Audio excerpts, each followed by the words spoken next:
Hi, everybody. Welcome, one and all, back to DMA Live here at twitch.tv/DanMetroArnold. I am the man himself, DMA, and tonight I made a big goof, and I was going to clean up some files and accidentally deleted last night's recording.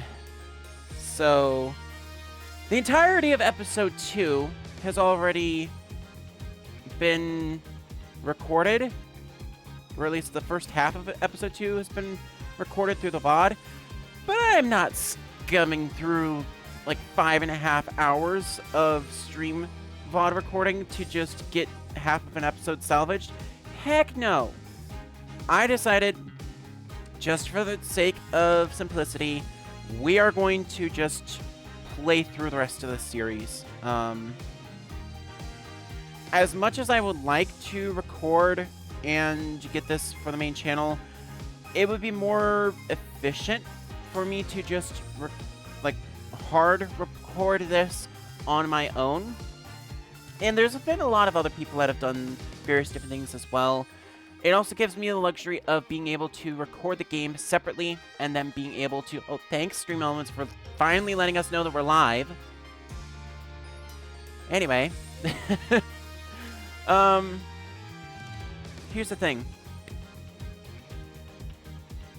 As much as I would like to record through the rest of the Apollo Justice trilogy, it's not working out for kind of a stream sense. So, I'm doing away with recording mode. Recording mode is going to be off. I'm going to be focusing on chat tonight. Chat is actually going to be on the screen. And, yeah, we're going to be moving forward with the Apollo Justice trilogy with a chat on, with me reading off the lines. And you're going to see me talk quite a lot more. Now, what does this mean specifically for progression-wise? Obviously, tonight we're going to be catching up and playing through the second half of Ace Attorney. I still need to get the script written for the next episode, episode 3. So, our schedule is going to be a little bit different tonight and for the rest of this weekend. Tomorrow and Sunday, we're going to be doing Minecraft Stream Survival. It's not... Okay, I'm not going to say it's Stream Survival, but it is going to be Minecraft Survival.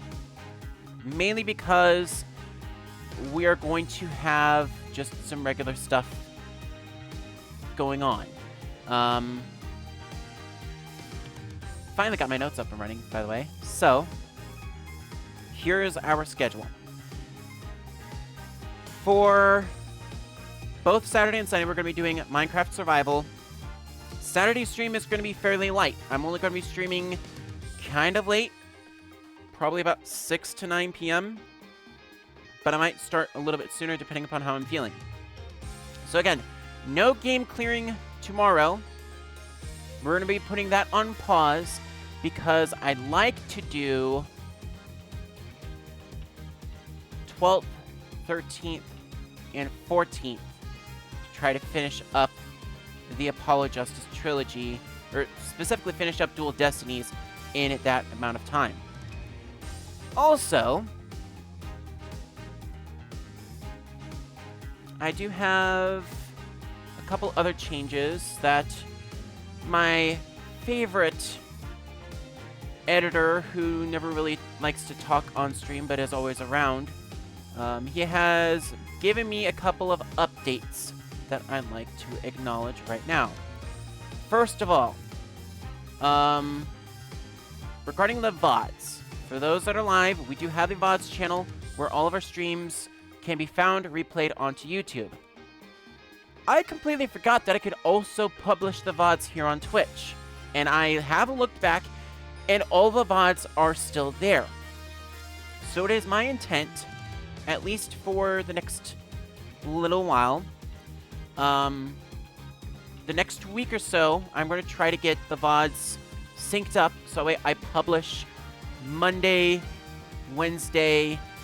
I'm supposed to be publishing Monday, Wednesday, Friday, but this Friday I'm going to be out of office, so I won't be able to do that there.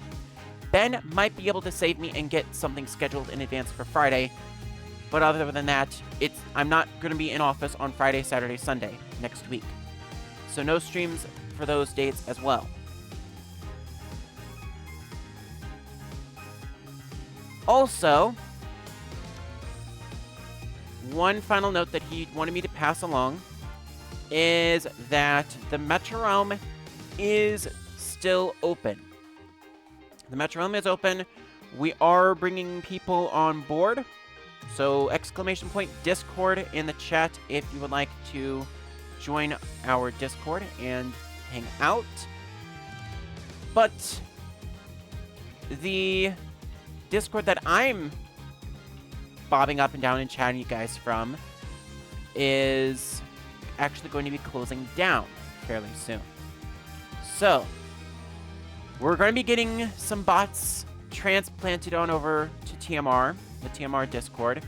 Once that is all done and dusted, that will be where you will get notifications from all of my live streams. Will be on the DMA Promotions channel.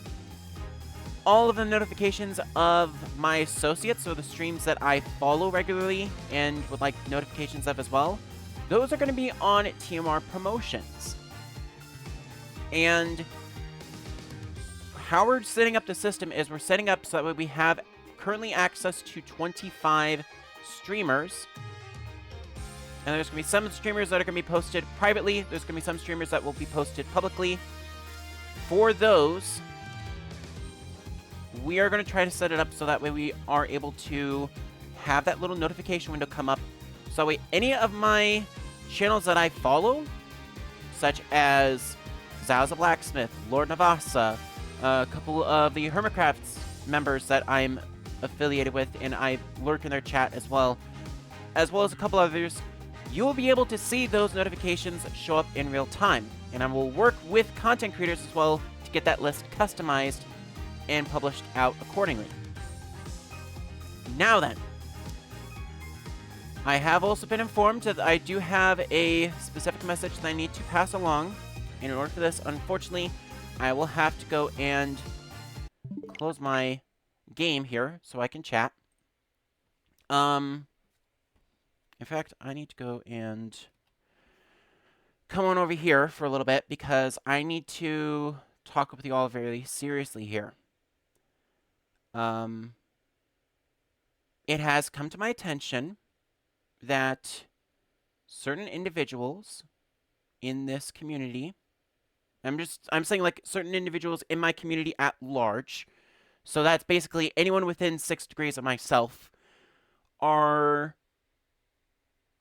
trying to get a hold of me on Discord for various different things. I need to reiterate, for business-related inquiries, I'm asking you all to please send me an email, dmetroarnold@themetrorealm.net.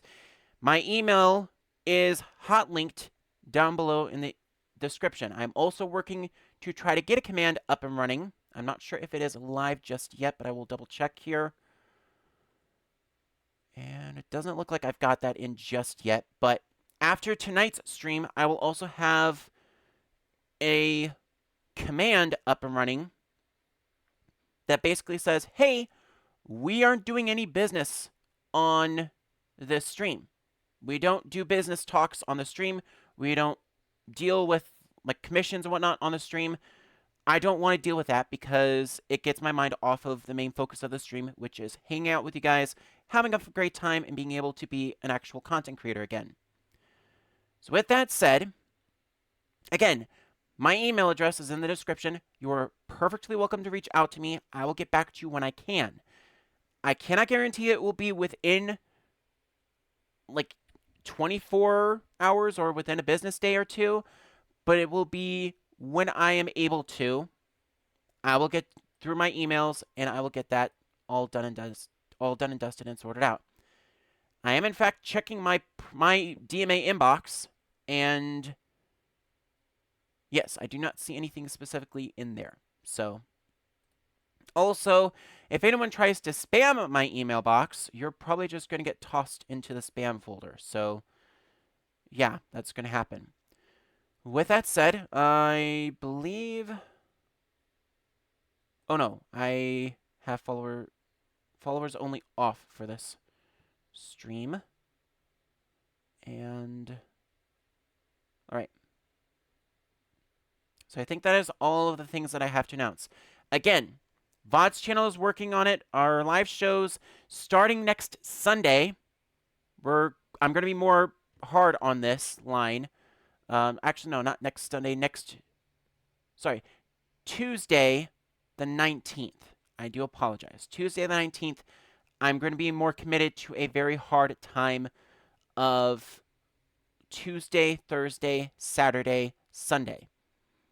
And that's strictly because, again, I've been super late to streams and I've been super late getting things going. I was supposed to be started at the top of the hour and we're 37 minutes late. So, oops, my fault. But with that said, I'm going to shimmy on back on over here now. And I'm going to get my game relaunched so that way we can properly have a lovely little chat about things and get the game going. Actually, there is actually one other thing that I can talk about. And I need to mute myself so I can do this. Put that on a new window. Please. Stream, can you please capture this window so that way I can show this on screen? I worked so goddamn hard on this. Please. Please. I worked so goddamn hard on this. Alright. There we go. So. This is my stream. So this is me. I am live. This is the title. This is the game that we're playing. You might notice again, the recording mode is off. But that's not the main thing that I'm talking about here. Here is where I'm talking about where I say, like, below the stream, I've got a list of our active goals.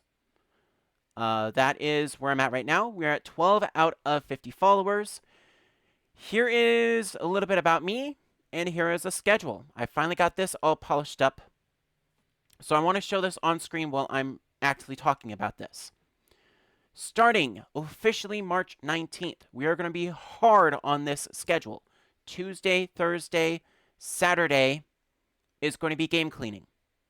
And that's mainly because I have about 9 slots open with 3 backups for Spirit of Justice. So this game has to be finished by my little 3-day holiday, which is the 15th, 16th, 17th. I also have an extra stream on April 5th for that first week of April. And that is, of course, this bad boy, DMA Live. If I'm not able to do it that Friday, it will take over for game clearing on the first Saturday. And it's just going to be me coming on, having a little bit of an hourly conversation with you all, and then, depending upon the time, I might do game cleaning as well later on. Also, Sunday streams, I need to get the time adjusted because we're bumping those up an hour officially.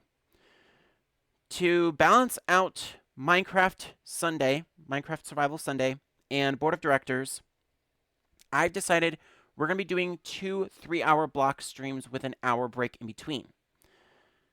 How that's going to work is I'm going to go live officially at 2 p.m., stream for 3 hours, that'll take us to 5, and then I will either go to a hour-long intermission, or I will go to kind of an off, like an in-between countdown stream where there's literally nothing on screen, but that gives me enough time to prepare and plan and prepare for the other guys who will be coming in at 6.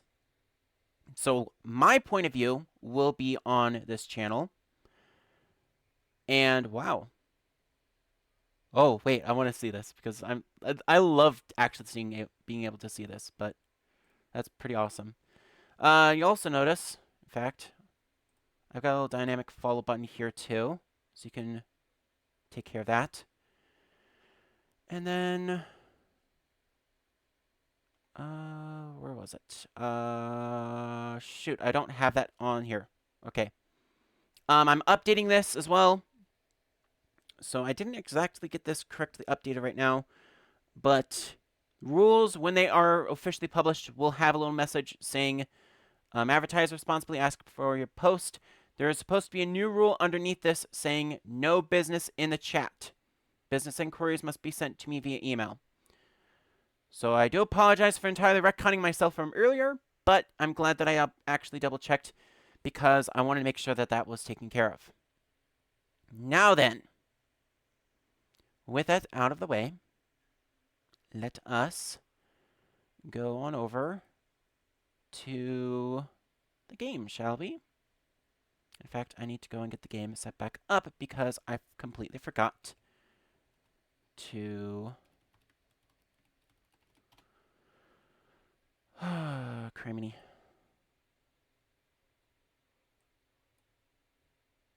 Such a professional streamer, I swear. We are good to go here. Got that. We've got that. I've got this. Got myself here. I got so many windows on this side now. Goodness. And then I do need to go and... I don't know why I closed this game out entirely. I should have just gone to the menu. Oops. Oh well.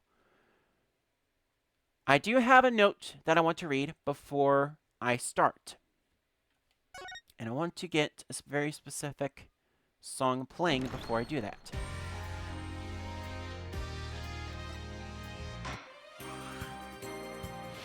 That comically is it. No, it's not.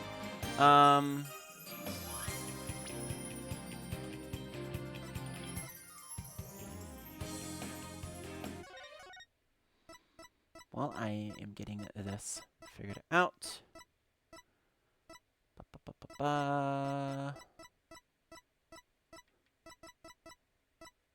Yeah. So.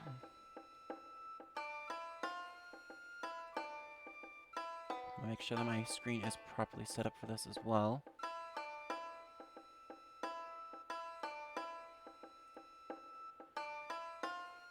Alright. Previously, on the Apollo Justice Trilogy. Apollo Justice Ace Attorney Trilogy. In true Ace Attorney fashion, yesterday we saw the first half of one monster of a turnabout. Alderman Rex Cuby was found dead alongside an injured Mayor Damon Tenma, who was subsequently arrested for the crime. Between the yokai and demons, things spiraled out of control until we literally ran over our streaming block for the night. Thus, with the second half of our stream to cover tonight, we are going to start by rejoining Apollo and Athena at the Write Anything Agency. And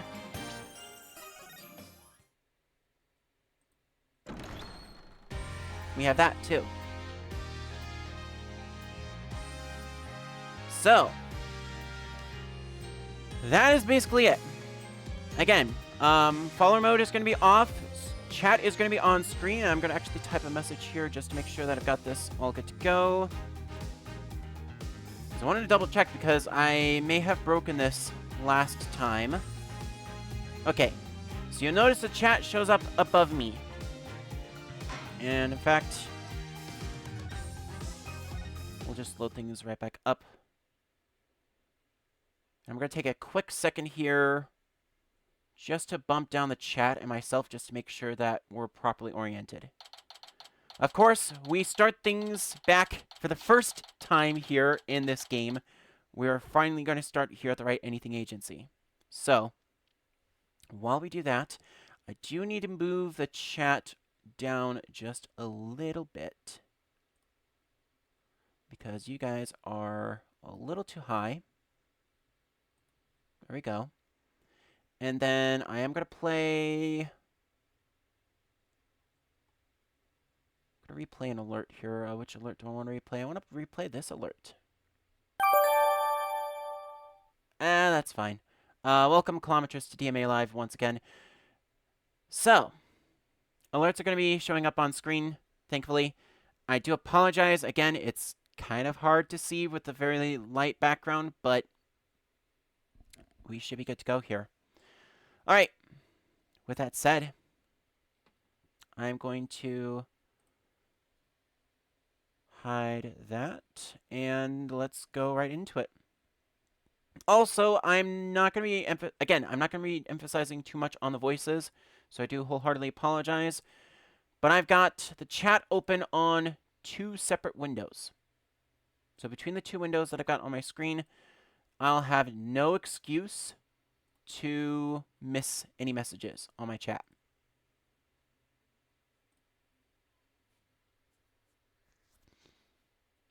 In fact, I'm going to turn that off. Unpin. All right. And now let's get back into this. April 18th, 1:20 p.m. at the Write Anything Agency. And again, it's so freeing to be able to record and just play by myself.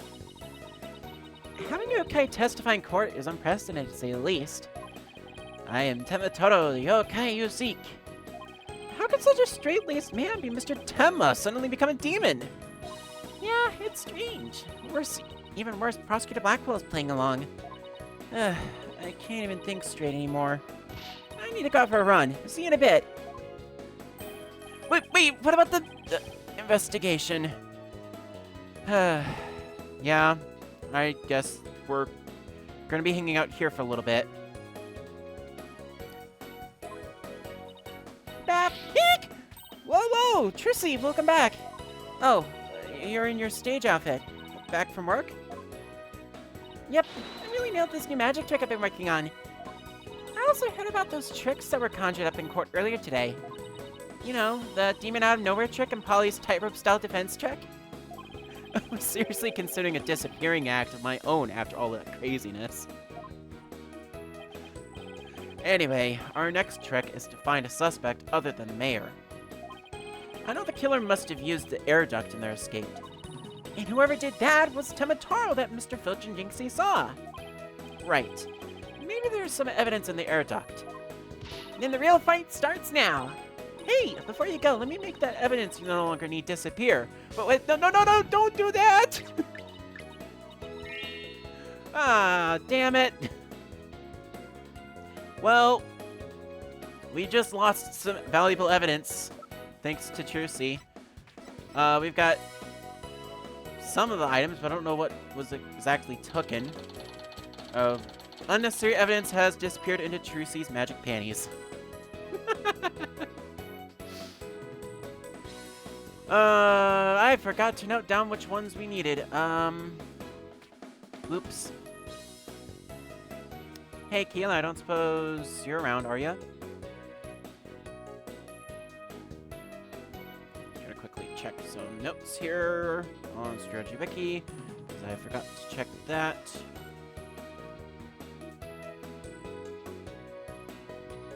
So for those that were wondering, the Warding Charm, Ninetales Flower, and the TV listing all disappeared from my evidence.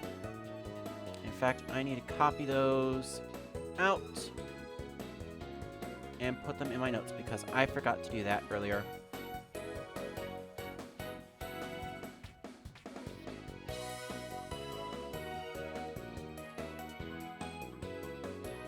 All right. So, with that said, all right, back in action we go.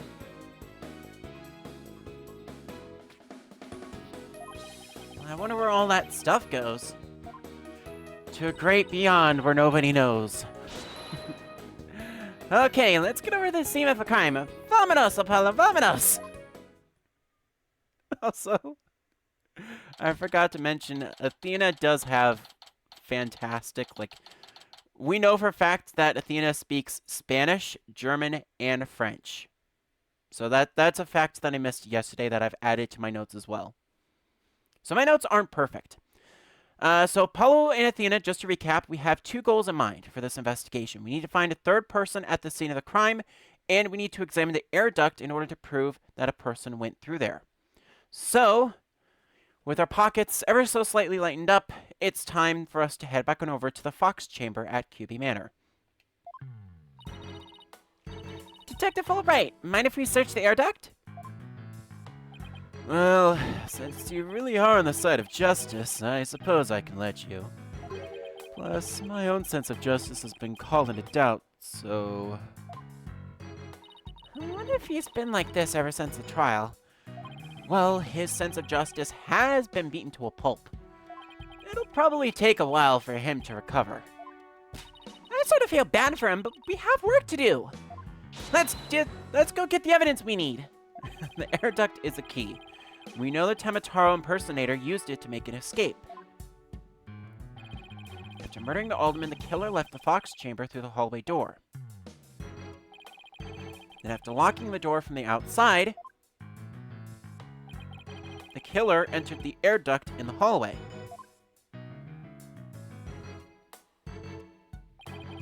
Finally, the killer dropped the key onto the Fox Chamber through the air vent here. Then went back through the duct and fled the manor. That's how the illusion of no one entering or leaving the locked room was created. If the killer passed through the air duct, maybe we'll find some evidence there. Yeah, maybe some black feathers or something like that. Well, here's our vent. It's awfully high up.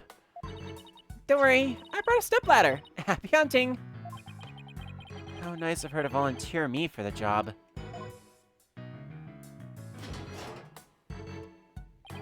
Whoa, it's pitch black in here.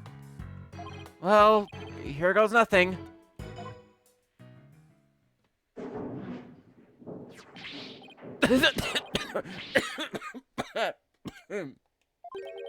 There's a thick layer of dust in here.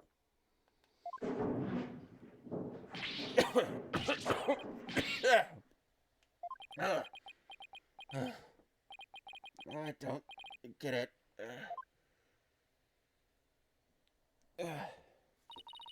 Find anything? Yikes! Apollo, what happened? You're covered in dust. Yeah, dust. Lots of dust. So, what did you find? You know how dust collects on something when nobody uses it for a long time? Yeah, like Mr. Wright's desk back at the office. Oof!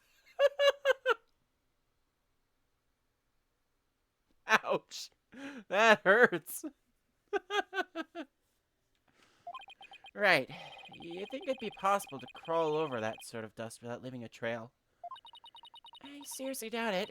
Wait, you're not suggesting... No one's gone through that duct lately? Oh, no one's gone through that duct lately? Kinda looks like that way. And if it's true, Mayor Tenma is going to be fingered as a killer. But if we don't turn things around quickly... In justice we trust! Heck! Sorry, Mr. Justice. But it seems your justice was not the most just after all. It's my sense of justice that has prevailed. Arg! Detective Fulbright sure seems chipper all of a sudden. Ugh, I'm back to my old devastated self. Come on, where's that never say die spirit? Bring it on, Mr. Lawyer Man, bring it on! Let me suffer in peace. Justice prevails once more. It's not over yet, and besides, kicking someone where they're down is what bad guys do. Heck! Are you calling me a bad guy? Me, Bobby Fulbright, champion of justice? Then how about some information on the investigation? We need some help here. Information? About the investigation? Alright, but I won't have you calling me a bad guy ever again, understood? We did it, Apollo. Yeah, but how long can we keep this up? Oh, I'd say about 2 or 3 more cases, at least. Any event, Let's talk a little bit to Fulbright about the investigation, shall we? I can't believe Prosecutor Blackwell would stoop that low. I mean, to pin the blame on a yokai? He really wants a conviction at all costs. She could give a yokai a run for its money when she's mad. Yes, well, I have him writing a self-reflective essay as we speak. I doubt that'll teach him anything. Yeah, he'll probably just write Dotard or 1,000 times.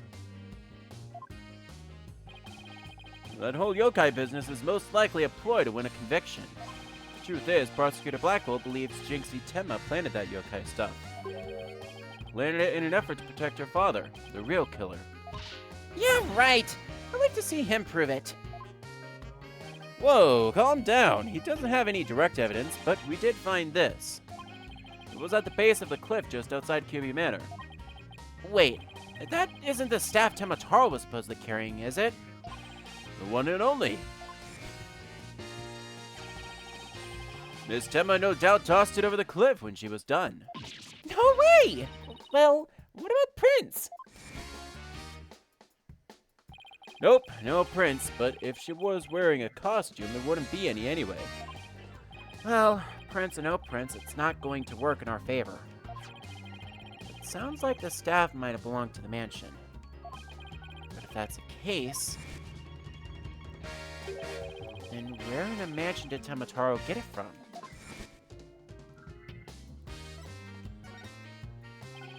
Did Prosecutor Blackwell figure out that the victim was the Amazing Ninetales? He did indeed. He's a sharp one, all right. He figured it out while investigating the municipal merger and the victim's past. The Amazing Ninetales sparked the yokai craze and worked against the merger. And Mayor Damien Tenma is a corrupt politician who murdered that great hero. The Amazing Ninetales fans are so angry they even tried to storm the detention center. I don't blame them. I mean, their favorite masked wrestling hero was murdered. They must have been shocked when they found out what happened. Speaking of which, isn't Jinxie also a fan of the Amazing Ninetales? A wrestler's mask is more precious than his own life. He never unmask himself in front of others. But there are matches where wrestlers battle for the right to remove each other's masks. To have your mask torn off is the worst humiliation a wrestler could suffer. That's why their masks are more important to them than their life. Life itself. Yeah, it's one of those Macho Libre type matching or wrestling matches. There we go. I can English tonight. She spoke with a passion that only a fan could appreciate.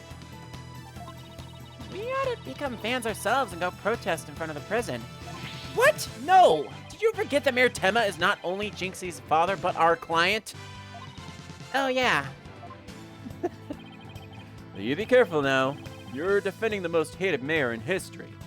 I just hope you don't find yourself on the wrong end of a figure 4 leg lock. Maybe I should wear a mask to hide my identity. Hey, it's done wonders for me. Let me tell ya, just being a simple little blockhead has changed life immensely. But I digress. Are there any other news developments we should know? Now that you mention it, our suspect is suffering partial memory loss, but he did manage to remember something. He did? What did he say? Well, he said he didn't want to speak with us. His exact words were, "I am under no obligation to speak with you mortals." And other things of that nature. I wonder what Mayor Tenma remembered. Well, too bad you can't go ask him now, because Prosecutor Blackwell's busy questioning him. I know. Why don't you wait down at the playground with the rest of the kids? You dirty little... What now, Apollo? How about regrouping back at the agency? Good idea. We might get some words of wisdom out of Mr. Wright while we're there. Oh, please, anything but that. No, I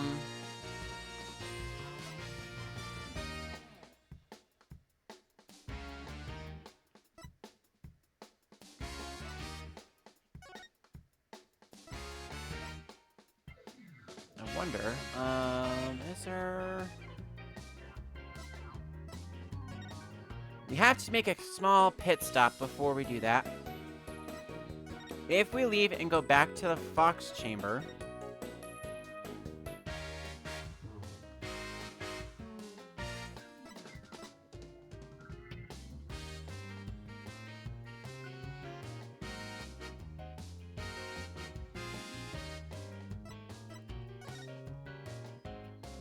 Man, we can't exactly go back to the Fox Chamber, can we? Nope. I don't know why I had that in my notes. I might bump that around. Basically, just so my notes are clear, there's a specific point in which Blackwell's not here at the Fox Chamber, and there's a very specific thing that I need to go investigate. Unfortunately, I don't believe I have a means of examining this area right now, so I guess we have no other choice but to head back to the Right Anything Agency.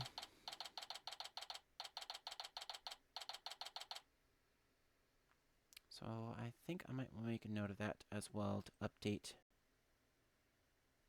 my records here. While I'm doing that, I'm just going to double check and make sure.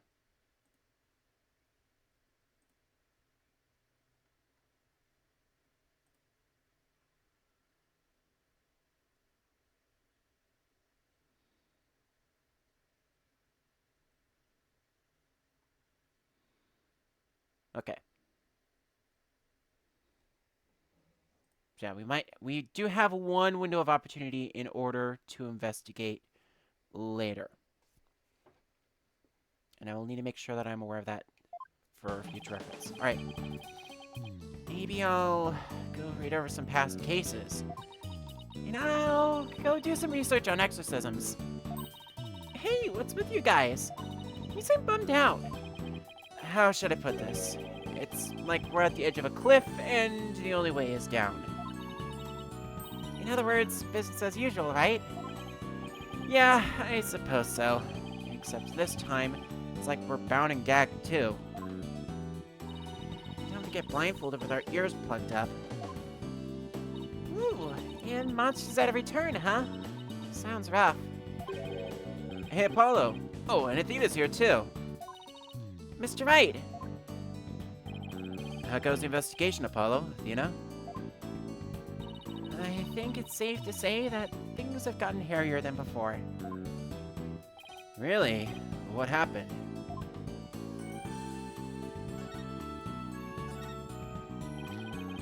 I was watching the two of you this morning from the gallery. That was one tough day in court, to say the least. I know. I never had to defend a yokai before. And that business about the locked room was another major hurdle. Yeah, and on top of that, Jinxie was accused of being an accomplice. But at least you figured out how someone could have escaped that locked room. Yeah, well, we just found out that our reasoning behind might be a tad flawed. Oh, really? Well, that's bad news. How are we gonna get out of this one? The worst of times are when lawyers have to face their biggest smiles. Force a smile? Yeah.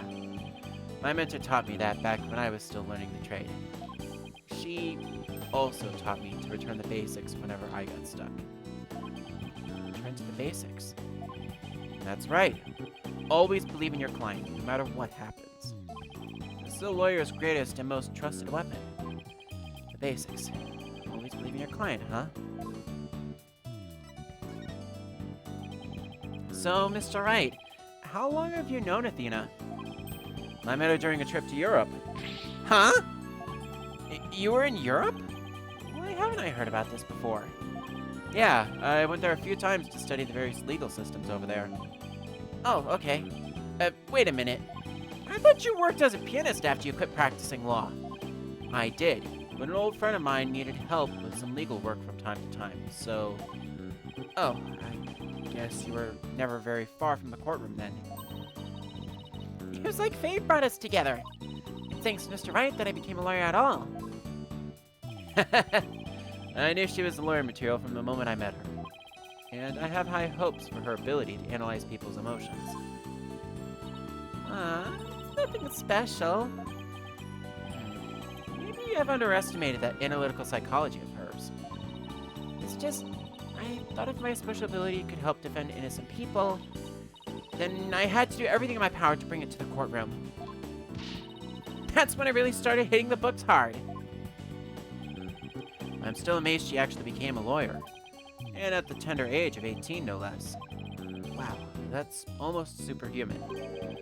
Or personal, like she's trying to help somebody she knows. Wink, wink, nudge, nudge. Foreshadowing! Anyway. Alright, I'm totally pumped up to have to talk to you, Mr. Wright. It's like you said, worst of times are when the lawyers have to force their biggest smiles. And don't forget to return to the basics whenever you get stuck. Keep leaving my client? Right. Mr. Wright. Yes? I'm going to go visit our client again. I think that's a good idea. Alright. Time to see what's new down at the detention center.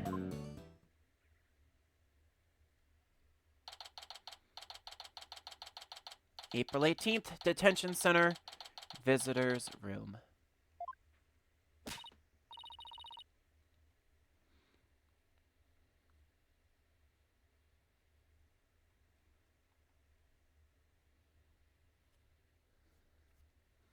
Mayor Tenma, we wanted to talk to you about something. Kasha! Eek! So, my minions have returned. Hello, he still thinks he's a yokai. I wonder if we'll ever be able to talk to Mayor Tenma again. Silence, spitter of the legal trade. Free me from these imprisoning walls with great haste. Wow, he's sounding more and more like a real demon with every sentence. I'm starting to wonder if we should even be helping him win his freedom. Still, we can't let Mayor Tenma stay possessed, you know what I mean? If you can clear me of these charges, I shall help in whatever manner I may. Now, ask of me what you will. I suppose it's worth a shot?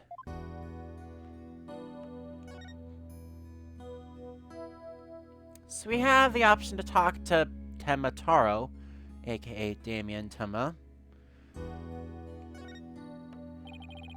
So were those feather and tracks at the scene of the crime really your doing? Indeed. The remnants of Tenma Taro, king of the underworld, they be. The day when I once again dominate the mortal world is at hand. Ka-ka-ka-ka! The prosecution claims that feathers and tracks were planted by Jinxie. What's this? I must breach these walls and go defend my little Jinxie at once. Huh? Mayor Tenma, is that you? Well, no. Damien appears to still reside within this body. But I should have expected as much from a descendant of mine. Be silent now, Damien! I guess a little thing like demonic possession won't stop a father's love for his daughter. You didn't kill Ultimate QB, did you? I've killed no one. The remnants of my presence have been misconstrued. The murderer is not I. For if I had slain that mortal, raging hellfire would have consumed him. Whoa, whoa, whoa, yikes!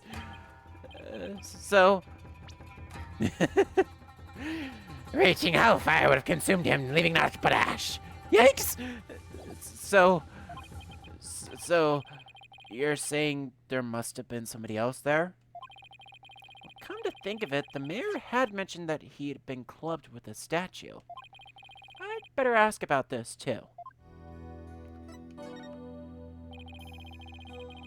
Detective Fulbright mentioned that you might have something new to tell me. Indeed, I have. I regurgitated this key but a short while ago. Behold, the key to the Forbidden Chamber. Whoa! Is regurgitation one of your demonic powers, too? I do not waste my powers on such parlor tricks.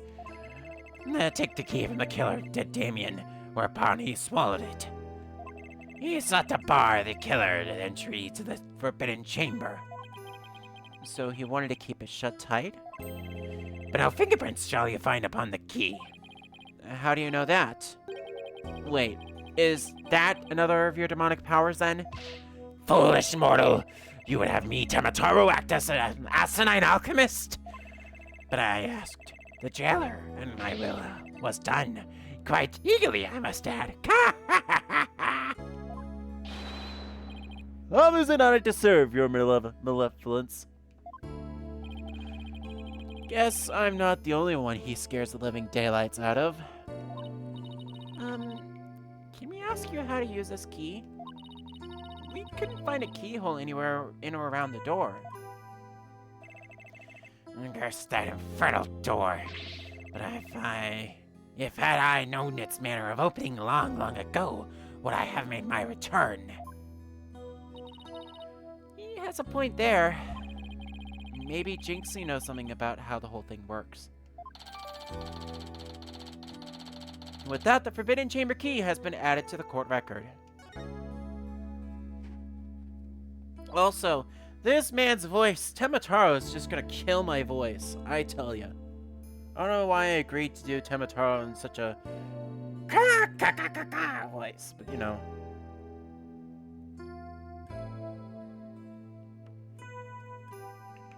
Okay. I got some more water. Again, I would highly appreciate it, wink wink, nudge nudge chat, if you help me out here. I have a command here because I keep forgetting to drink, so whenever you want, you can come on by and just tell me to hydrate. Once I get channel points going, that will definitely be at the top of my list of things that you can redeem. For like a couple channel points, you can redeem me to hydrate, just as a reminder. What am I doing? Alright, we already talked about. Whoa, wait. I forgot. There's one more thing that I can present. So we talked to Damien about both the feathers and tracks and what we remembered. But now we have to talk about this. What Manask is that? This statue was found at the scene, as someone hit Mayor Tenma over the head with it. It had been wrapped in a large cloth before the alderman's murder. Let me see whether Damien knows about such a thing. Yes, something wrapped in just such a cloth, does he recall? A secret gift from Alderman Kyubi, it would seem. He, however, had not a chance to see it till now, for the cloth did conceal it. Maybe the cloth fell off, or was removed after the mayor was struck. Of that Damien does not know. A secret gift? Interesting. Maybe Jinxie knows something about it. I should also question him about the blackmail letter, too. Let's see what he says when I show it to him. And goes over and presents that. Why, this is that accursed blackmail letter that was sent to Damien. Apparently somebody slipped it into the alderman's pocket. We believe someone, probably the killer, stole it from Mayor Tenma's briefcase. You wouldn't happen to know anything about that, would you? You have questions, do you? Very well, ask away, mortal. Okay, well, might as well. Who placed this in the alderman's pocket? Very few were they who knew the letter was in Damien's briefcase. So, whoever knew about the blackmail letter being in the mayor's briefcase is a potential suspect in its theft and placement in the alderman's pocket. Could it have been his doing? Mr. Taro, did you just remember something? Indeed I did. There was but one other who knew of that letter. Damien's aide, Florence LaBelle. Full knowledge of that briefcase's contents did that aide possess. Then he may be the blackmailer and murderer we're looking for. That is preposterous! He's a most trusted advisor. He would never betray Damien.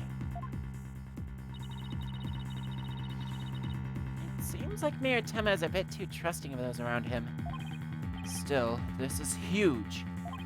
Now we know who might have slipped that blackmail letter in the alderman's pocket. Look out, Florence LaBelle. Here comes justice! Let's go find Mr. LaBelle and rake him over the coals. Thanks for the help. You You've just given us a major lead. Blackmail letter has been updated in the court record.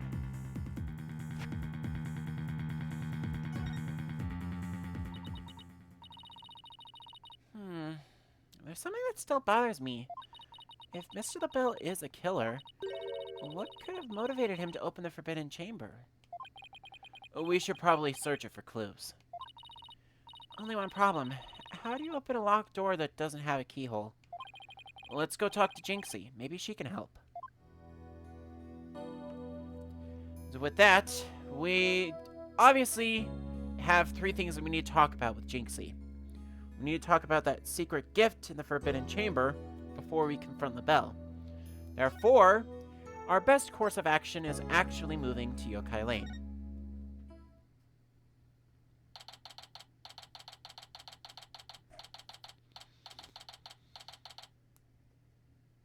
April 18th, Nine Tails of Ale, Yokai Lane.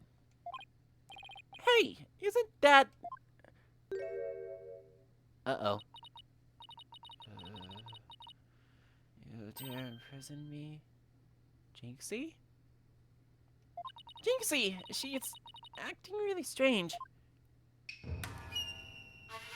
Oh. Oh, some good nine-tailed fox. Shall know the terrors on despair. You shall pay dearly. All of you. Jinxie, are you alright? Ah! Oh! Is that you, Mr. Demon Lawyer? Morning, Jinxie. Morning? Isn't it already past noon? What am I doing here? Last I remember, I lay down to take a nap back at the manor. Oh no, that must have been the Makarageshi. Makarageshi? Ever awake after a restless night's sleep to find your pillow in an unusual place? Or that you've been sleeping on the floor or in the hallway? Well, it's that Yokai's fault. Makarageshi preys on people while they're asleep. It sounds like you just need to be tucked in really tight. Or maybe a snug sleeping bag. Jinxie, how come you don't have any charms on your forehead? I don't? Oh, that must have fallen off. Without him, evil things can creep into me. I'd say we had more than just adequate demonstration of that just now. I better reapply them. Jinxie, there's something we needed to ask you. There was something I wanted to tell you too. I remembered something else. You did? What was it? Obviously, we have... Jinxie, can you tell us what you remembered? Well, after the trial, I remembered lots of stuff. But there was one thing I thought was really weird. I'm almost afraid to ask, but here goes. Really? What? It's about the yokai feathers and tracks. They weren't there when I first opened the door. Wait, what? Are you sure? Uh-huh. My memory's crystal clear now. So you're saying they were left at the crime scene after you found it? This could spell major trouble, Apollo. Why? Because Jinxie is already accused of leaving the feathers and tracks at the scene. If they weren't there when she discovered the crime scene, it will totally fuel the claim that she fabricated the evidence later on. Ack! Jinxie's supposed memory of the whole incident is really working against us. The prosecution will probably say she doesn't remember planting the evidence. Good luck rebutting that. Oh man, this is not good. I sure hope she didn't plant the evidence while she was sleepwalking or something. Now we have... Yeah.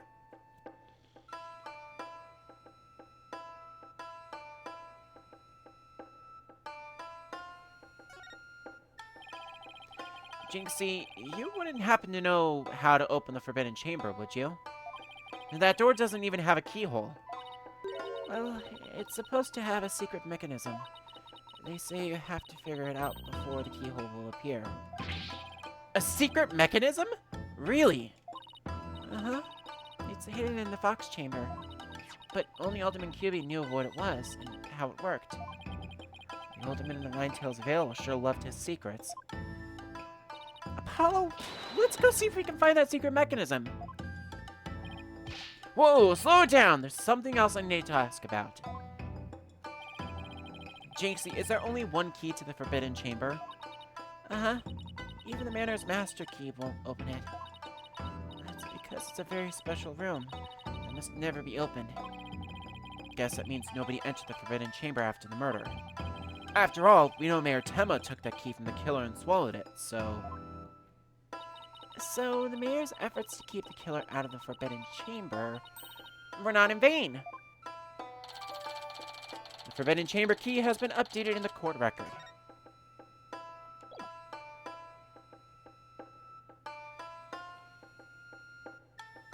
With that, we have everything that we want to talk to, but there was one thing that we wanted to present. Alderman QB made that statue. It's a token of goodwill. I think it was meant to be for Ninetales Vale in Tenma Town. A token of goodwill? But the two yokai are fighting. Fighting? Oh, I see what you mean. The cup portion is missing. The statue originally depicted the two yokai holding up the cup in celebration. But it sure doesn't look that way now, does it? No, it does not. But maybe it broke when it was used to hit Mayor Tenma on the head. That would explain it. I guess the only two people who knew what it really looked like were the Alderman and I. That was just me, but its symbol of goodwill will forever be etched in my mind. So the Fox and Demon statue have been updated yet again in the court record.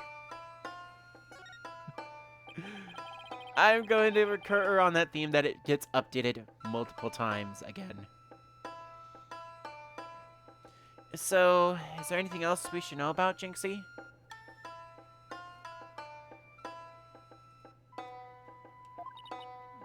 No, that's about it. Ooh. Ack! My bracelet, it's reacting. Jinxie, you wouldn't happen to be... In justice we trust! Yikes! Eek! A ghost! Ag! Detective Fulbright, what are you doing here? I have business with a young lady, if you must know. Prosecutor Blackwell has asked me to question her. Question me? Sorry, not interested. Are you here to ask about that whole yokai affair? That's right. Specifically, we wanted to ask, but I can't tell you that now, can I? Oh, come on, please! We're partners in justice, right? No. Prosecutor Blackwell specifically told me my questions were of the utmost justice. I will not fall for your lies. In justice we trust! Twisted Samurai sure has him on a short leash. So you're not a ghost? Maybe some sort of urban troll then? Now come along, Miss Tenma. To the station with you. Well, god damn it. He took her away. Missed my chance to see what she was lying about. Well, at least we found out there's a secret mechanism for opening the chamber. Let's go check it out! I just hope they let us in now.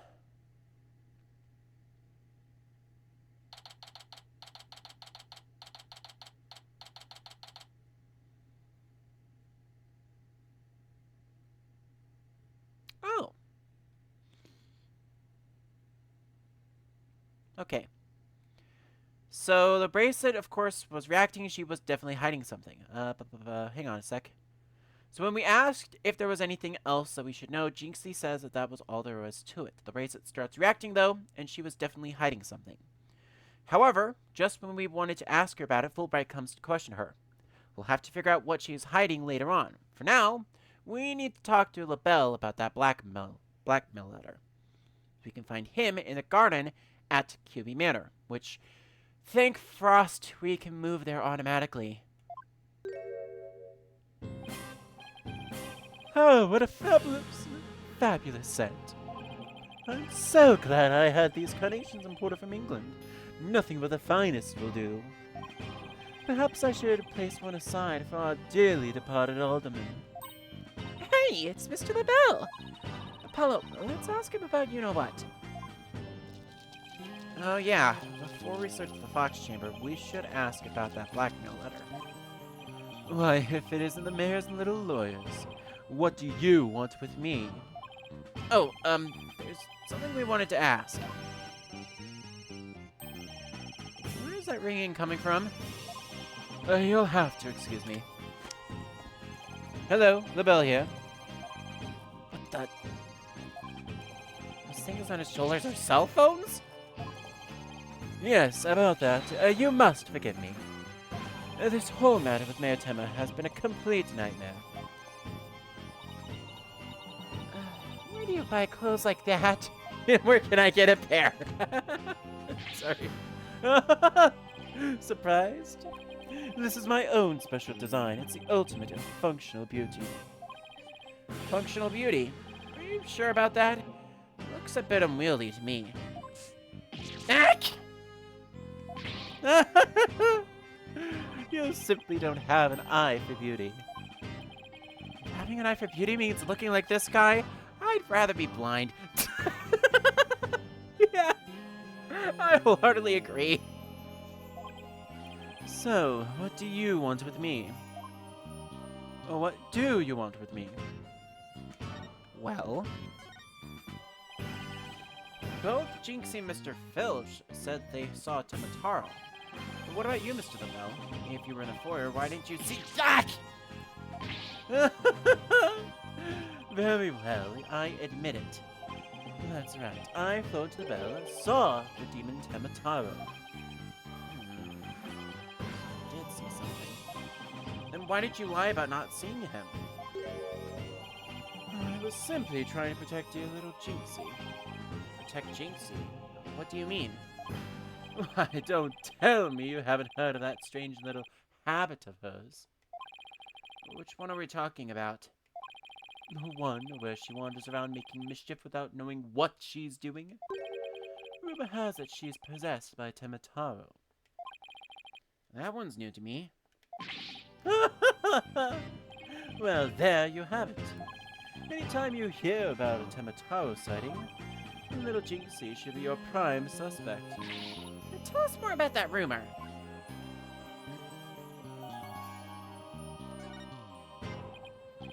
So, what was that rumor about Jinxie? They say she's possessed. Not all the time, of course. It hits suddenly, and then she starts wandering around doing strange things. Is that so? Although, come to think of it... That makes him no good mental flux. He shall know the terror that is mine in despair. That certainly would explain how she was acting earlier. Once, she even put on a Tenma Taro costume and wandered around in the woods at night. She did?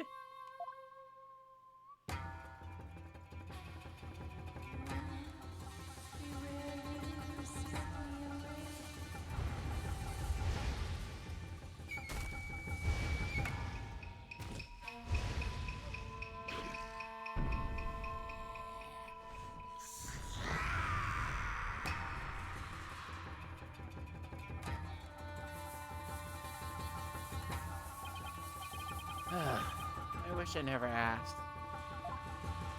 I wish I didn't have to play the goddamn cutscene, but you know. Sorry. Dropped my headset while I was while I went down to hide from the cutscene. Does she remember anything while she's possessed? Unfortunately, no. She doesn't seem to remember a thing during those episodes. Memory loss during possession. Come to think of it, her memory of the murder scene was quite fuzzy. I suppose that, too, was caused by her possession. Ah! Maybe... So you do understand. That whole yokai business was entirely of her own making. Now wait a minute. Although, the yokai evidence wasn't there until after she discovered the crime scene. Did she leave those black feathers and strange tracks there herself? Apollo! Let's ask me Tenma about Jinxie's episodes the next time we ask with him.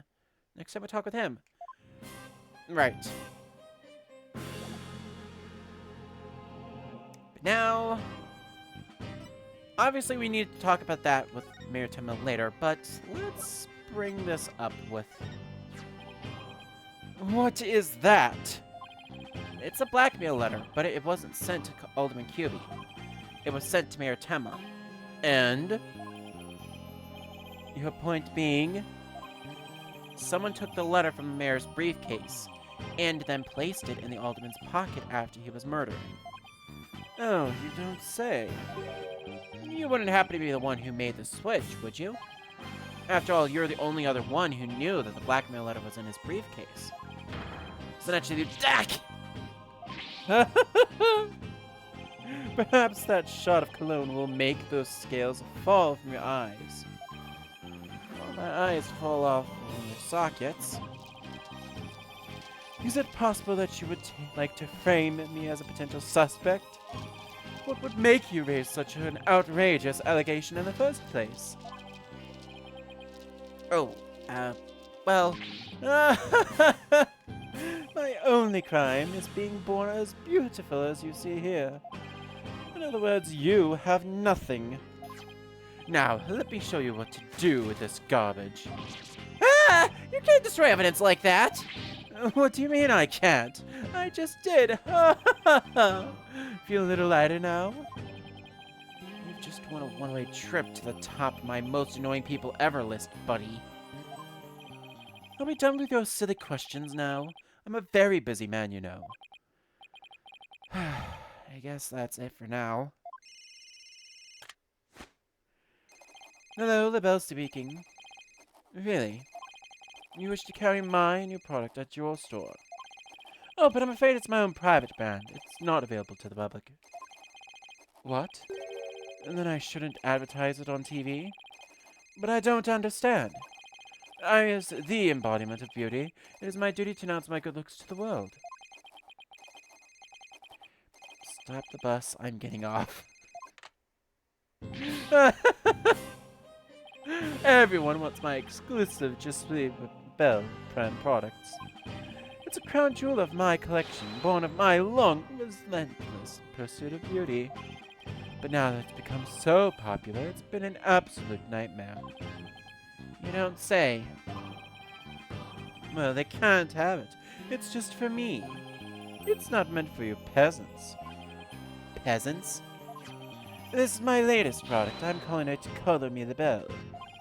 A dazzling hair color that you can wash out with just water. Guess that means you can't sweat. I have 7 colors in all. You can find out more in my commercials and magazine ads. Yet it's not available to the public? Great sales strategy there, genius. Come to think of it, Mr. LaBelle, your hair color's changed since the last time we met. The little lady has quite the discerning eye. Here's a little sample. Consider it a gift for the one who truly appreciates beauty. Oh, Apollo, what should I do? Better take it before you get a face full of cologne. Good point. Wow, thanks, Mr. LaBelle. Color Me LaBelle has been added to the court record. And again, it's supposed to be Color Me LaBelle. So the hair product that washes out with water. It's Florent LaBelle's own brand and isn't available to the general public. Okay, let's head on over to the Fox Chamber. We've still got to find that secret mechanism for opening the Forbidden Chamber.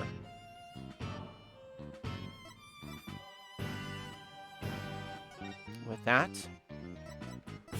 I agree. Let's move over to Fox Chamber. April 18th, Kyubi Manor, Fox Chamber. Okay, let's find that secret mechanism for opening the Forbidden Chamber. This is so exciting! I can't wait to see how it works. But do you think the killer entered the forbidden chamber? We'll just have to open it to find out. We should also see if there was anywhere the killer could have hidden this room. Okay, let's get started. Apurate, Apollo, apurate. So now we finally get the opportunity to examine.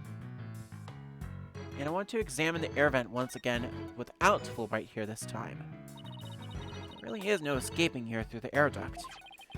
Here we went through all the trouble of bringing a ladder to check it out. That's not a ladder, Apollo. It's a step ladder. What's the difference? They both have the word ladder in them. What's the difference? Oh, I know. Let's play rock, paper, scissors to decide who's right. You're way too competitive. It's not even related to the original issue either. So that is for part of an achievement as well. Not sure if I can show this on... No, I cannot. Okay, never mind. There's an acolyte or an achievement that you can get for having every single conversation about this step ladder deal. With that said, though, we move back to this point, and we have various different things. Obviously, we need to examine this door. Still no keyhole, huh?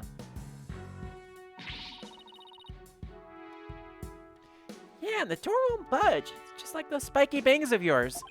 Whoa. All it takes is some water, but I don't think that would work on the door. Oh, I know. I'll break it down with a body slam. I seriously doubt you could do that. How do you know if I haven't even tried? No, wait, don't! Ah! As much as you hate losing, Athena, I think the door would win this match. So now we need to examine that table. Maybe the killer hid under the table.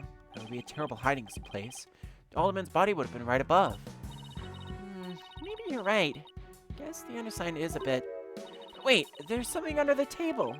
Well, let's check it out. Ooh. Hey, look! There's something down here. It looks like a piece of something. The question is, a piece of what? Oh, I know! It might be a piece of a statue. Remember what Jinxie said. The statue originally depicted two yokai holding up a cup. It was a symbol of goodwill. So this piece broke off and rolled under the table? And once again, the Fox and Demon statue has been updated in the court record. That's gonna be a recurring theme.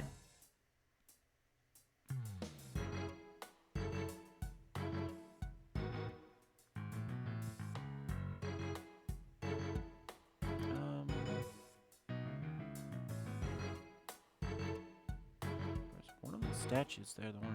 One of these statues. Okay. I had a note to look at one of the statues, and the statues in front of the door. Okay. There's a carving of the nine-tailed fox over the door and the statues of him on either side. The way those two statues are glaring, it's like they're guarding the door from us. But come to think of it, there are two foxes on the folding screen as well. It can't be a coincidence, can it? Hey, the statue moves! Don't get carried away now. I mean, who knows? It might trigger a trap. I can handle it. If a spirit comes shooting my way, I'll snatch it out of the air. After all, I have the reflexes of a regular Karate Kid. I guess if you can catch something that fast out of midair, you can accomplish anything. And also, you'd be really great at waxing on and waxing off. Still, there might be something to the fact that those fox statues rotate. Maybe there's something around here that maybe shows the position they should be in. Maybe. So we move to the right and examine the folding screen twice. Two foxes standing back to back are depicted on this elegant folding screen. Could this have something to do with the keyhole? Wait a minute. 2 foxes. There are 2 fox statues in front of the Forbidden Chamber as well.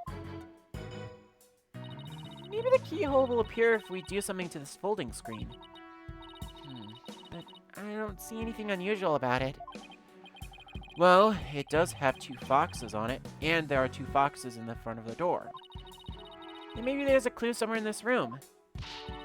Let's turn the whole place upside down. She's excited as a kid in a candy store.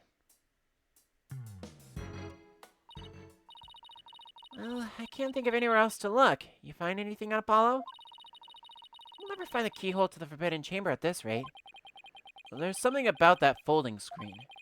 You know how those fox statues in front of the Forbidden Chamber move? That screen might be a clue as to how we're supposed to position them or something.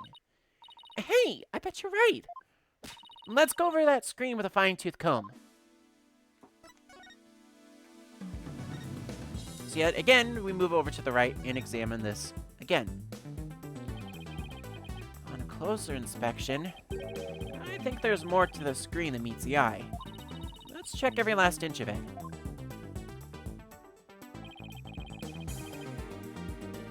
So this puts it in examination mode. And it gives us the opportunity to rotate items, and if we spot anything of interest, we can press on it to inspect it further. Obviously, we can also zoom in and out with X and B. Oh, yes! I forgot. This is a part where we have X and B, so that can...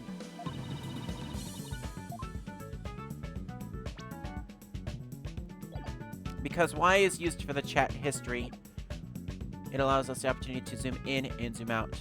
This, and then we can also reset the camera like so. So from here, let's spin around to the back here, and we see, ooh, we have here 2 keyholes and 2 keys. I wonder what we can do with those. For now, let's examine the keyholes. What's this? It looks like a keyhole or something. You think it could be the keyhole to the Forbidden Chamber? No, it's just a picture. Still, you know what they say, a picture's worth 1,000 words. We can actually look at either one of these keys, it doesn't really matter, but I'm gonna look at this one. It's a picture of a key. That shape looks awfully familiar. Well, I know! It's shaped like the Forbidden Chamber's key. Wait, what about that keyhole drawn on the center of the screen? You think the 2 are related? A key and a keyhole? Ooh, I just got an idea. If you fold the screen up just right, the key and the keyhole should overlap. Hey, I think you're right. Let's give it a try.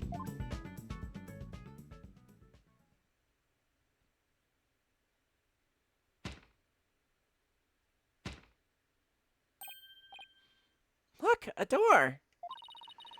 Yeah, and it's open too. 2 foxes are now facing each other, so... Hey, what if we made those fox statues face each other? Ooh. Apollo, let's go check out those 2 statues. Okay, help me move the 2 statues so they face each other, just like on the screen.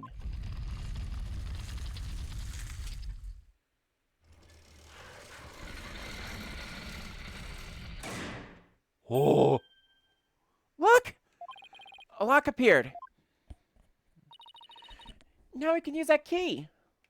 Okay, here goes nothing. Woo! We did it. He's open. It worked. Time to see why this chamber's so forbidden. What secrets could it hold, I wonder? What secrets indeed? April 18th. QB Manor, Forbidden Chamber. But that, I think, I will have to go and look at in a little bit. Because, again, just like before, we are about halfway through this investigation. And I kind of need a break. So I'm going to take a quick little pause here to get things sorted out. When I come back, we'll pick things right back up inside the Forbidden Chamber. I'll see you then.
Hi, I'm back.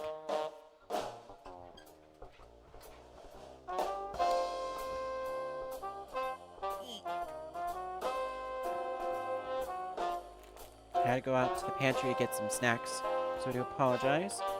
Just a sec.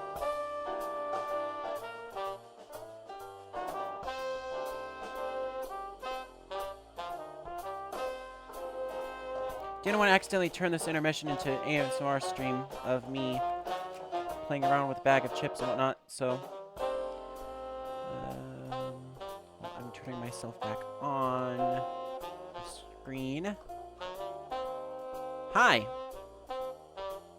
So, regardless if you can chat with us tonight, or thank you very much for hanging out with us here at DMA Live, here on twitch.tv/DMMetroArnold.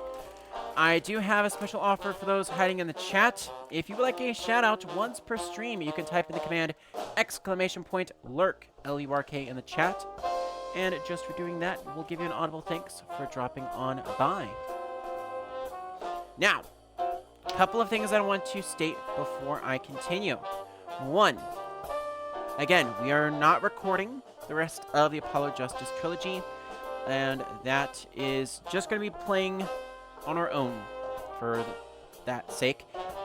We are going to be re-recording the series, though, for Dan Metro Arnold, and I have decided I might be doing that sometime later on down the line, because I might want to include the other games as well. So, with that said, tonight we're going to be finishing things up here with the Turnabout of Tenma Taro, and then on Saturday, tomorrow, we're going to be starting Turnabout Academy. No, sorry, I messed up. Reading the wrong script here for my schedule. So tonight,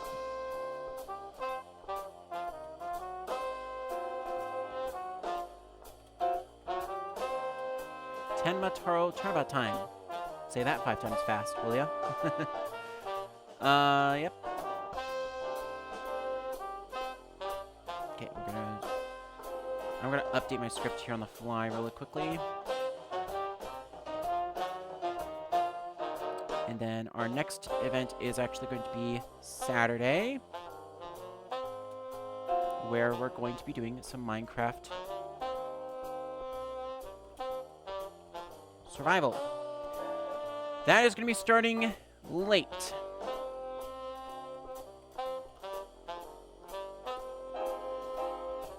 We're going to be starting at 6 p.m. Central, Saturday. Then Sunday, we're going to have Minecraft Survival yet again, and the Board of Directors again. That next Tuesday,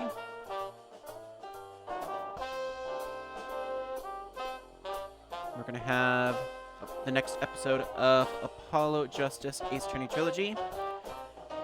And that's going to be part 11, and then part 12 is going to be on Wednesday, with Thursday being part 13.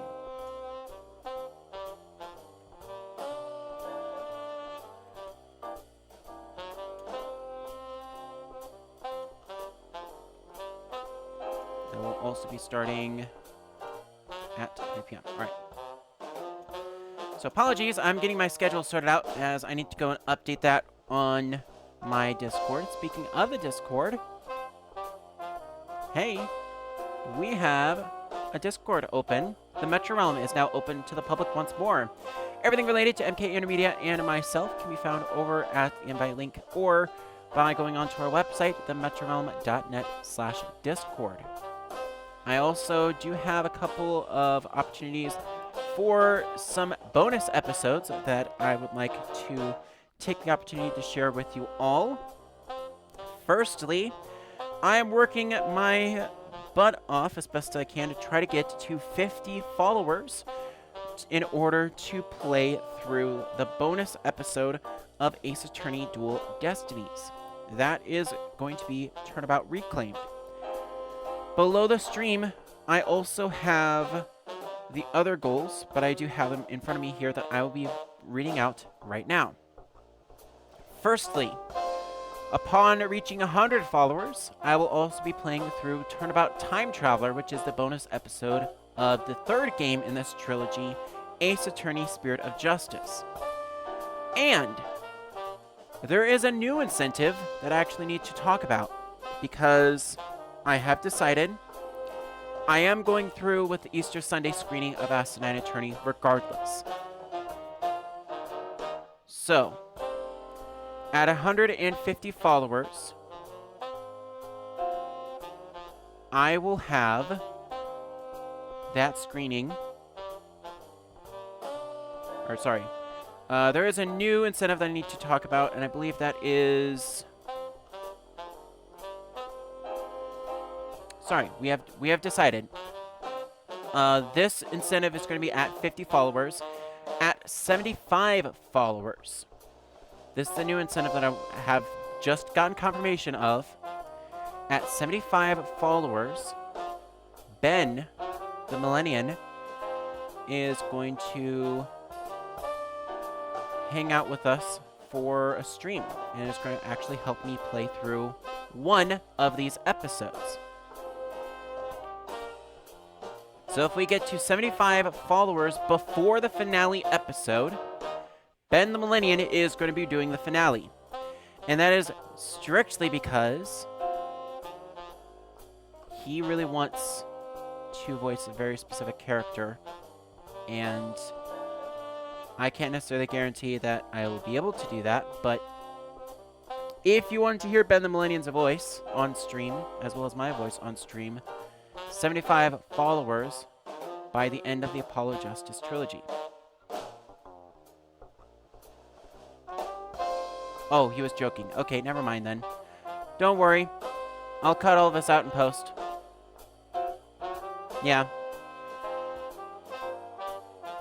Don't worry, we can just cut out all the intermission stuff. Yeah. Yeah, so I can just go and, like, come back up. We'll just come back up and just chat from there. Welcome back here to DMA Live at twitch.tv/DamArnold. On behalf of myself and everyone that is watching, thank you very much for tuning in. Before I continue, I do have a couple of things that I would like to announce. First and foremost, regardless if you can chat with us or not, thank you very much for dropping on by. I do have a special offer for those that are lurking in my chat. If you would like a free Lurkers shout-out once per stream, you can type in !lurk, L-U-R-K, in the chat. We'll give you an audible thanks for dropping on by.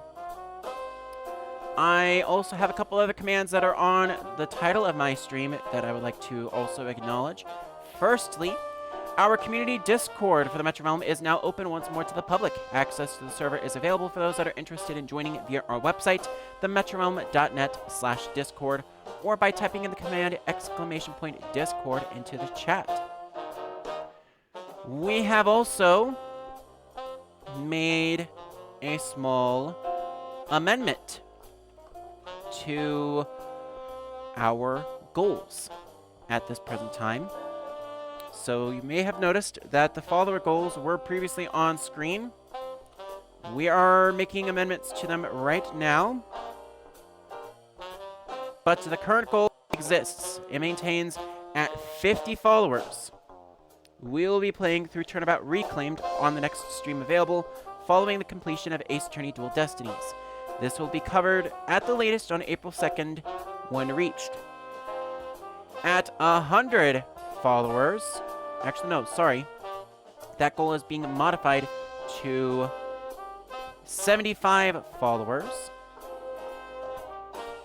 I will also be playing through the Turnabout Time Traveler on the next stream available after the completion of Ace Attorney Spirit of Justice.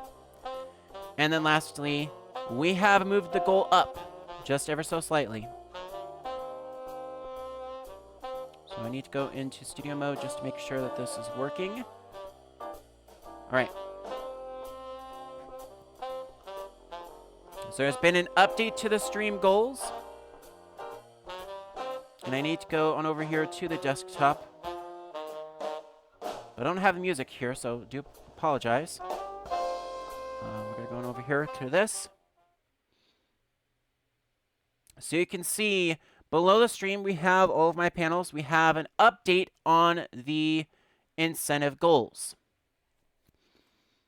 We have decided, because we are getting down to the last 3 weeks before I have to cut off Apollo Justice Ace Attorney, or within the last month, the follower incentives have been bumped up ever so slightly. We are still maintaining that at 50 followers, I will play through Turnabout Reclaimed on the next stream available following the completion of Ace Attorney Dual Destinies. This will be covered on April 2nd at the latest when reached. The amendments. We are now bumping up Turnabout Time Traveler to 75 followers. Turnabout Time Traveler is a bonus episode of Ace Attorney Spirit of Justice, the third game in the series, and this will be covered on April 4th at the latest when reached. And finally, it was previously at 150 followers. We are deducting 50 from the total. If we reach 100 followers by the end of this month, I will showcase the 2 episodes of Asinine Attorney on stream. And again, those need to be achieved by March 30th, 2024 in order to unlock Asinine Attorney. My goal is to try to finish this game by the end of this month. So I do apologize. It is going to take me a little bit of time to get that all sorted out. I also have one final thing that I would like to note. And again, this is kind of a I effed up, so I want to come back on over to this screen and come on over here and be serious for a minute. Due to some technical difficulties, I have decided not to continue recording the Apollo Justice trilogy. As such, we will have chat and alerts on for the rest of the streams for this game. I have decided that the next game will have some elements that are recorded, but I'm going to try to do those where I'm like recording snippets of progression while playing. And I will do most of the progression off camera, but on stream. So if that makes any sense, I am planning on progressing through Project 1KMC, 1,000 Things to Do in Minecraft. You will get a full video about that in due time, but that is my goal for some episodes on April. So some of my streams are going to be me progressing through 1,000 Things to Do in Minecraft and going through that official world. That just means that I have the ability to have the VODs be able, or have the VODs there, so I can clip stuff more frequently and have that at my luxury to use accordingly. And then I can also record and edit content basically while I'm working on stuff. That is my special announcement. And I do apologize for that. We're going to be having that as a special thing for you all. But yeah, our schedule for the rest of this upcoming week. Tonight, we're going to be finishing Tenma Taro Turnabout Time, and that's going to be it for the stream. As soon as this episode is done, I'm out of here.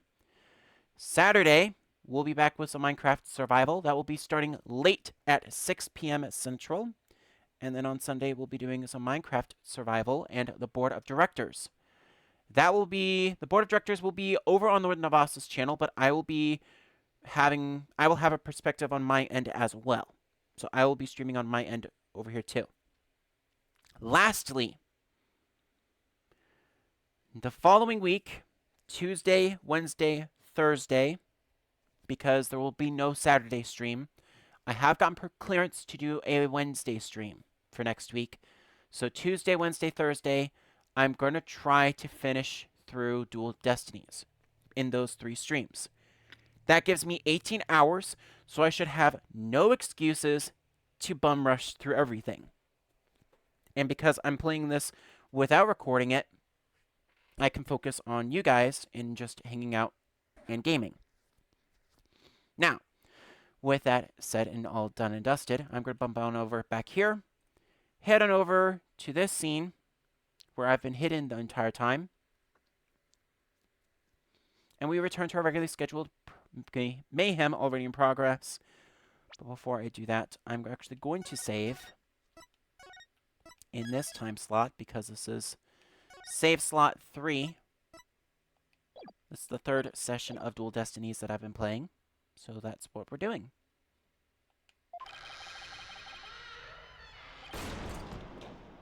Ooh. I love it when I don't have to worry about the sound effects, thankfully. Those doors need some serious oil. Ah! That was like nail on chalkboard! Oh, right. Forgot about those super good ears of yours. Ooh. Look, more feathers.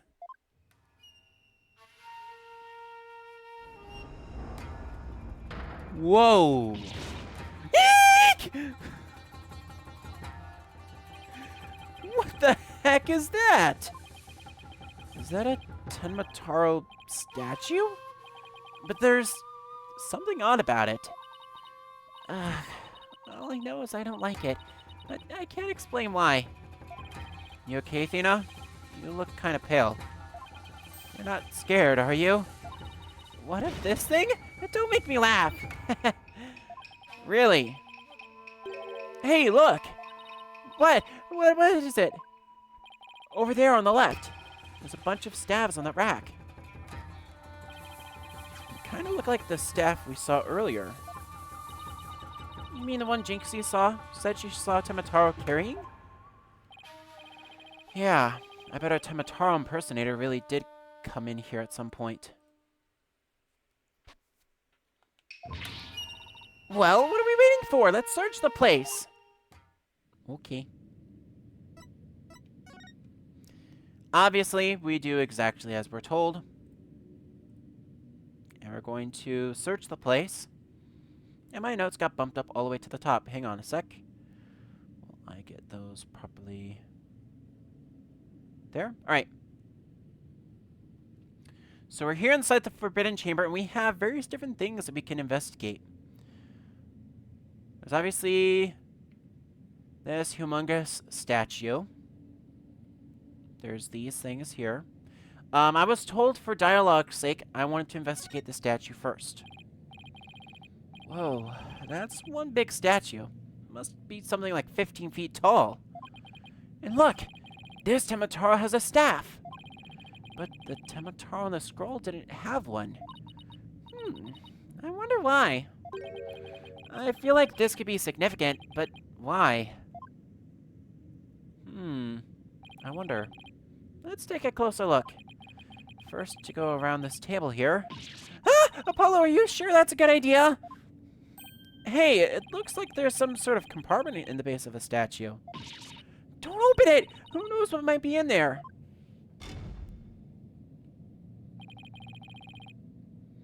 It's just a big empty compartment. From all the dust and cobwebs, I'd say it hasn't been opened in a really long time. That's enough, Apollo. Let's shut it in. Wait, there is something in here. Looks like some sort of figure, but it's so dusty I can't tell what it's supposed to be. Wonder what it's doing there. What it's doing here.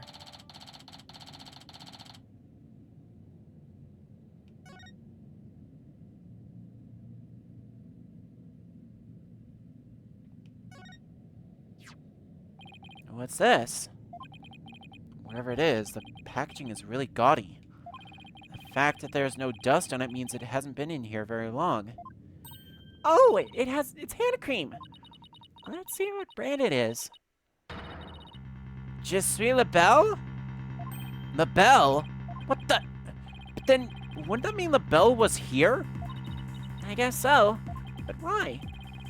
Well, whoever was dressed up like Tenma Taro must have taken a staff from here in the Forbidden Chamber. And that same person probably dropped this hand cream at the time.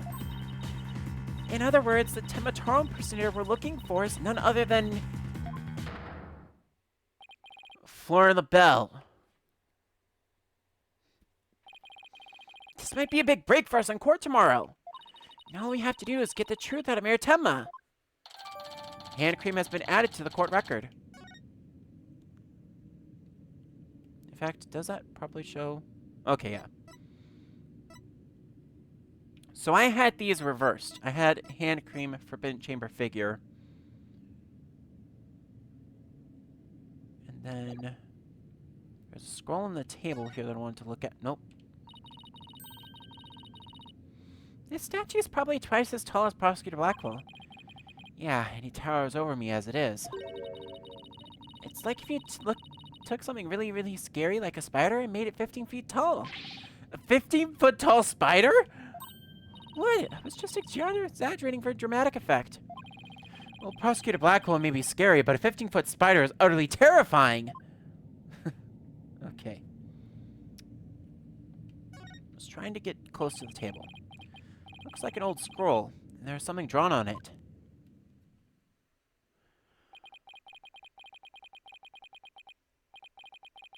Unless I'm mistaken, it looks like an old guy. Some sort of monk, maybe? A monk? What are you talking about? You know, people that take walks in the mountains as a form of spiritual training. Wouldn't that just be a hiker? The guy in this picture doesn't look like he's doing this for fun, Athena. Oh, look! There's some yellow thing strapped to his back. Uh-oh. Whoa. It's turning into Tenma Taro. What's this scroll getting at? Is this how Tenma Taro was born? Well, whatever it is, it's definitely creepy.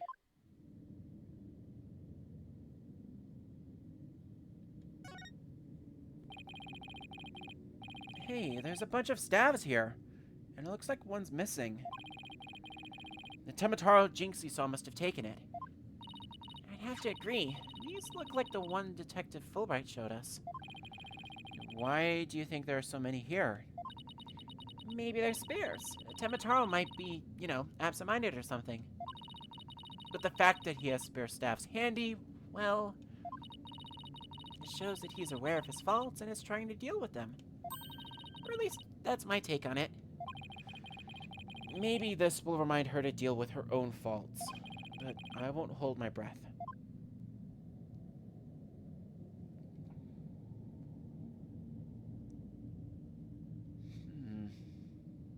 I also have that up there. Oh, look! There's an air vent here, too. I guess even forbidden chambers need some sort of proper ventilation. But I don't think anyone could reach this one either. Yeah. And there's nothing to stand on around here. I wonder where this vent leads. Well, the Fox Chamber's vent didn't branch this way, so maybe it doesn't have anything to do with this case after all.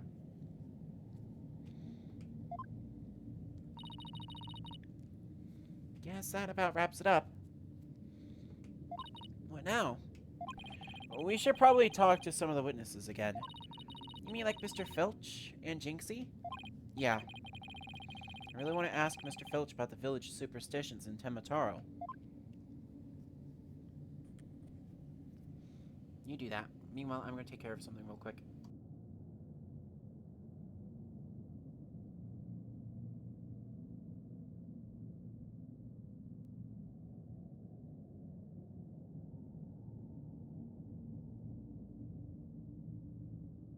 Sorry. Had literally something come up. IRL. I had to take care of it real quick. There we go. Okay. So, with that, we have most of the pieces of the puzzle, but as Apollo has mentioned, we do have a lot to talk about still. We need to ask Filch about Tenma Taro, we need to investigate Jinxie's alleged possession, and we also need to figure out what Jinxie was lying about earlier. With that said, our only choices are to move or continue investigating this area. Since we have what we need, the only best place for us to move forward to is to head back to the QB Manor foyer.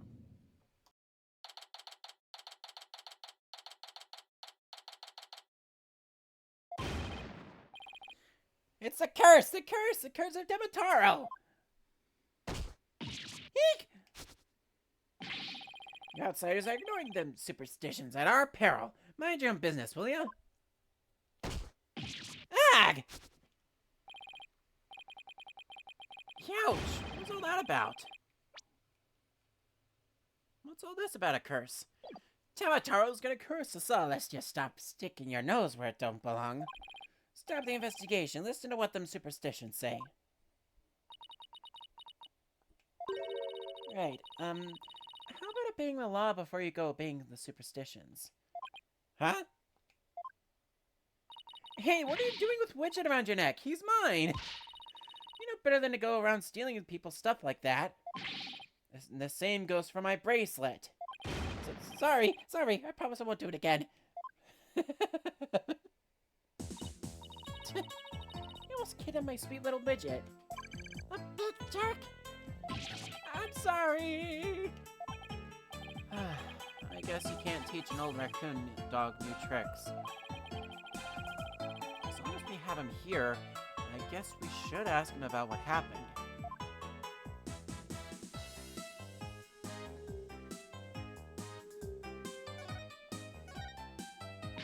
I can't believe you did that! It's one thing to steal a pair of shoes, but to steal Widget! Yipes! Mercy, mercy! I can't seem to control myself. Is that thieving blood running in my veins? Thieving blood? What's that supposed to mean? Glad you asked. The infamous bandit Azuki Kozo was my grandpappy. Take a gander at this. What exactly am I looking at? Looks like another of those yokai to me. That's none other than the Azuki Kozo. Robbed from the rich to give to the poor, he did. And he'd leave one of those figures at the scene of the crime. What's more, I'm his grandson because he was my grandpappy. Wow, you don't say. Thieves' honor, it's the honest truth. The slushing sound of Azuki beans scraping together in the dead of the night. It's a magical sound of dirty money getting washed clean for giving out to the poor. I'm Azuki Kozo, washer of money, giver outer of wealth reborn. To get the money, you should be washing yourself of this nasty habit. Ah! Wait a second. This figure looks a lot familiar. Yep. Yes! It looks just like that old dusty figure we found in the Forbidden Chamber.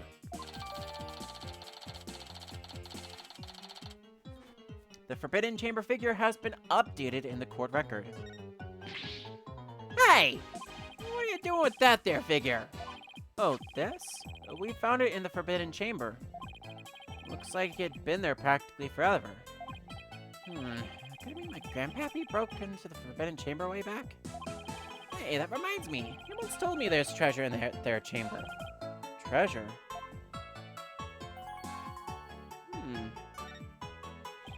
What do you know about the treasure in the Forbidden Chamber?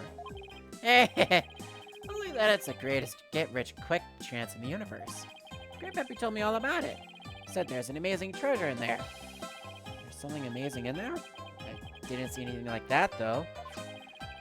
Your grandfather didn't by chance already steal it, did he?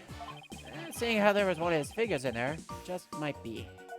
That's grandpappy for you. But he washed that treasure up real good before handing it out to the poor. Oh, of course, because he was so righteous.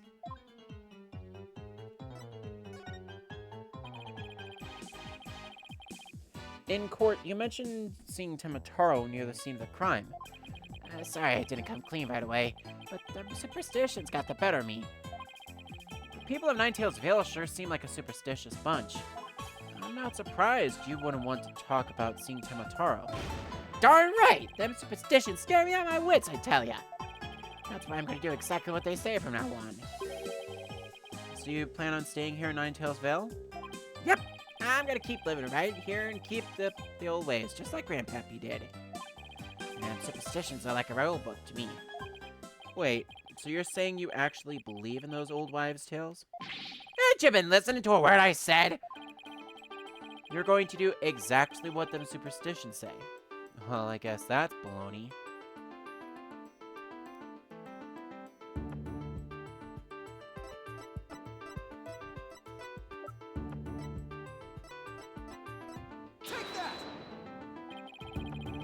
It's clearly written right here. Ignoring the superstitions will cost you your soul. There is, however, one way to save it. Your immediate departure from the village. Ah! So according to this, you shouldn't even be here, let alone talking with us. You said you plan on staying right here in the Ninetales Vale. But if you really believed in the superstitions, you would have been long gone by now. What? I know you've been lying to me. Time to come clean, Mr. Filch. Yipes!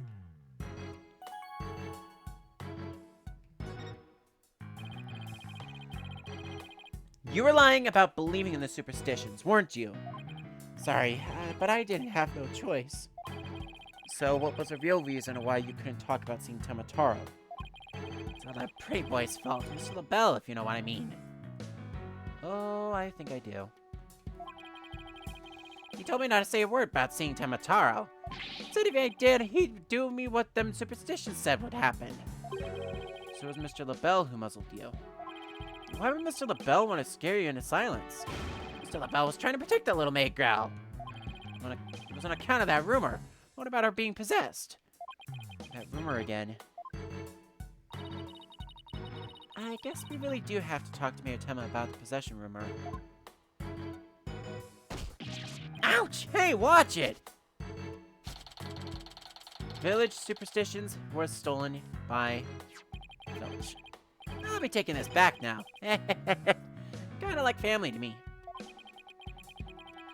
You could have just asked instead of stealing it. Was that all we wanted to ask Mr. Filch? Yeah, I think that was it. Let's go see Mr. Tenma Taro one more time. Just thinking about dealing with that yokai again makes me want to say pass.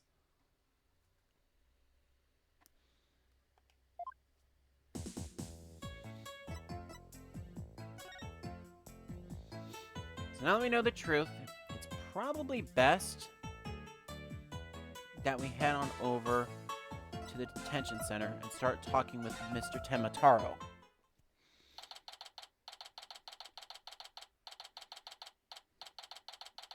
And hopefully I don't ruin my voice in the process of doing this.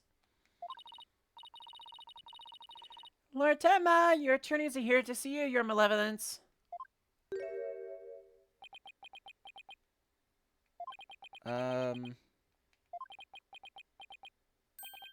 Why are you speaking like that? Oh, Mayor Tenma, you've returned. Yes, well, Jinxie came by earlier to apply a new charm to my head. It seems to be suppressing the demon within me. That's a relief.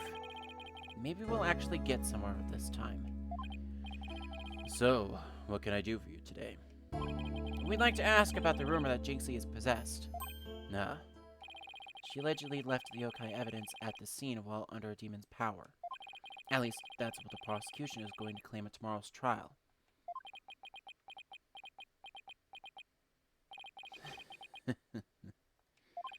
Huh?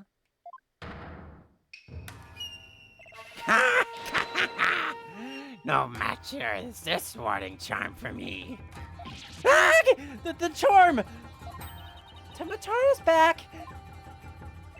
Those foolish mortals. They shall regret blaming that child for my doings. Ugh, I blew it. The question brought that yokai back. And he probably won't drop the act till Jinxie's name is cleared either.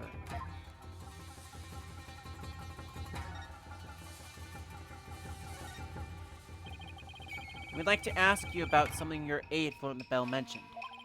Did you know Jinxie is rumored to be possessed? I know not of what you speak. You're not trying to protect Jinxie, are you? I, Tenma Taro, Demon Lord of the Yokai, protect a mere mortal? No affections do I possess for your race of humans. Please, we already proved there was a third party disguised as yokai at the scene. But if you deny that tomorrow, we'll never be able to clear Mayor Tenma's name. But I already told you I know not of what you speak. I don't think we'll get anything more out of him. It's all over unless we can somehow prove that Jinxie didn't plant that yokai evidence. Hey, Apollo, I think I've got this one. I think I can prove that she didn't do it. Really? Sure. I should be able to use psychology to explain that whole possession thing. Knock yourself out, then. Wow, Rena's really something. I can really count on her when it counts.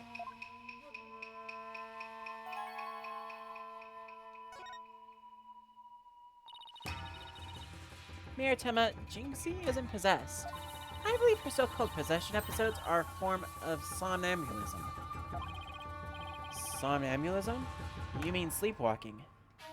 Yes, I think she is exhibiting a rare form of the disorder. It's usually brought on by repeated stress, or repressed stress. Goodness, I can English. Mr. Mayor, didn't her symptoms start soon after she began her job in Ninetales Vale? When the child visited last night, she did speak of dreading yokai and how they rob her of sleep each night. I knew it! Lack of sleep is causing her to enter an unconscious state. And that means she can't be trying to protect you. At least not on a conscious level. So then, the Tenma Taro that was spotted at the mayor wasn't Jinxie. Sleepwalking, eh? That would indeed explain the matter. Look! Tenma Taro's spirit! Left the mayor's body. Can you tell us the truth now, Mayor Tenma? Very well. It's the least I could do for a superb exorcist such as you.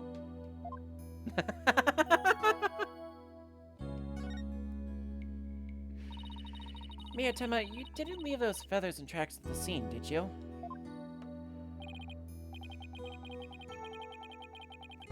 I did not. Neither I nor Jinxie had anything to do with that. That was the killer's doing, no doubt. I knew it. You suspect Florin is behind all this. But why? Did he really want Ninetales Vale that badly?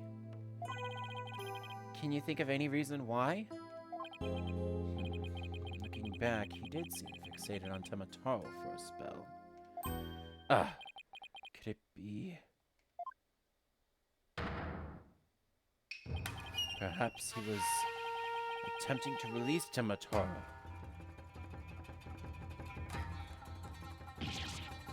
That's crazy! Are you saying that yokai is real? Whatever the case, Tenma Taro brings nothing but pain and misfortune. It's as the superstition warned. We must not gaze upon him nor free him from his prison. But how can people actually believe that? Well, at least we know who's behind this whole Tenma Taro thing now. Yeah, and I think we need to have another nice long chat with Mr. LaBelle. Your dinner is ready, Your Malevolence. An offering to the Demon King. You may place it right here. The kitchen crew poured their heart and soul into making it. Did they now? Souls happen to be a favorite of mine. Just hold the hearts next time. Yes, Your Malevolence, I'll remember that.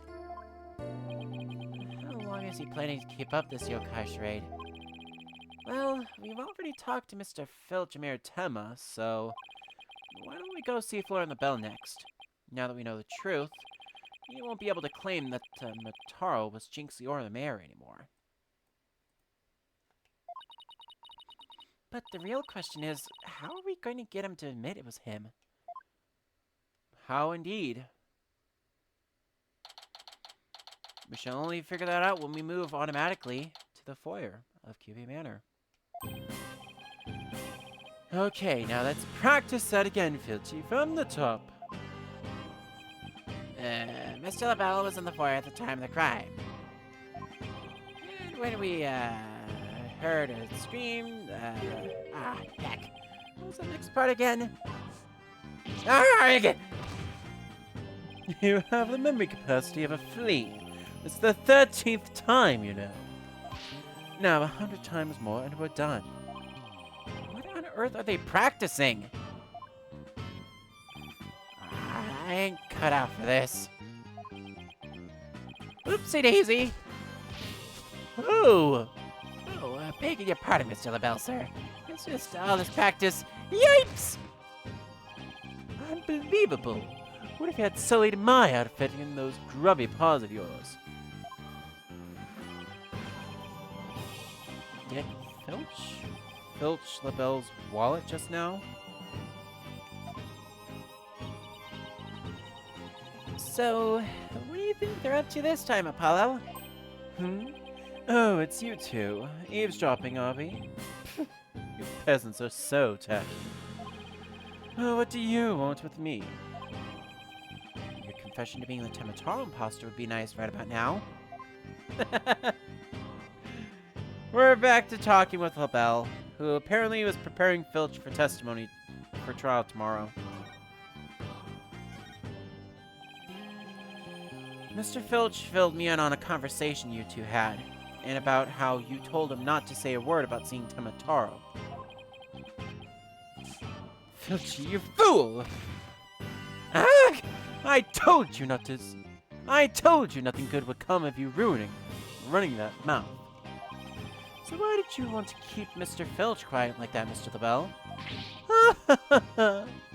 Why, to protect darling little Jinxie, of course. But Jinxie was never really possessed. She was sleepwalking. Being asleep at the time, she couldn't have been consciously trying to protect the mayor. That also means she couldn't have possibly been Tenma Taro. Interesting. But where are you going with this? Since you asked so politely, I believe you have a different reason for trying to keep Mr. Filch quiet. The reason would be to deflect doubt away from the one who was really Tenma Taro. Now this is getting interesting. Are you insinuating that I'm Tenma Taro? I said nothing of the sort, good sir. So sorry to disappoint, but I'm nothing of the sort. That's right. Mr. LaBelle even told me Tenma Taro was a jinx. Why would he? Yow! I said Tenma Taro was Jinxie, you fool. Honestly, you have the memory capacity of a flea. Practice it 100 more times. Yipes! So, have you been called to testify tomorrow? Yes, and I'm so looking forward to my courtroom debut. But you'll just have to wait till then. Oh, I'll be waiting. The special piece of evidence I've been saving just for you.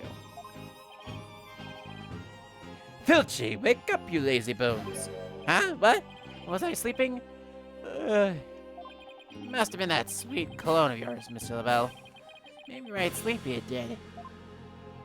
Well, it's time for your lesson on what to do and say tomorrow. Oh, I'm begging you, not another lesson. I ain't cut out for this stinking and remembering stuff.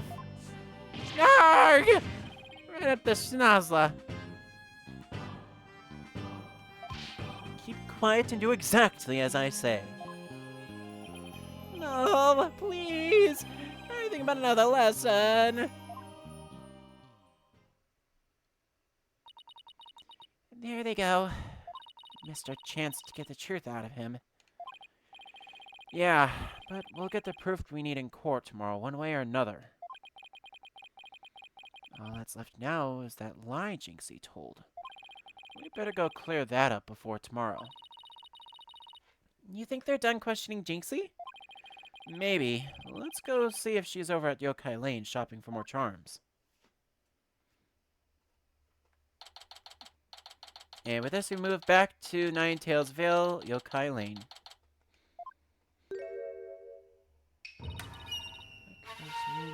Fox, it's time for sitting scores 9. The precious faster over time and ask my vengeance will be mine.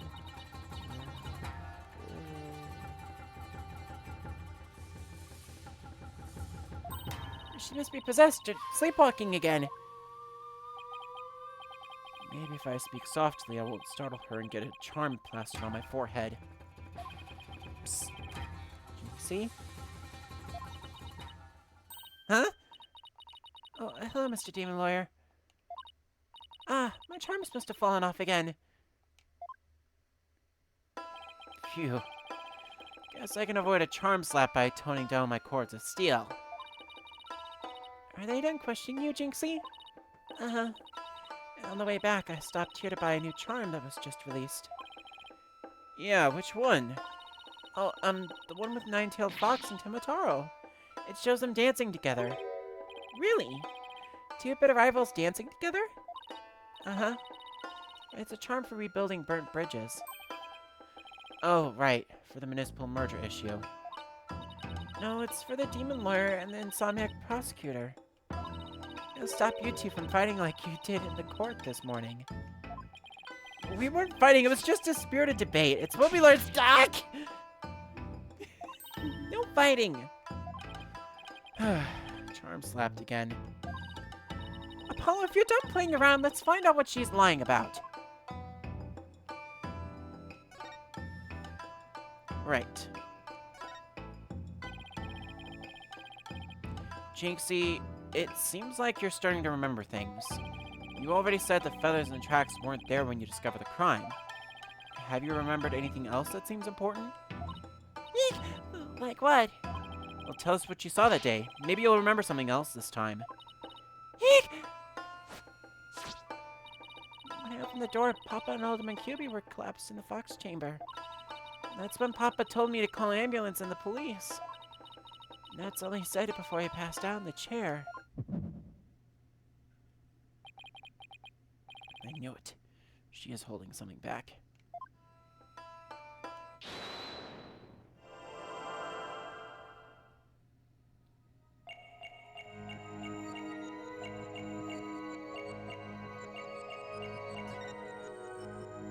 Gotcha! You were very nervous when you said that's all he said, weren't you? I know because I saw your fingers move as if you were going to slap someone with a charm. Huh? Listen to me, Jinxie. This is very important. Did Mayor Tenma say anything else to you? It was nothing. He was just talking in his sleep. Talking in his sleep? So you admit that he did say something else? Eek! How could you tell? Only a demon could have such powers.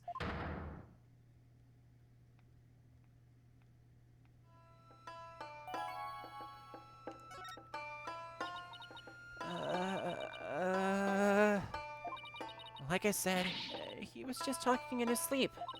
I mean, why else would Papa say something like that? Could you be a little more specific? Before he fainted, he said, "Forgive me, Jinxie. I killed Alderman Cubie." He said what? Mayor actually confessed to the crime? But he didn't mean it. He couldn't possibly have known what he was saying. He was probably possessed, or maybe he was in the middle of a nightmare. Nightmare? Oh, this is a nightmare. It's one statement I wish I'd never heard. What in the world are we going to do now? Return to the basics? That's right. Always believe in your client, no matter what happens. That is a lawyer's greatest and most trusted weapon. Right. Just believe in my client, even if all I can see ahead is darkness and despair. Jinxie, does Prosecutor Blackwell know about your father's confession? I didn't mention it when he was questioning me. I mean, there's no way Papa's the killer.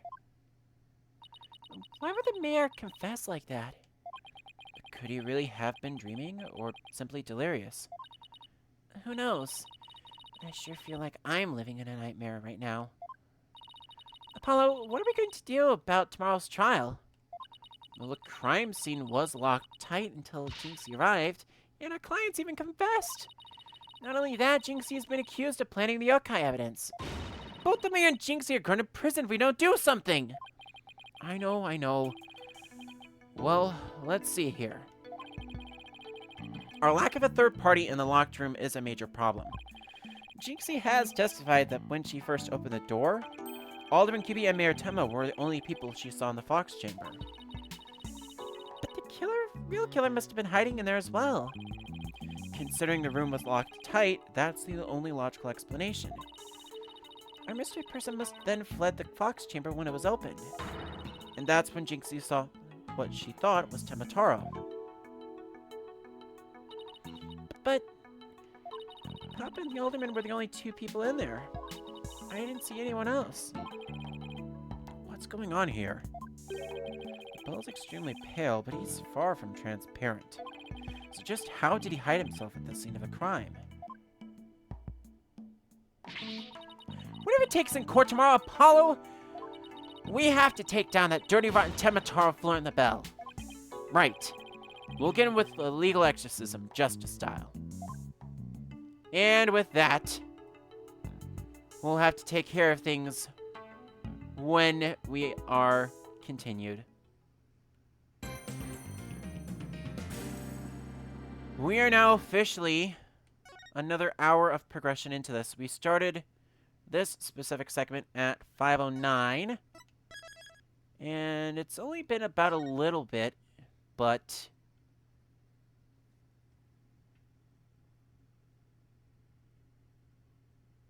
you know what? No, I do want to go a little bit because there is supposedly another brief recess, but I am going to probably take my next segment break at that point. So we're going to continue right into the next chapter, because I do not have enough time to go into the next ordeal. So with that, we start right in the courtroom. April 19th at 9:30 a.m., District Court, courtroom number 4. Court is now in session. All rise.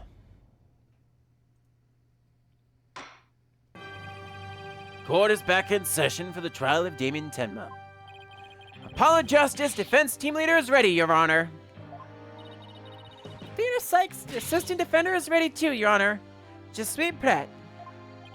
As chipper as ever, as I see, and in French, no less. And the prosecution? Uh-oh. Very well, then. By the way, I asked Detective Fulbright to provide sturdier shackles today. There'll be no more of your funny business this time, Prosecutor Blackwell. Now, your opening statement, if you would. I believe it's standard procedure for the prosecution to handle it. Looks like the judge is really bringing it today. He probably realized how Blackwell played him. It was one mean game, if Simon says. Yeah, his honor has to fight to defend his honor today.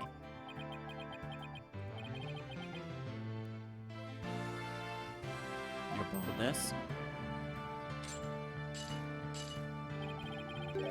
It's plain to see that you've always dreamed of delivering an epic opening statement. I have? I don't know if I would say that. Why, of course you have. I saw it in your eyes the last time you gave an opening statement. It was the look of one who yearns deeply for the thrill of an epic opening statement. For decades now, you have been watching opening statements from your bench. You're the crown jewels of the court, the one thing you cannot possess. The crown jewels of the court? And now, at long last, they are within your grasp. How could you possibly refuse? Oh, so you don't mind if I do it then? I'll make a special exception. Just this once. Here we go again. Yep, more of Blackwell's mind games. Well, in that case, I think I might go ahead and make the opening statement myself. In yesterday's session, we learned the shocking truth that the victim in Alderman Rex Cuby was the Amazing Ninetales. We also learned that the Amazing Ninetales was a key figure in the Yokai craze and the anti-merger protests. It was further revealed that upon learning Rex Cuby's secret identity, Damien Tenma murdered him. The fact that the crime took place in a tightly locked room was also brought to light. And the only people in that tightly locked room were the defendant and victim. The defense proposed the existence of a hypothetical third party, but further investigation revealed no proof of a third party who had escaped the room. Ergo, we must conclude that the evidence against the defendant is, well, conclusive. Eek! Did I say something wrong? That was quite astonishing. You've truly outdone yourself this time. Oh, one more thing to boast about to my grandchild.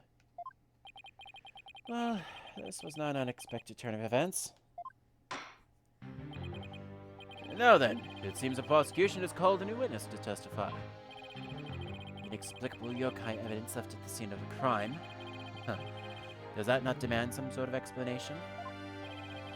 The feathers and tracks weren't those left by the mayor while he was possessed. That was but an act to protect his daughter. Oh, yes, of course. I suspected as much. Wait, did he actually believe the mayor's award-winning performance? His daughter was the only one who planted the yokai evidence. Miko, the true identity of the yokai in the manor was the manor's maid, Jinxie Tenma. Objection! The prosecution is engaging in mere conjecture. Would you care for some witness testimony, then? For I'm ready to prove that the little scamp is the one behind the Tenma Taro farce. Witness testimony, but he means Filch and the creep LaBelle. Very well, then. Bailiff, would you bring in the first witness?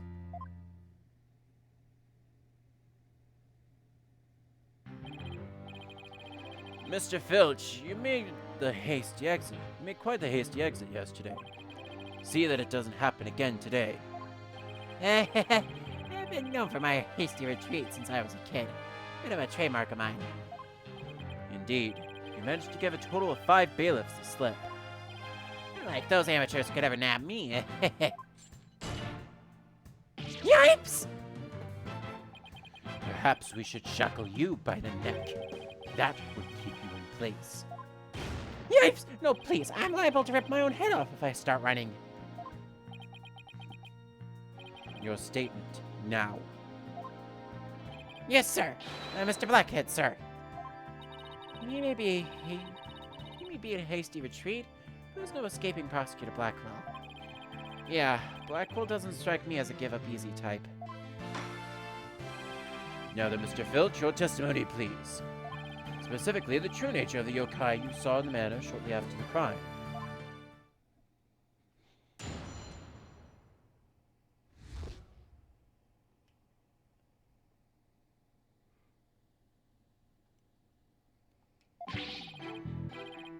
Tenma Taro's really that little maid gal, ain't no doubt about it. I mean, the Tenma Taro I saw is just a little thing about her size. The little runt had a big old staff. I'd seen him when she came into the foyer. Bet you she stole it from the Forbidden Chamber after stumbling on the crime scene. She was gonna use it to wallop me on account of my fierce reputation. I just know it. I beg to disagree. So Tenma Taro was short in stature, and that's because it was Miss Jinxie Tenma all along? You betcha! Besides, all the rest of the manor were way taller than her. Feigning height is but an easy thing. But a big ox like the defendant could never pass for short. What if the Tenma Taro impersonator was walking on their knees? Oh, no, we ain't walking. I'd seen it myself. Then perhaps the yokai really was Miss Tenma after all. All monsters are not but tricks, either the mind or the cheap parlor variety. So you're saying she created an illusion like one of those magical eye things? Precisely. Human senses are easily deceived.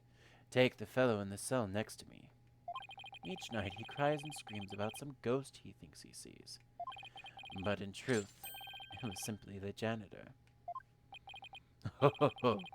Prosecutor Blackwell just gave up the ghost, literally. The janitor's deathly complexion and all white attire are no doubt partially to blame. That and the fact he constantly mutters about taking vengeance for this or that.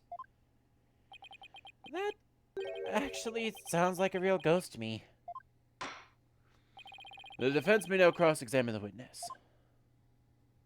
Good enough, because I know exactly how to take care of this. And it's not just because I've got my notes.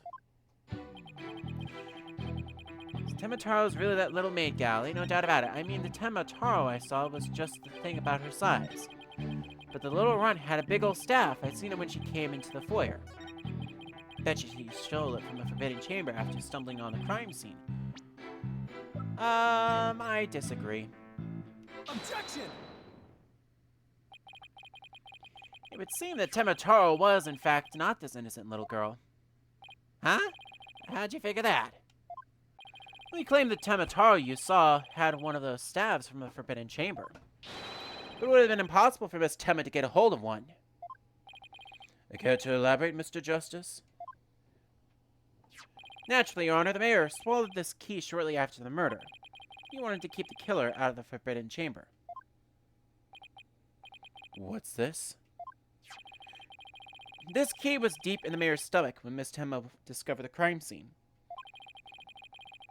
So you see, it would have been impossible for her to get into the Forbidden Chamber. In short, the Tenma Taro seen holding that staff could not have been Jinxie Tenma. Ack! Arg! What?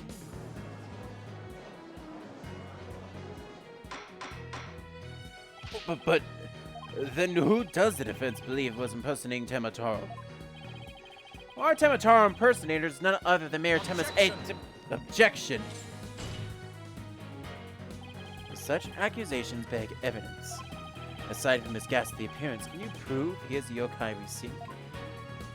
Yes, in fact, I can. Very well. Let's see where the defense is going with this. Mr. Justice, please show us proof as to the true identity of the Tenma Taro impersonator. Take that! We found this hand cream in the Forbidden Chamber, and we know that whoever was Tenma Taro took one of the stabs out of there. In short, I believe whoever this hand cream belongs to is the yokai impersonator that we're looking for.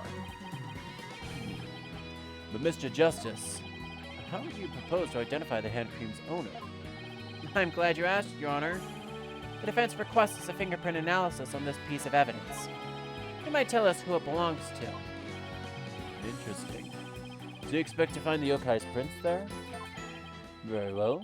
I hereby call a short recess while we wait for the fingerprint results. No need for that, Your Boldness. We have the prints of everyone at the manor that day. You call the prosecutor, Blackwell? Could anyone be more whipped? Fulbright, analyze this for prints. You have 3 minutes. Your wish is my command. Very well then, I guess we'll just wait right here. No, we won't.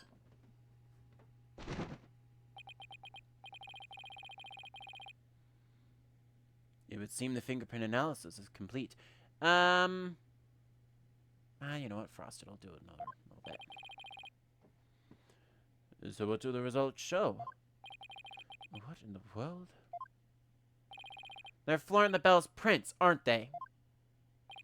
This is absurd. Prosecutor Blackwell? I'm not gonna like this, am I? Don't tell me. Are there Tenma Taro's prints? The fingerprint analysis reveals that the prints belong to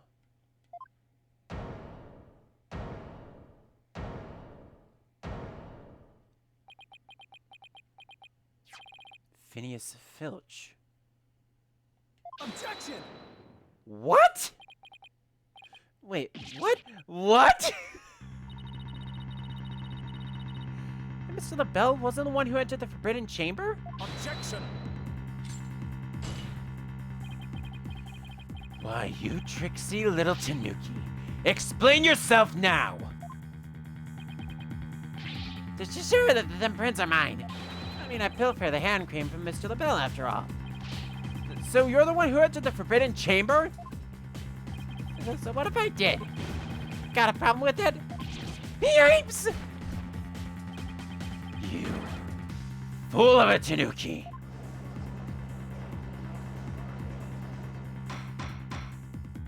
Order! Order! Mr. Justice, care to explain what this could mean?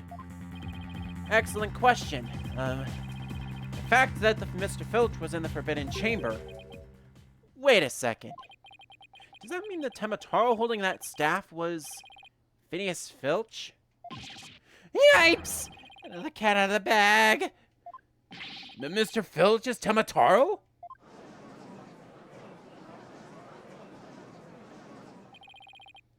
don't understand. Does this mean Mr. Filch is a real killer?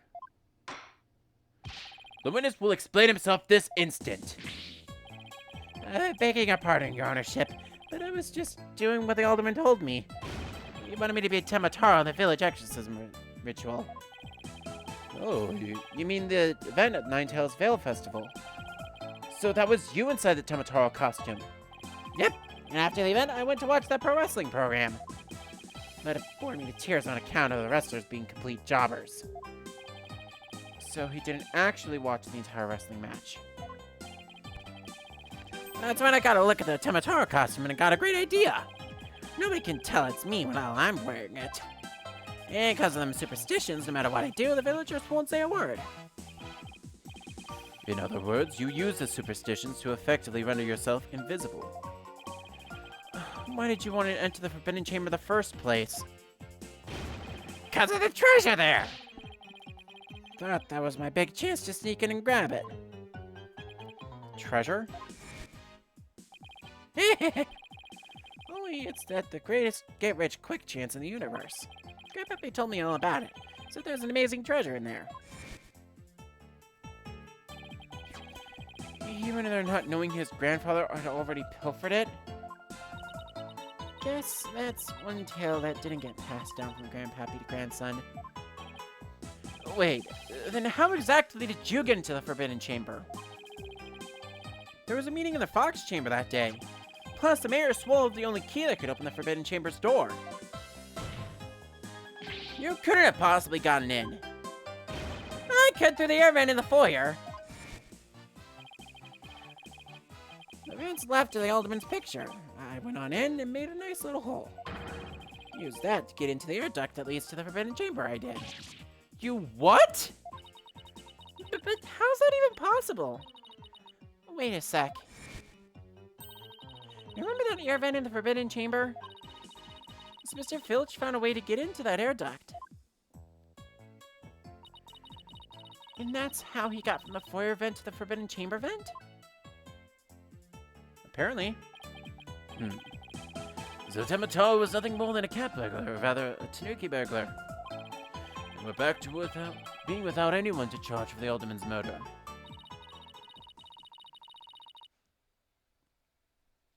Looks like our so-called yokai is nothing more than one big troublemaker. Tell me, Mr. Filch, what did you do after fleeing to the foyer? I got out of that costume right quick. Would have just caused trouble at that point. And where is that costume now? Heck if I know. It ain't my fault if you never find it. The police searched every nook and cranny. No yokai costume was left in that manor. What if it was tossed outside the manor?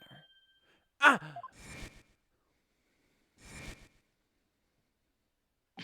No way!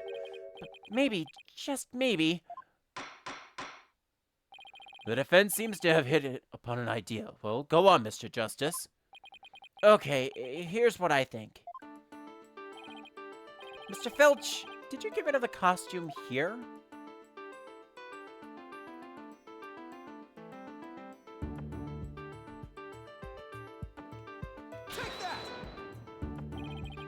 Did you toss it out the window? Because that would certainly explain why it didn't turn up inside the manor. You think I tossed it out the window? That costume cost me a pretty penny. So why would I go do something like that? Well, I can think of a few reasons. Any bright ideas, Apollo? Well, assuming the costume really was tossed out from the window, then the next question would be what happened to it after that. If I'm right, I may have just the thing to prove what happened to that costume. Phineas Filch, I have just the evidence for you. You do? This evidence proves that you did, in fact, get rid of the Tenma Taro costume through the window. Take that! Ah, that's... the Tenma Taro flying through the sky? And just how does that prove Mr. Filch threw his costume out the window? It's quite simple.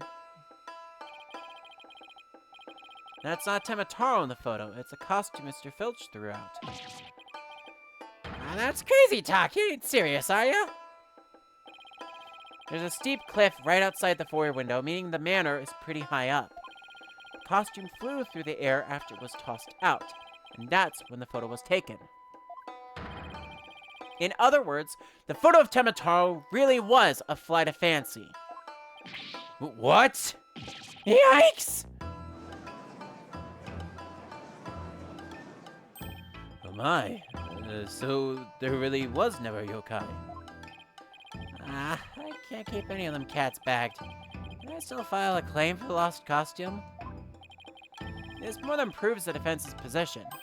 Jinxie Tenma had nothing to do with staging the yokai sighting. Okay to raise any objections, Prosecutor Blackwell? None whatsoever. I'll deal with that Trixie Tanuki after I've dealt with this case. We did it! Get going! Now all we have to do is make Form the Bell take the stand. Objection! Uh-oh. Sheathing the sword a bit early, are we not? Huh? Nothing has been proven beyond a doubt. Take this tricksy little Tanuki, for instance. How do you suppose he was able to exit the Forbidden Chamber? Probably the same way he got in, through the chamber's air vent. And what of the feathers and tracks at the scene of the crime? They would suggest that the Tanuki exited through the chamber door, not the air vent. Objection! Objection!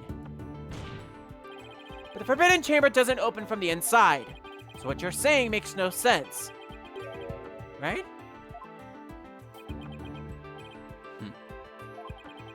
Someone on the outside opened the door for you, isn't that right? Yep, that's right, Mr. Blackjack. The door suddenly sprung right open. Hold it! Sprung right open? And who was on the other side? I didn't get a good look on account of the sudden glare. Like how the reflection from my head blinds narrow moviegoers emerging from the dark. That's when I snatched that staff and made my daring escape. And that little maid gal spotted me as I hightailed it down the hall. And that means the Forbidden Chamber wasn't open until after the crime was discovered. But wait, we still don't know who opened it. Maybe there really was a third person in the Fox Chamber. Objection! Well, you little Tanuki. When the Forbidden Chamber opened, did you see the accused passed out there? Nope. Only one there was the alderman, and he was dead at his door now. If the accused wasn't there, what do you suppose he was up to? Uh-oh. I don't like where this is going. Don't tell me. Oy. Trying to say that while I was yawning. Bad idea. Blame me. The only one who could have opened the Forbidden Chamber was the accused Damien Tenma. Ugh!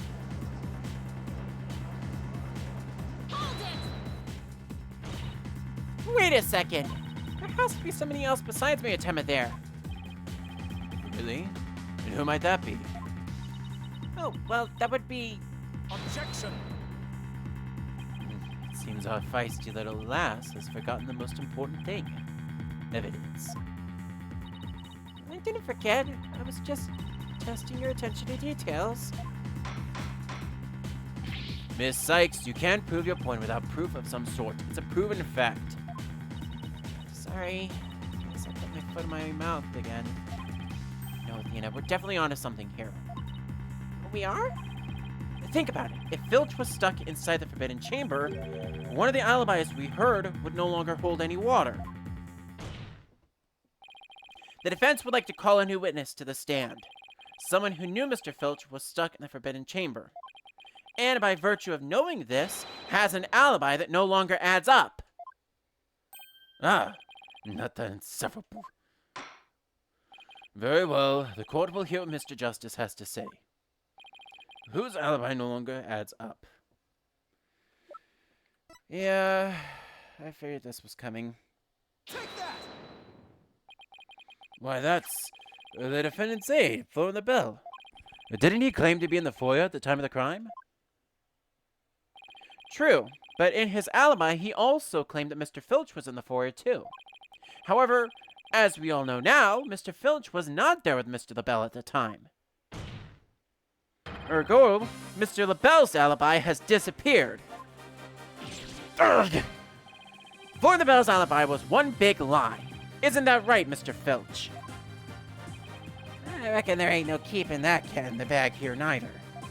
It was all Mr. LaBelle's idea. He told me he'd button his lip about me breaking into the Forbidden Chamber. And in return, he said we'd vouch for each other's alibi. Shame on you, Mr. Filch. Perjury is a serious crime, you know. Ah, shucks. Mercy, your honorship, mercy. Ah! I also assert that the person who opened the Forbidden Chamber for Mr. Filch was none other than Florent LaBelle. After all, his alibi has just been proven to be a complete fabrication. I see. Well, we will take a 20-minute recess, after which time we will go see what Mr. LaBelle has to say for himself. Yes! Finally going to drag that slippery snake onto the stand. In the meantime, the prosecution will question Mr. LaBelle about these new allegations. All right. We're going to hang out here for a little bit because Valentine's 10:25 a.m. District Court Defendant Lobby number 3. We're going to hang out here for a little bit because I kind of need to take another quick break. When we come back, we'll go through the recess and take care of everything else there. So I shall see you all on the flip side.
Hi.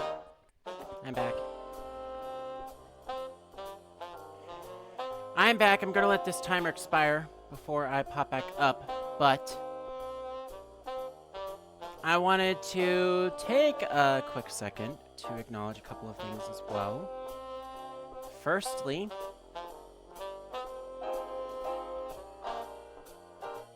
I have not ever made any comment of this fact, but I have sort of, like, in my own personal headcanon, believed that if I was ever part of this, like, Ace Attorney fandom, me and Prosecutor Godot, which isn't even in this trilogy, might I add, but me and Prosecutor Godot would get along quite well with each other. And in fact, I got... I need to go and actually get his picture up here.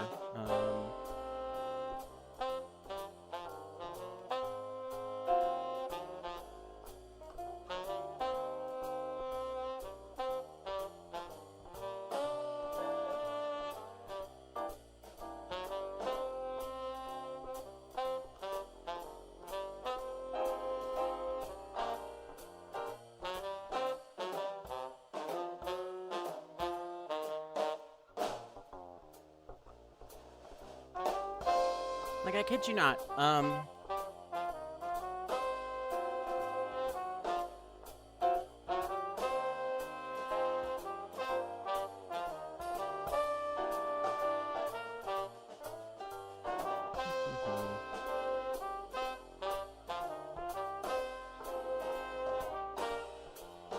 Hi. Alright. Hi, he's back. I let the timer expire on my little coffee break before I come back up and said hello. While I'm back here, I can also hide this so I can read the chat again. So...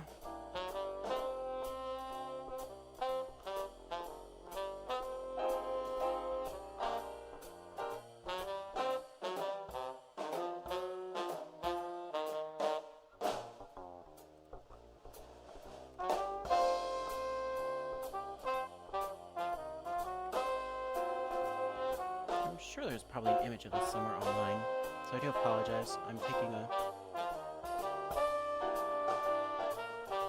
quick little break to go and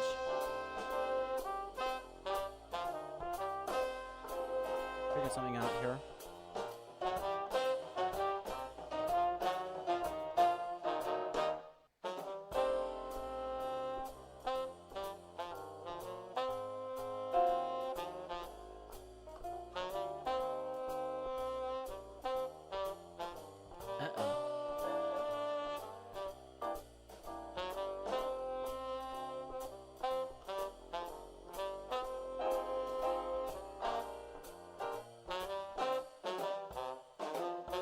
I just realized my entire right-hand screen has disappeared. And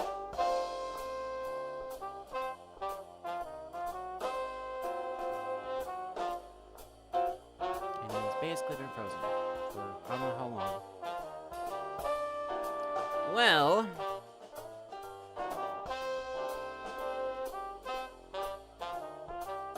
hope they didn't break anything.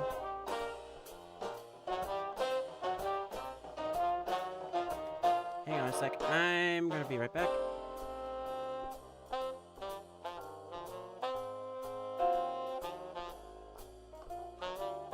Okay.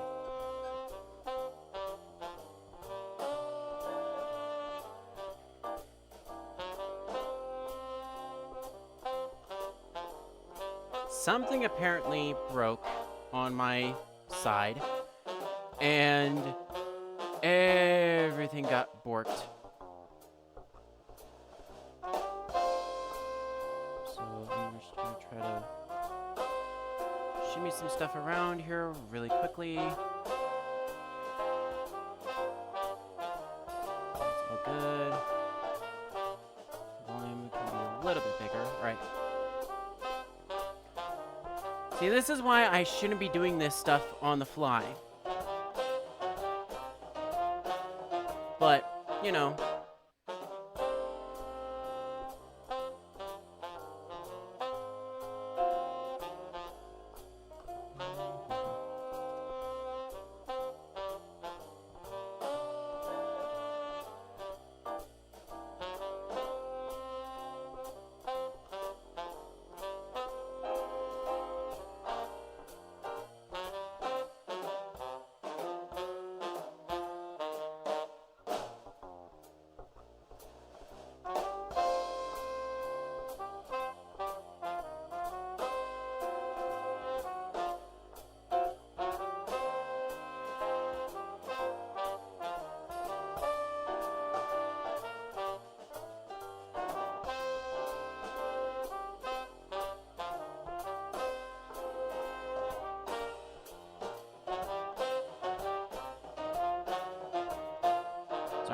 very quiet here because I'm just trying to make sure my setup's not completely broken here. The only thing I can think of is... yeah. Basically it, right here.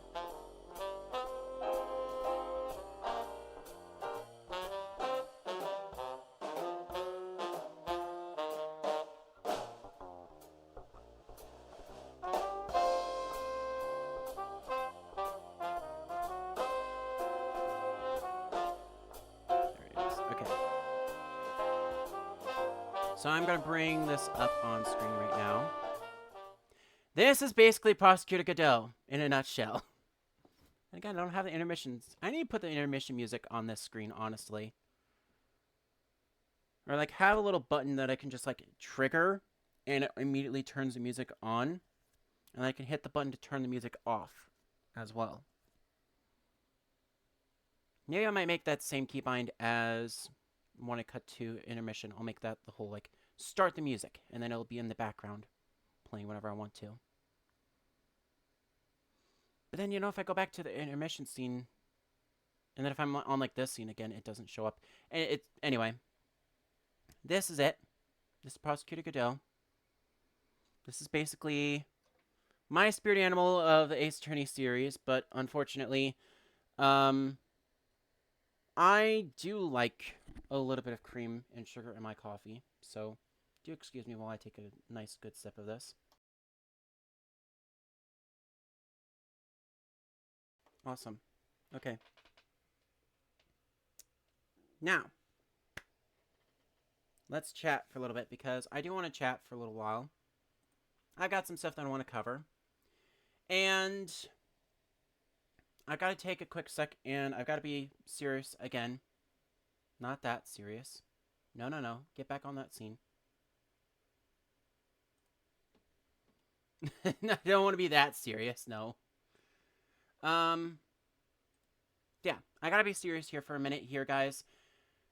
Again, if you're just tuning in, we are no longer recording the Apollo Justice Trilogy. I have decided that I'm going to be continuing with this on my own and for the sake of the stream, but I will not be doing any further recording sessions for the time being. Only when you see the exclamation point recording on stream is when you will be seeing when I'm actually recording. And for those, usually this scene is also safe from the recordings because this has a little TMR emblem on the side as well. So scenes that are always going to have the chat, always going to have alerts playing on them, are going to have a little TMR emblem up at the top. Other scenes, of course, as you know, are going to be basically those scenes that I've got everything else figured out. Now then, with me no longer having to worry so much about that, can I bump myself back on over to the right-hand side? There we go. All right. So, in fact, I might even go back here for a little bit because I want the noise here. For those that are watching live, I do, of course, have the VODs channel, as you know. But regardless if you can chat with us or not, thank you very much for dropping on by. I do have a special offer for those that are looking in the chat. If you would like the free lurkers, shout out to once per stream. Mr. Millennium, I see that you're hanging out in here. Would you be so kind as to do that for us and demonstrate lurk? Thank you. Once per stream, Ben the Millennium can come on in and type exclamation point lurk, and he'll get an audible thanks for dropping on by. Outside of that, we have the VODs channel. It is set to go live soon. Again, we're working on getting the rest of the thumbnails up and getting the streams caught back up for this weekend. We are planning on releasing a video Sunday, Monday, Wednesday, and then next week it'll be Monday, Wednesday, Friday. And we'll be releasing streams at least once or twice per session. We will also have the first wave of streams released all at once. So that's going to be all of the stuff, I think, from the first 2 weeks of February. I've got the first 2 full weeks, I should say. So stuff from February 4th through the 17th is all going to be released next week for sure, in waves across the 2 dates. Sorry, 3 dates. And then the week following, we'll be releasing the next wave, which is the latter half of February. Stuff from this March, we're going to be releasing the week after that. And then our goal is to get caught back up in April, so that way we have stuff going out the following week to a point where we're doing 72-hour turnaround. That's the target. That's what we're sticking to. Now with that said, ooh.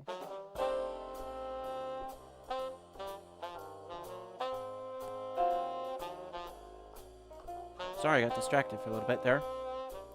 It just suddenly got really dark in my room.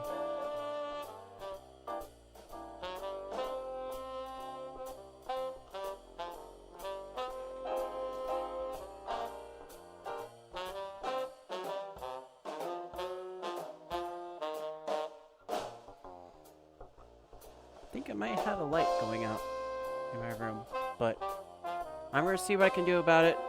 In the meantime, while I'm figuring that out, I guess I should also share that our schedule for the upcoming week. We have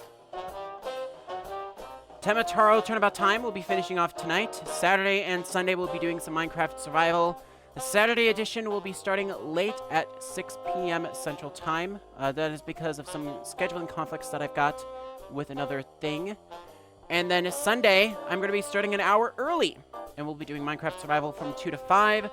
I'll either do a second stream or an hour break, but then we'll be doing the Board of Directors 6 to 9 over with Lord Navasa as well. Lord of the Nevada.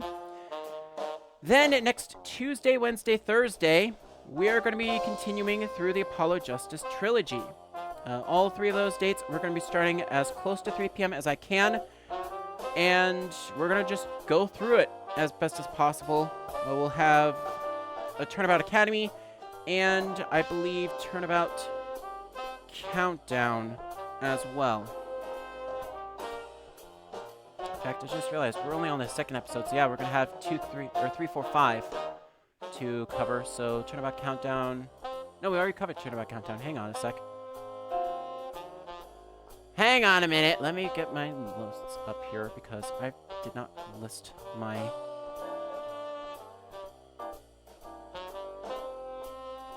Frick. Okay. So we will have the Turnabout Academy, the Cosmic Turnabout, and Turnabout for tomorrow. All next week.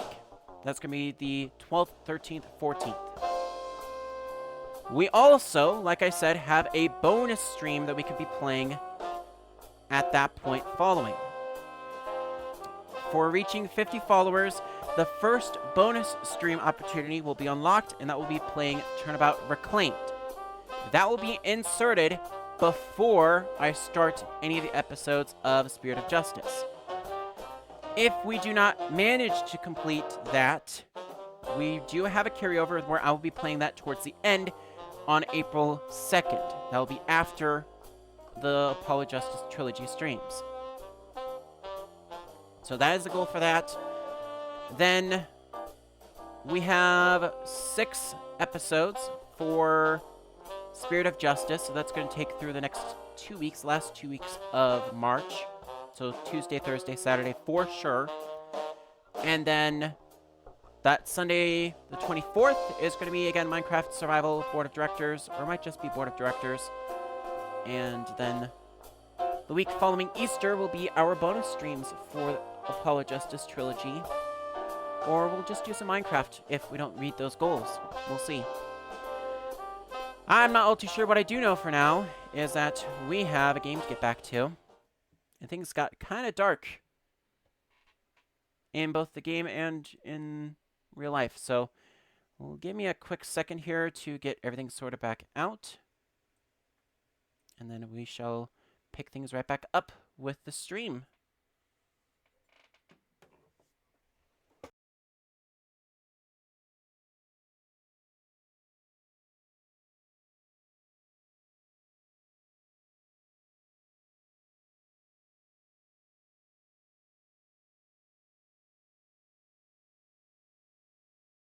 Okay, that was weird. I honestly have no idea what happened, but I think one of the diodes in my light bulb may have temporarily like flipped itself because I had to go and like shut off and turn on the lights again. I think it's all right. Or at least I want to say it's all right, but I'm not all too sure, honestly. We shall see, though. In any event, I don't need to worry so much about it, so much as it's mainly just so that way I can consciously see. So with that said, I'm going to take another sip of coffee and get right back into this little break and catch up to see what Apollo and Athena have been doing during my little 20-minute recess, of course.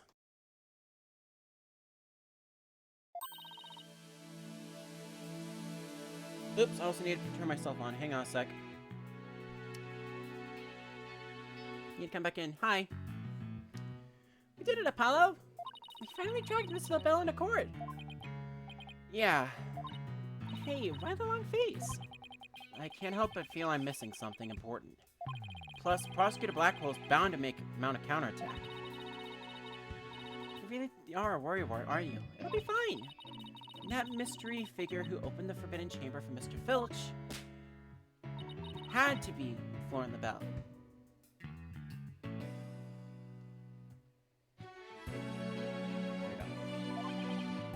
I know, but that's not what's bugging me. I wish I could put my finger on it, though. At any rate, the big showdown with Mr. LaBelle is up next, so chin up, Apollo.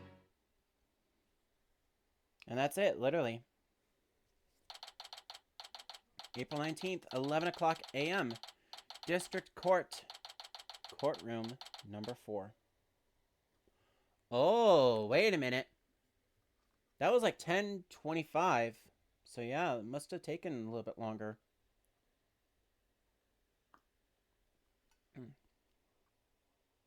Again, Mark II of my VTuber model, or at least my PNG tuber, I'm going to have like specific animation for drinking coffee in the similar style of Godot.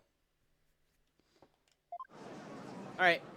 Oh, Jesus H. Christ. The court is back in session. Our next witness is...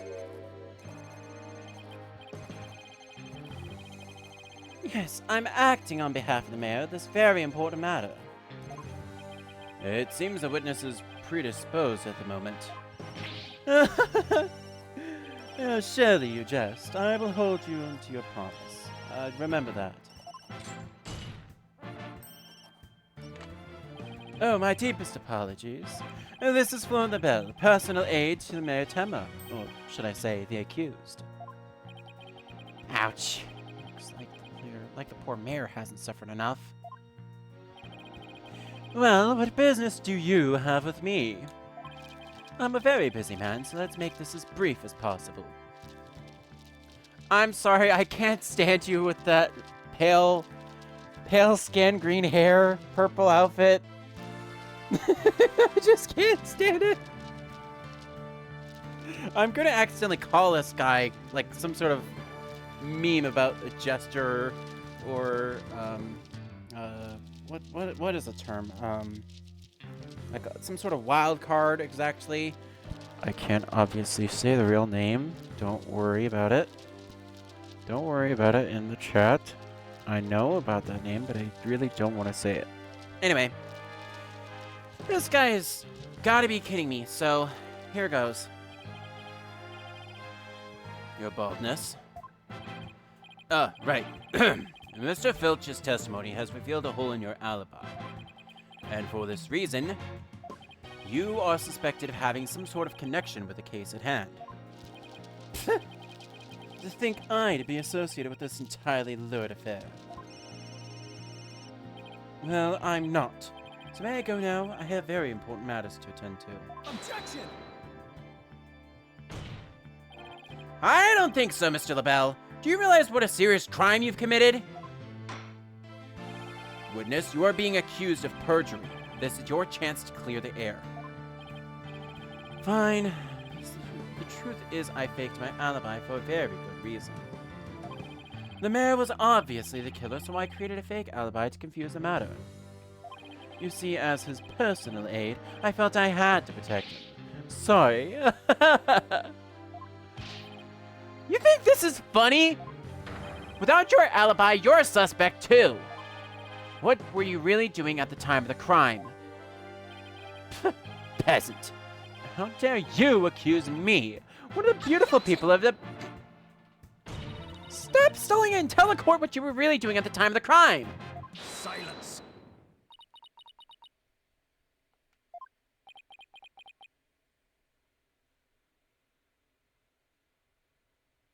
Oh, crap.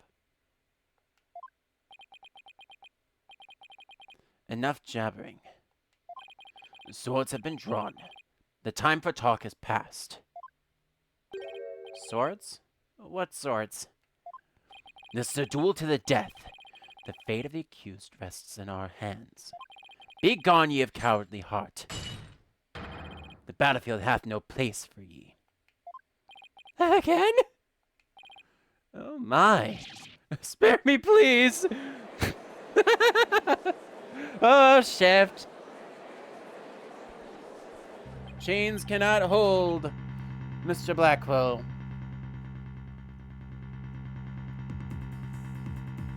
Nor can I hold this coffee and the controller at the same time. I'm sorry. So much for sturdier shackles.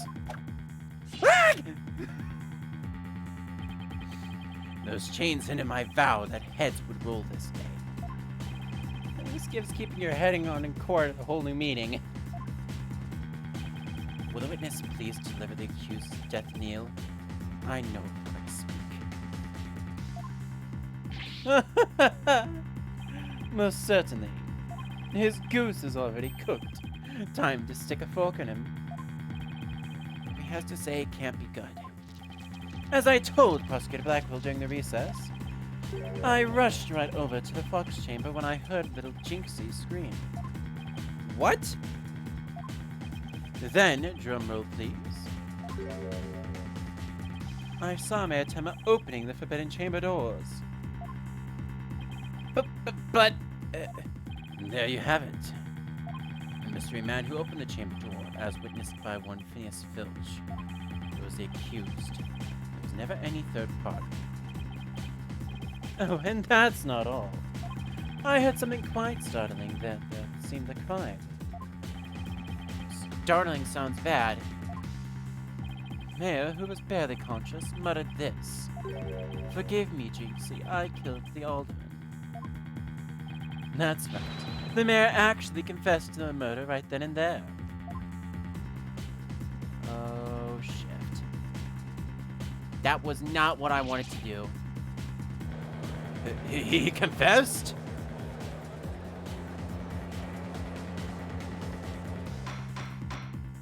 Order! Order in the court! This is quite conclusive testimony if it stands. Just so. And quite astonishing, I might add. I only learned of this fact during the recess. I just love surprises, don't you? That's why I saved the best for last. Consider it as a gift from me to you. No way. I don't believe Mr. LaBelle heard the mayor confess. But if this really is true, did Mayor Tenma really confess? It is indeed. During the last recess, I confirmed it with the mayor's daughter. It would seem Mayor Tenma actually did confess. That testimony is quite favorable to the prosecution's... This is the bell. Yes, I called earlier about the party reservations. That's right, and I'll be calling my little shindig Mayor Tenma's conviction gala. A splendid time is guaranteed for all but the mayor and his defense. Well, as it seems our witness is a very busy man, let's get right to his testimony. Mr. LaBelle, please tell us what you saw when you came upon the scene of the crime.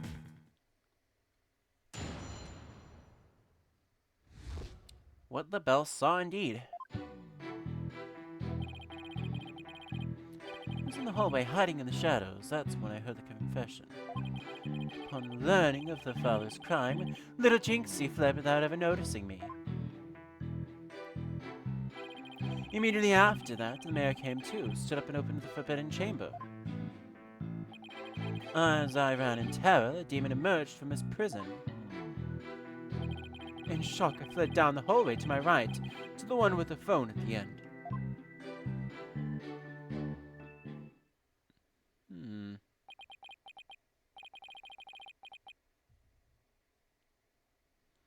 I must say, this is a shocking revelation.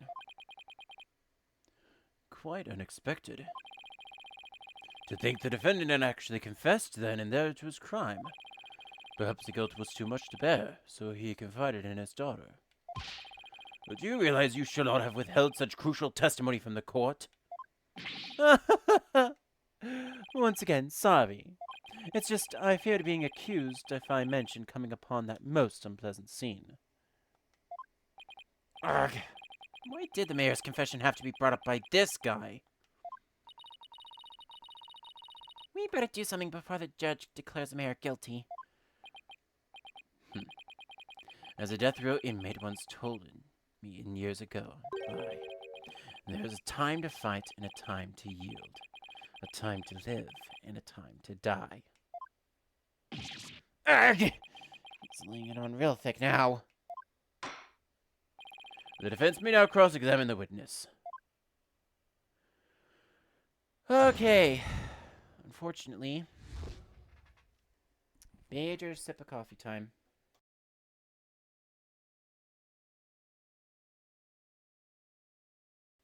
Right. So.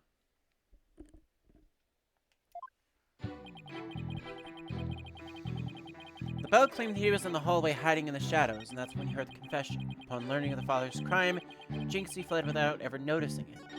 Immediately after that, the mayor came too, stood up, and opened the forbidden chamber. As he ran in terror, the demon emerged from his prison. That's where I have a contradiction. Objection!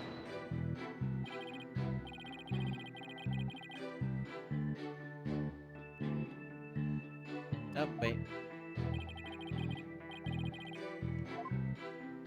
Shit.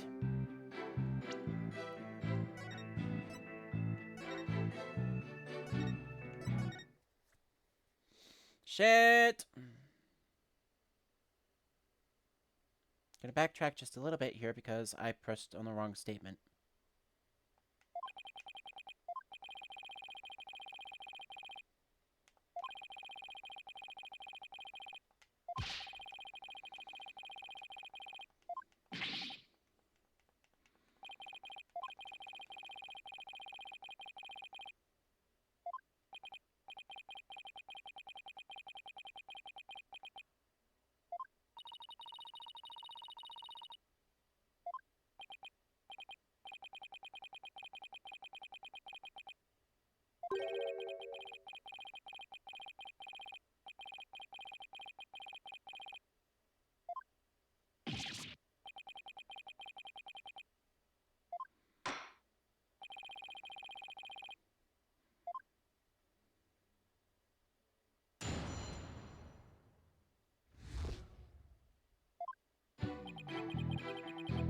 Okay, back into this part again. I wish there was a way for me to just skip all of this, but unfortunately not.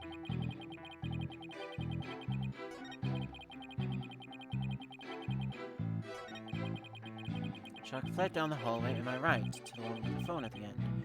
That's where the statement with Jinxie contradicts.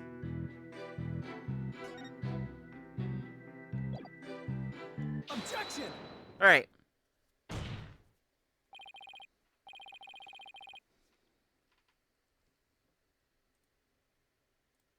Need to put that. Statement 5. There we go. Alright. Okay.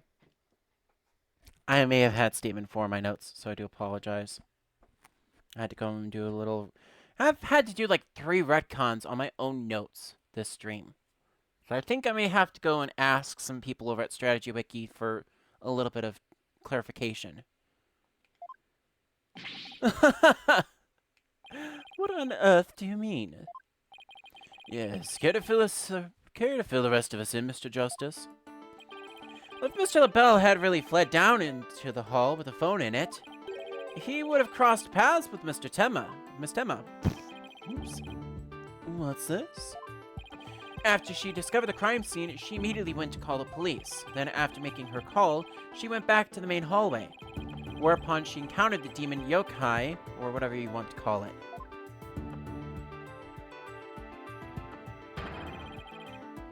As for me, I call it Phineas Filch in a Tenma Taro costume. The encounter happened right here, where the hallways meet. As for Mr. LaBelle, if he had fled here, feigning escape from the Yokai imposter, why yes, the two would have crossed paths. Right, except Miss Tenma told us that there was no one else in the hall. In short, Miss Tenma did not see you in the hall because you were never really there. Strike one. Ah! My eyes! My beautiful eyes! Ha! Such a fabulous scent now, is it?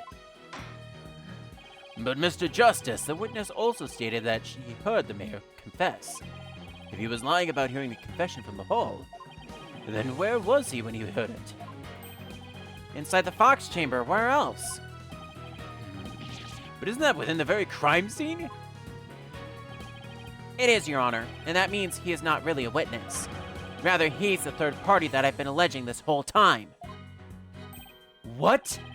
You think I'm the killer? How dare you? Silence. Foolish fop.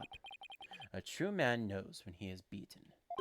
A shield of lies comes to naught before a foe with a sword of truth bared.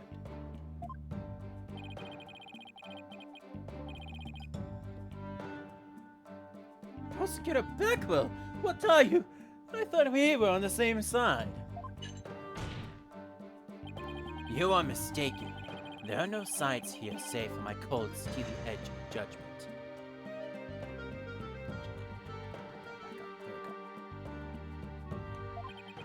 You are alone upon this battlefield with naught but your lies and sickly sweet perfume. Whoa, what just happened? I was really tearing into him. You heard the mayor's confession from the inside, did you not, you deviant dandy? For the sole location from which you could have seen and heard the mayor and the Tanuki. Without either of them noticing, you were right there in the Fox Chamber. Oh, why? So that's how it's going to be. Fine, I'll come clean then. Seriously? You admit to being there in the Fox Chamber? I do. I did enter the room after the murder. But I was afraid of being falsely accused, so I lied about it. I feel terrible about lying like that. But it's a verbal cologne I used to protect myself. You better explain yourself, Mr. LaBelle. Yes, of course. I was just about to get to that. The witness is skating on thin ice. I'll remind you that perjury is a very serious crime. Now then, let's hear your testimony again, this time without your perfume of lies.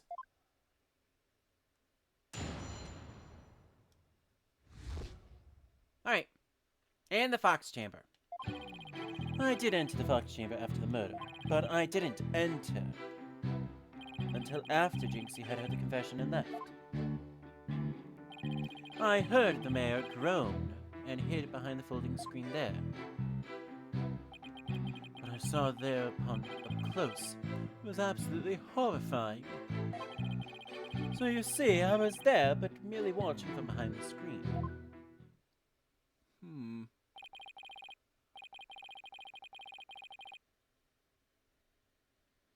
From behind the screen? Why, yes, I believe you wouldn't be spotted if you were there. Just so. He could see everything without being spotted by the victim or that Tanuki Filch.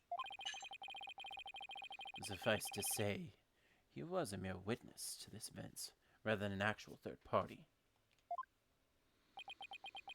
This guy is as slippery as an eel. Apollo! You think he's telling the truth?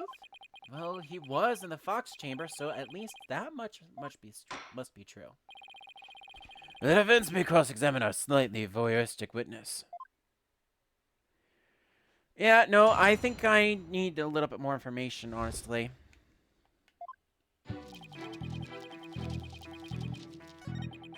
Did enter the Vox chamber, didn't enter until after Jinxie heard the confession and left. Heard the mayor groan and hid behind the folding screen there. What I saw there upon up close was absolutely horrifying. Hold it! Let's get a little bit more information. Could you describe the crime scene in a bit more detail? And what exactly would you like details about? Well, what I'd like to ask you about is... Could you describe the state of the weapon that had been used at the scene? Well, the spear had been thrust all the way through Alderman Cuby. Then there was that statue the Alderman used to bludgeon Mayor Tenma. That incredibly inspiring symbol had fallen to the floor. Oh, right, the statue. But why would you find it inspiring? And why exactly did you find that statue inspiring? Well, when I saw that statue, I felt as if the merger had been realized. It was like a celebration of union between town and village, an inspiring symbol of goodwill. Broken statue next to a bloody corpse. Real inspiring. Wait a minute! Well, Mr. Justice, do you consider his statement to be of any importance? Yes, very important. I believe that to be extremely important, and I request that it be added to the testimony. The statue had fallen to the floor was a token of goodwill celebrating the municipal merger. Oh wait, it's over here. Objection! Your lies have finally betrayed you, Mr. LaBelle. What possibly could you mean? You said the statue was, quote, like a celebration of union between town and village. Isn't that correct? It is indeed, but what of it? The two yokai are joining hands in goodwill, as if they were celebrating the municipal merger.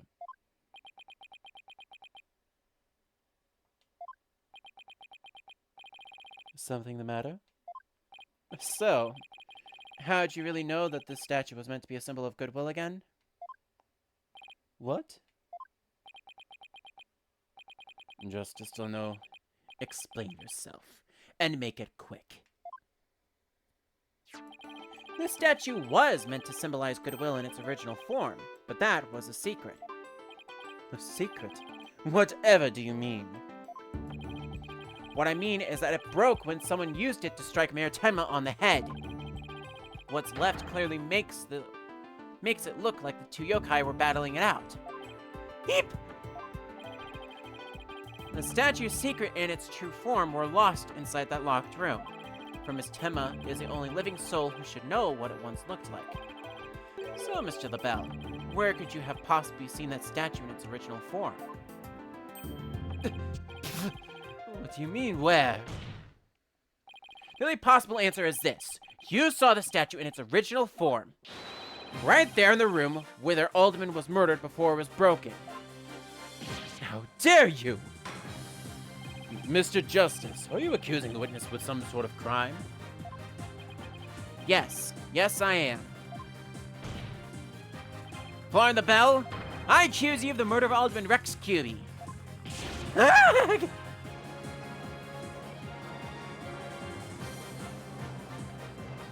Strike two. Order! Mr. LaBelle, you've been accused of murder. Do you have anything to say in your defense? How could you possibly accuse me? The embodiment of beauty. Way to go, Apollo! This is the conclusive evidence we needed. Magnifico! We've got you now! We know you killed the alderman, now admit it! Silence!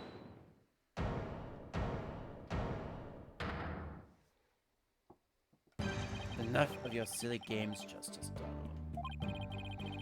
This prancing peacock could not possibly be the killer.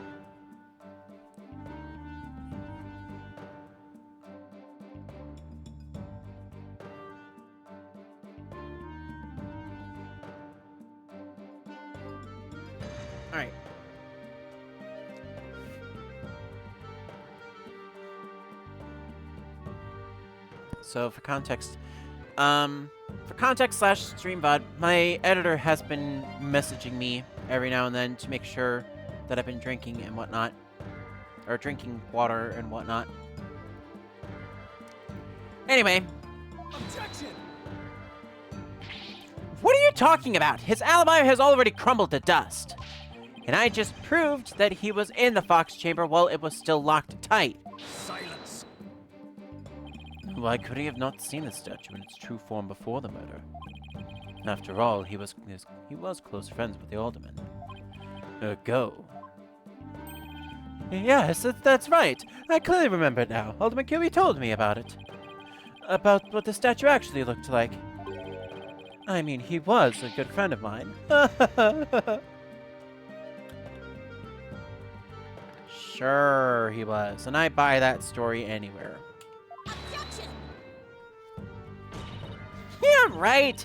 He wouldn't show you a secret gift just like that. Silence! Moreover, it has already been proven that he was not present at the scene of the crime. It has? Forgotten, have we? Recall the little scamp's statement, if you will. When Jinxie Tenma unlocked the Fox Chamber, she saw the alderman and the mayor collapsed therein, and no one else. Oh, dang it. The fact is, it was you who made that apparent in yesterday's court session. Thus, Florin the Bell could not have possibly been in that locked room. No!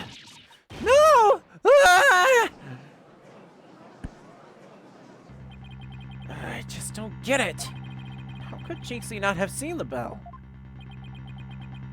And the proof is incontrovertible.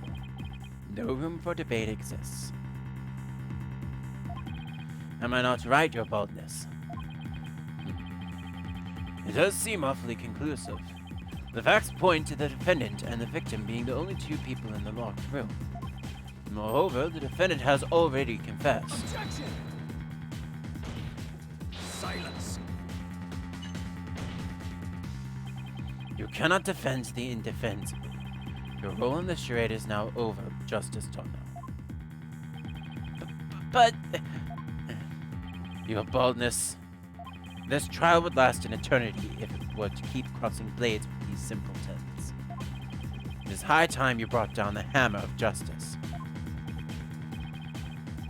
A point well made. I believe it's time to declare a verdict. This court finds the defendant Damien Tenma. Hold it!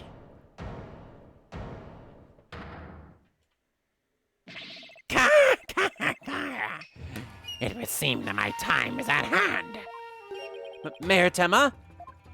Counselor, there is a matter to which I must testify. I recall it now only for your good graces. Counselor? Oh, right, he must be mean. Has he finally remembered what happened before that blow to his head? Bailiff, don't just stand there, seize him! It's no good, I can't restrain him! Know me in despair, for I am Tenma Taro, Demon Lord of the Yokai.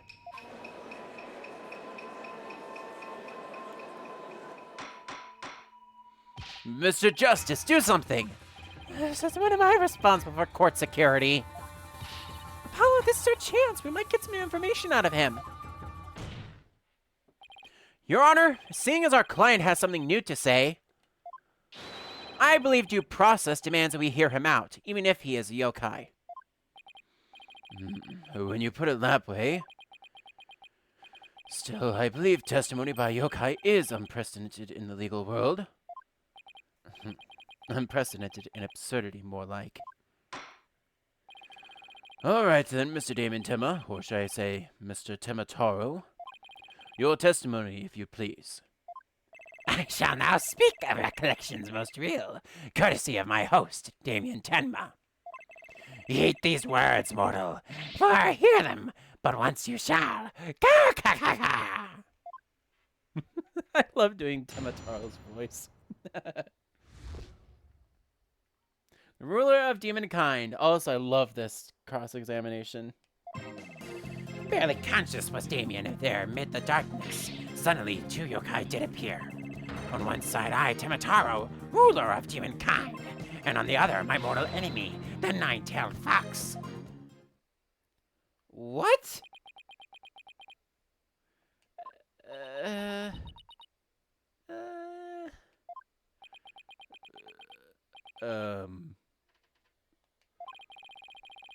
So is the defense asserting that the room he was in was very dark at the time? Strange as it may be, yes, indeed. All was in darkness. And the part about Tenma Taro and the 9-tailed fox being there? Yes, that too. Tenma Taro towered overhead and 9-tailed fox glittered gold. Ah! I call animal abuse, Your Honor! It would seem the defendant's recollections are not to be trusted. Yes, well, truth be told, my host's recollections are still a bit fuzzy. As if half dreamt, that happening lingers in his mind. Apollo, maybe I can help here. Really? Oh, you mean... Yeah, I can hear it. The discord in his heart. I sense an unusual emotion in the mayor's memory of the event. Okay, I just hope our findings don't come back to haunt us. Again.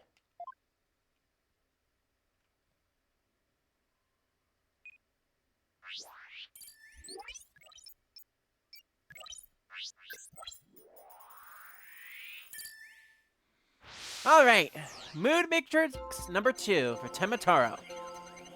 So barely conscious was Damien there amid the darkness. Suddenly, 2 yokai did appear. On one side I, Tenma Taro, ruler of demonkind. And on the other, my mortal enemy, the 9-tailed fox. Wait a minute. Why is this here? Got it! Huh? When the 9-tailed fox appeared, you not only experienced shock and sadness, but also something like joy as well. Joy? Perhaps it was joy at the light coming to my eyes at long last. A long and terrible creaking did pierce the silence, and then there was light. On reflection, it was a door that did peruse that infernal racket. A creaking door. Oh, you must be talking about the Forbidden Chamber door. It does make a lot of noise. So, this means the Forbidden Chamber really was opened. But what about the sudden light he described? I think I know. He mentioned darkness and Tenma Taro towering overhead. Maybe the mayor wasn't really in the Fox Chamber at the time of the crime. Mr. Mayor, did the darkness that you were in happen to be here?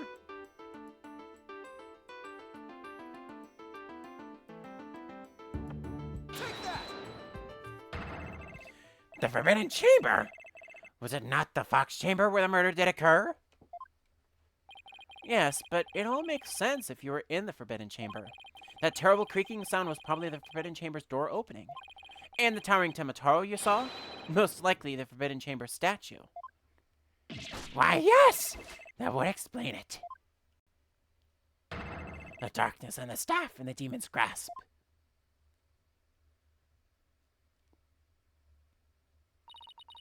But even if all that's true, then what about the 9-tailed fox? Maybe he was seeing things, just like Jinxie and her imaginary yokai. Fantastical, Apollo! It's entirely possible! In a groggy, dreamlike state, people can misremember things and events. Misremember, you say? Let me think. Ah! I do believe. I remember now. That was not the 9-tailed fox. It was... the amazing 9 tails! What? The amazing 9-tails? At first, this is but a dream, I thought. Now, however, I do recall it. It was the amazing 9 tails who did open the Forbidden Chamber's door. Okay, not exactly 100%, but sure, that works. I'm sorry I asked. The amazing 9-tails? But That was a victim, Alderman QB, right? Yeah, why would he open the Forbidden Chamber? Wasn't he trying to keep it sealed? Never mind that. This is completely new information. Let me enter it and run an update.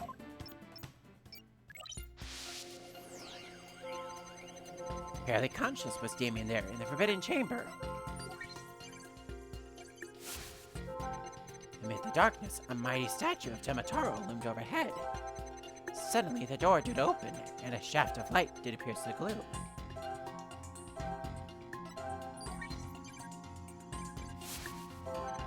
The amazing Ninetales had come to the rescue. Why is there now sadness?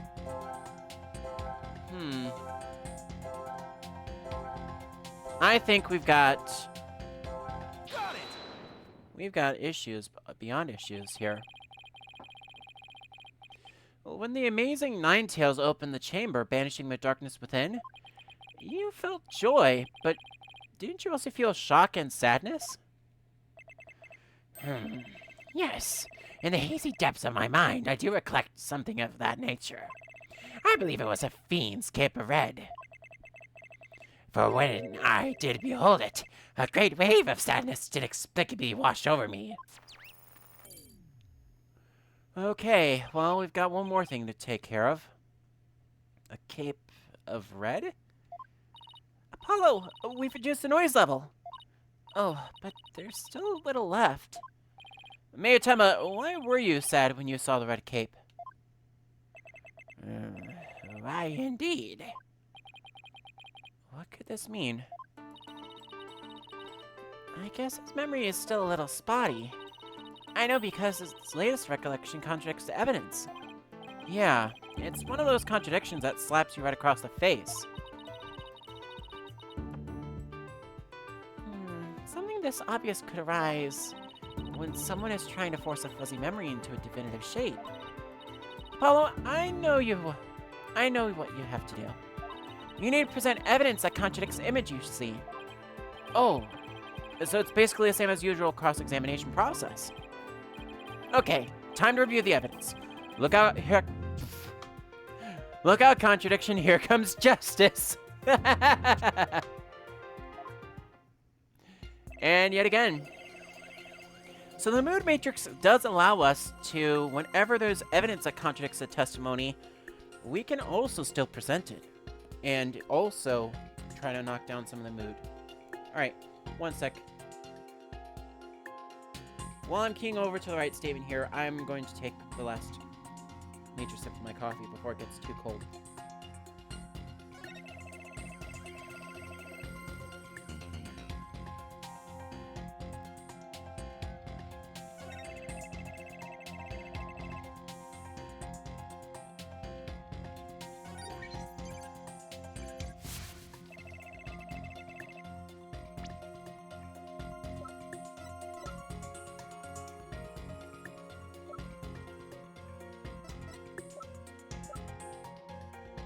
So that's it. Basically, the Amazing Ninetales doesn't have a red cape.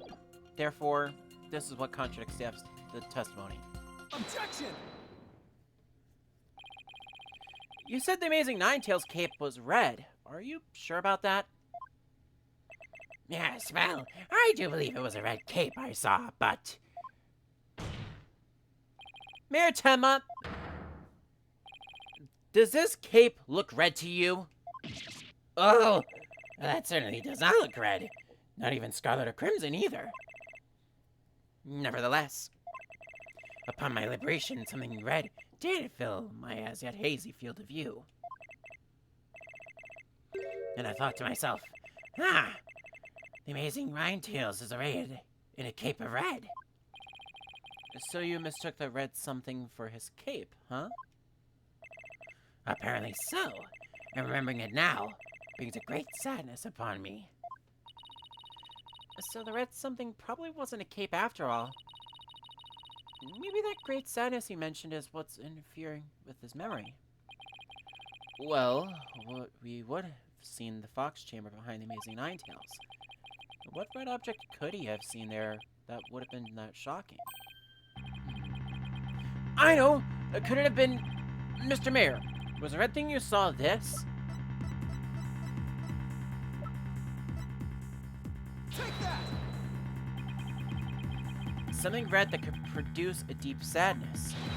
Could it be, Mr. Tenma, that what you saw was the Alderman's blood? Blood? Why, yes. It was blood.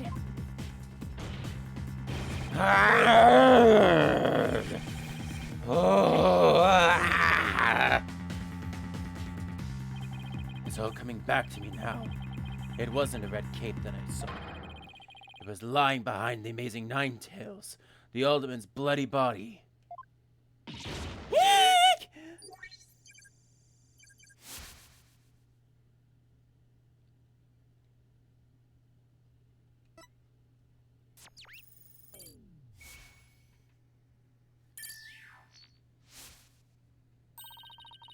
His noise level is down to 0! I think he has remembered everything now. Does this mean the Amazing Ninetales killed Alderman Cubey? But the Alderman was the Amazing Ninetales, so how exactly would that work? Hey, I asked you first! Well, Mr. Justice, you sure know how to make a complicated matter even more complicated. True, but at the time of the crime, our client was in the Forbidden Chamber. Moreover... Silence! Boy, don't you think it is strange? The little scamp has already confirmed her father to be in the Fox Chamber. But she said not about seeing the Amazing Ninetales there. Ack! You just had to bring that up, didn't you? JC didn't see the bell there either. It's so weird. Who really was in that room then?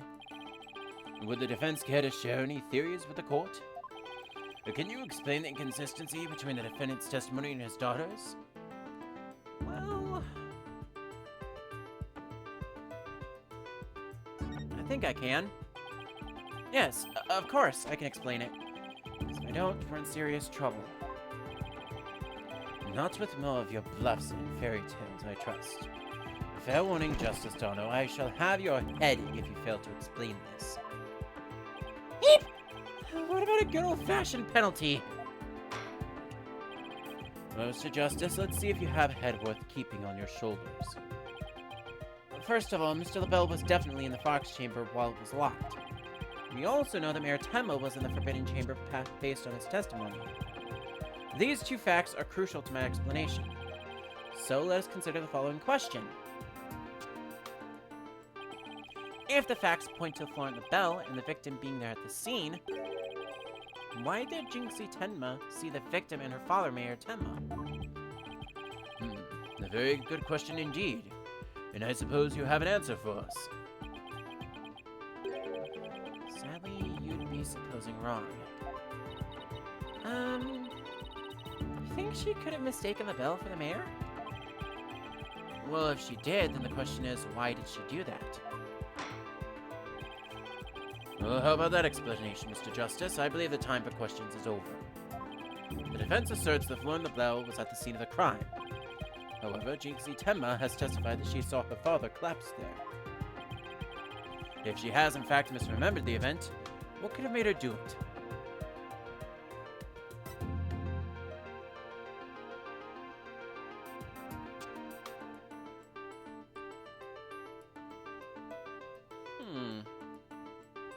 There's no way that she would have gotten the rooms mixed up because she is in fact the maid of the manor. And I doubt that she was confused because she remembered very clearly it was her father saying that he killed. So the only thing that makes sense is if LaBelle disguised himself as Tenma. The figure Miss Tenma saw was not her father. It was Florent LaBelle disguised as Damien Tenma. Silence! That is a complete impossibility. Their faces are utterly unlike. How could you explain that away with a mere disguise? Yes, they both do have incredibly distinctive faces. Maybe the disguise completely hid his face. I think Jinxie would have mentioned if she couldn't see her father's face. And if that was the sort of disguise, wouldn't she have removed it? Oh, right. Your sword is as dull as your mind, Justice Dono. Shall I show you what a truly sharp blade is capable of? I think I'll pass.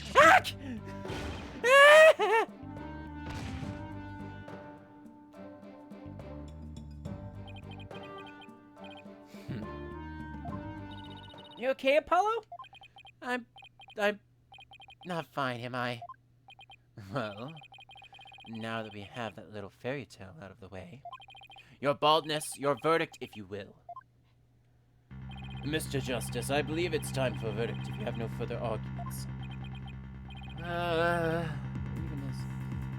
What's even left for me to do? Apollo, remember what Mr. Drake always says. When you're stuck in a tight spot, turn the case upside down. Turn the case upside down? He does say that, doesn't he?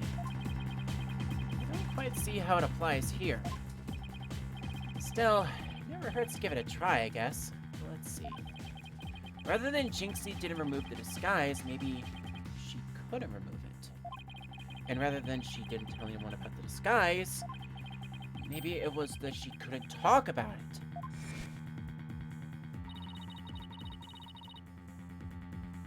Son of a...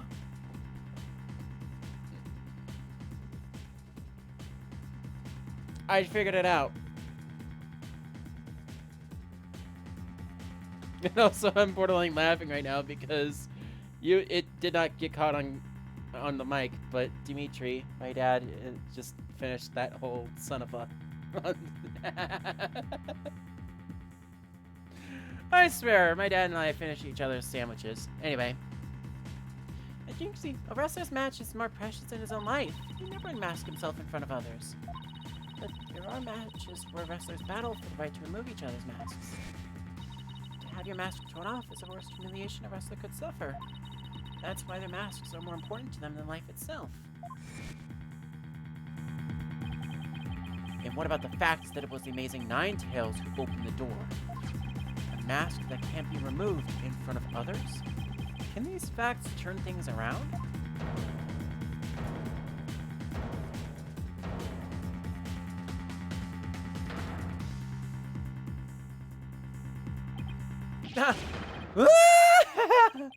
We've got it all backwards. Apollo? I think we might have made a huge mistake. Your baldness, I see no need to further indulge them in their silly little farce. The defense has no proof. They never did and they never will. And it seems I must announce my verdict. Objection! I do have proof!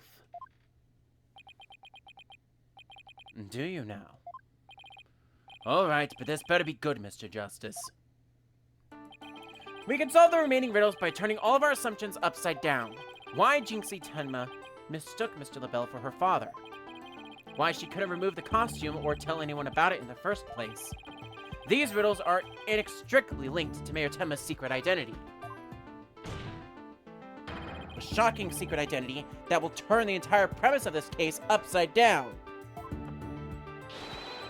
This piece of evidence clearly reveals the Mayor Tenma secret.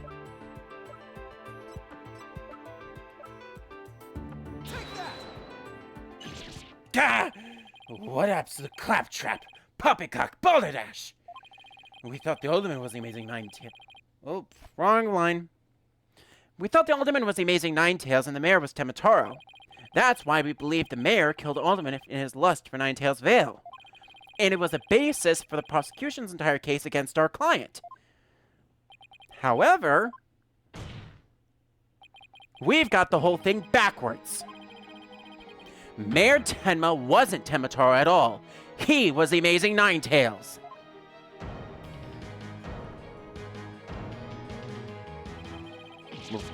What's this?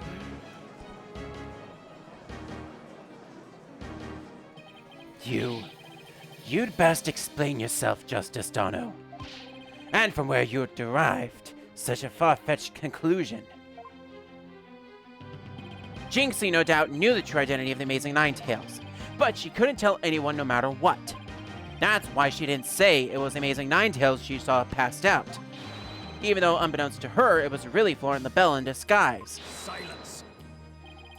And the accused and the deceitful dandy are utterly dissimilar in physical build and voice.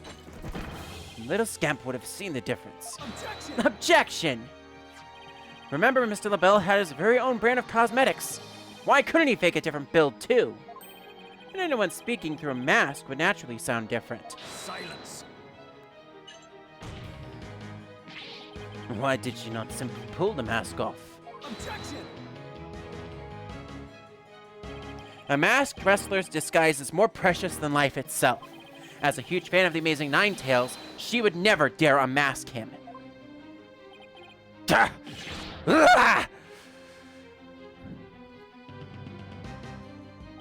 This case of mistaken identity also explains the riddle of the locked room.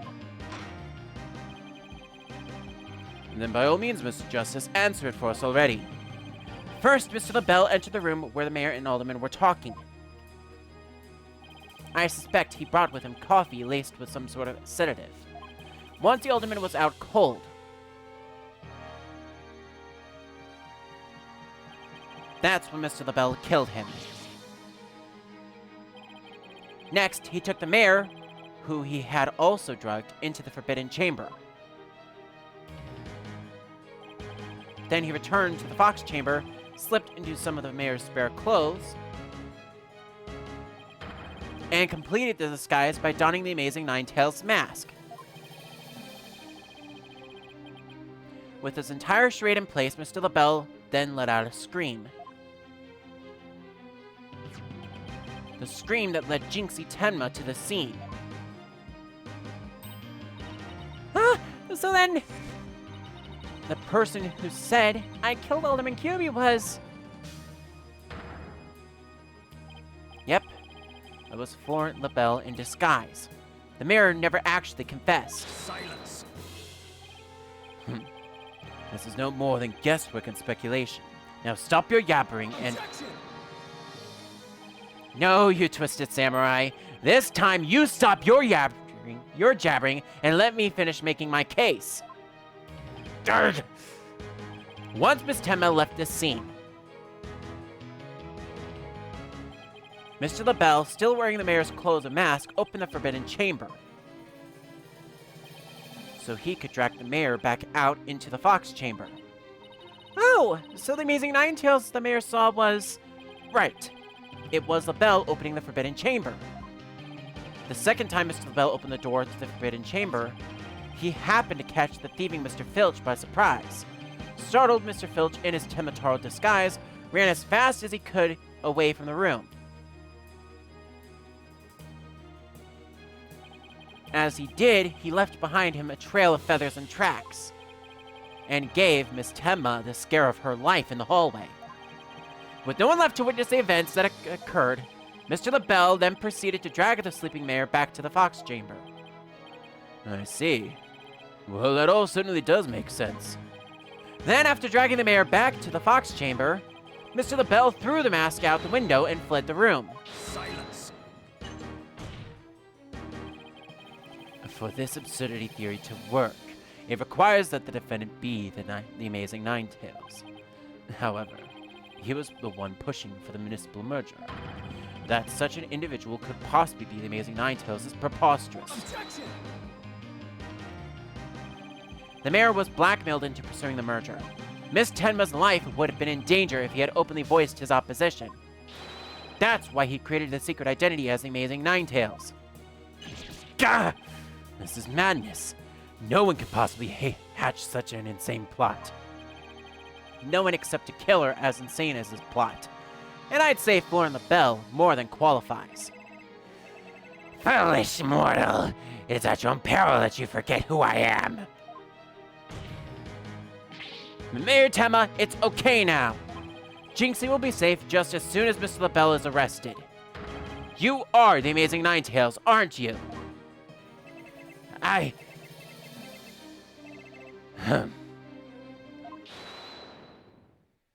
Hold it!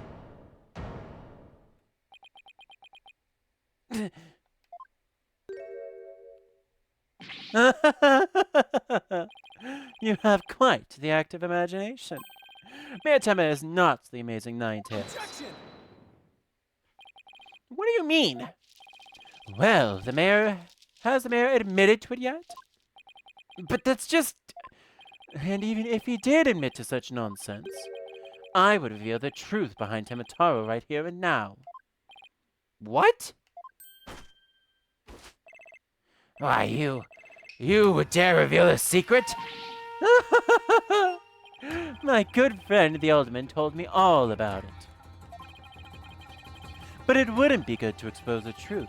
So what would the superstitions now, would it? Truth behind Tenma Taro? What's he talking about?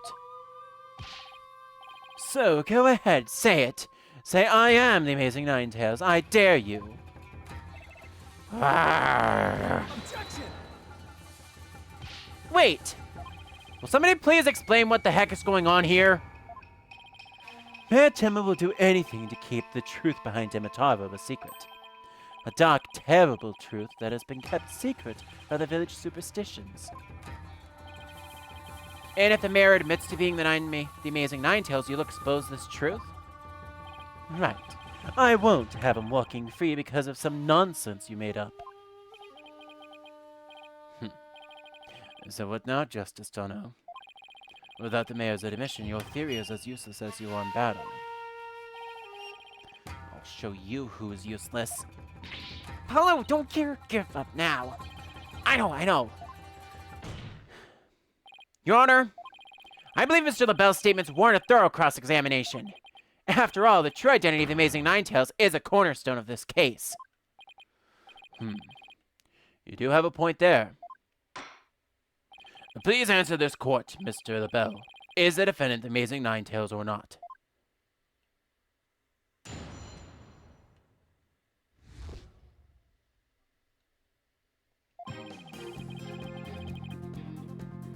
The Amazing Ninetales' true identity is not Mayor Tenma. The mayor would never admit to such utter nonsense. But if he did admit to such nonsense, I will expose the truth behind Tenma Taro right here and now. And that would bring ruin upon Ninetales Vale, just as the superstitions say. Talk about out of the pot and into the fire. At this rate, the mayor will be found guilty for sure. Honestly speaking, if Mayor Damien Tenma is not the Amazing Ninetales, I'm afraid I don't see how the defense has much of a case here. And let's just leave it at that, shall we? We all know the Ultimate QB was the Amazing Ninetales anyway. I mean, that's how Ninetales Vale made a comeback. The Alderman was so popular. There's gotta be a hole in that testimony somewhere. But I don't even know where to start. Well, since we don't have any proof that the mayor is the Amazing Ninetales, then we'll have to get him to admit it himself. But if he admits it, LaBelle's gonna expose the secret behind Tenma Taro. Ugh, we're so close, I know it! The defense may cross-examine the witness. Well, it's times like these in which I say, let's just press every single goddamn thing and see what they have to say. Shall we? The Amazing Ninetales' true identity is not Mayor Tenma. Hold it! This whole case only makes sense if the mayor is the Amazing Ninetales. I know you used his mask to create the illusion of a locked-room murder. Silence! Nothing more than idle speculation. You've no evidence now, have you? Objection! Mr. LaBelle knows what the statue originally looked like. That means he had to have been in the Fox Chamber while it was still locked tight. Hold it! Sorry, but I heard about the statue from Alderman Kirby. If you don't believe me, just ask him. Oh, but what's that?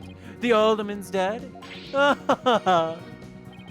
It looks like the joke's on you, my sweaty little friend. Apollo, you mind if I wring his neck? Wait in line, because I'm going first. Temper. Anyway.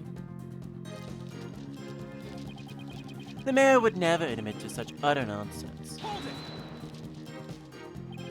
The only nonsense here in this court is you and your assertions. Tisk. Such anger is terrible for the skin, you know. Beauty is like a flower that blooms forth from a serene heart. Excuse me? I wouldn't expect a wilted peasant like you to understand. Perhaps this fragrance will help the blossom within you bloom. Ah! You liked that, didn't you? Enough jabbering about blossoms and whatnot. Get on with your testimony before I slice you to a bouquet of cut flowers. Oh dear, please excuse me. As I was saying, the assertion of our wilted attorney here is utter nonsense. But if he did admit to such nonsense, Hold it! you'd be arrested, wouldn't you? Yes, it's true. I would be sacrificed upon the altar of justice despite my innocence. But what a terrible loss that would be for the future of humankind's cosmetic needs. It is a tragedy that must be averted. Defend me if you understand this. Silence! The only terrible loss is the time wasted by your ceaseless yammering. If you would avert the tragedy awaiting you in that vexing visage of yours, then...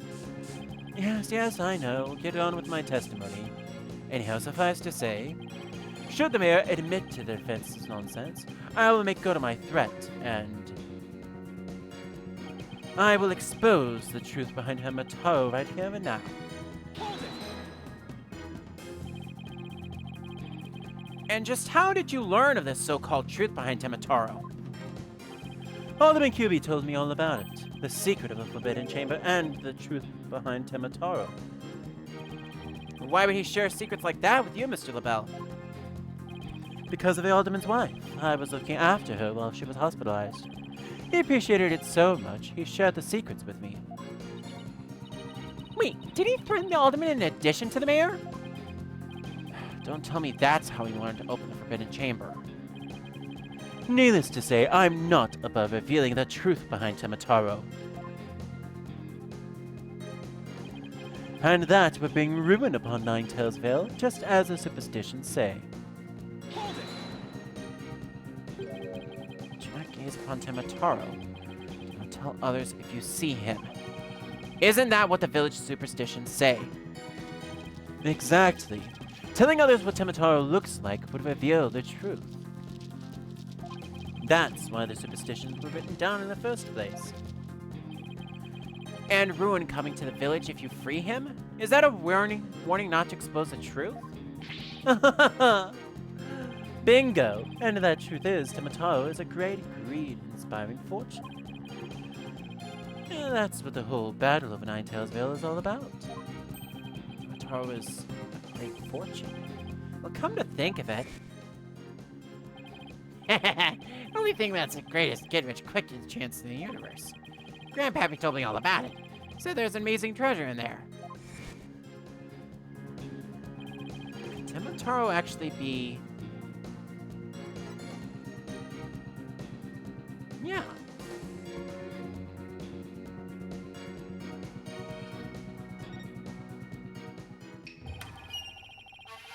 Telling the villagers that Tenma Taro is a terrifying yokai is what has scared them away from the Forbidden Chamber and the treasure within. That's how the treasure has been kept secret all this time! Well. It seems our ace attorney here has uncovered a truth that must not be revealed. Roll credits! We have it! We have it, ladies and gentlemen! Roll credits! JK, roll credits! We got it! Ace attorney! I'm sorry. I got all carried away there. Here, Tenma looks like he wants to keep the truth hidden as much as I do. Tragedy is doomed to repeat itself as long as Tenma Taro exists. That's why the secret must be protected.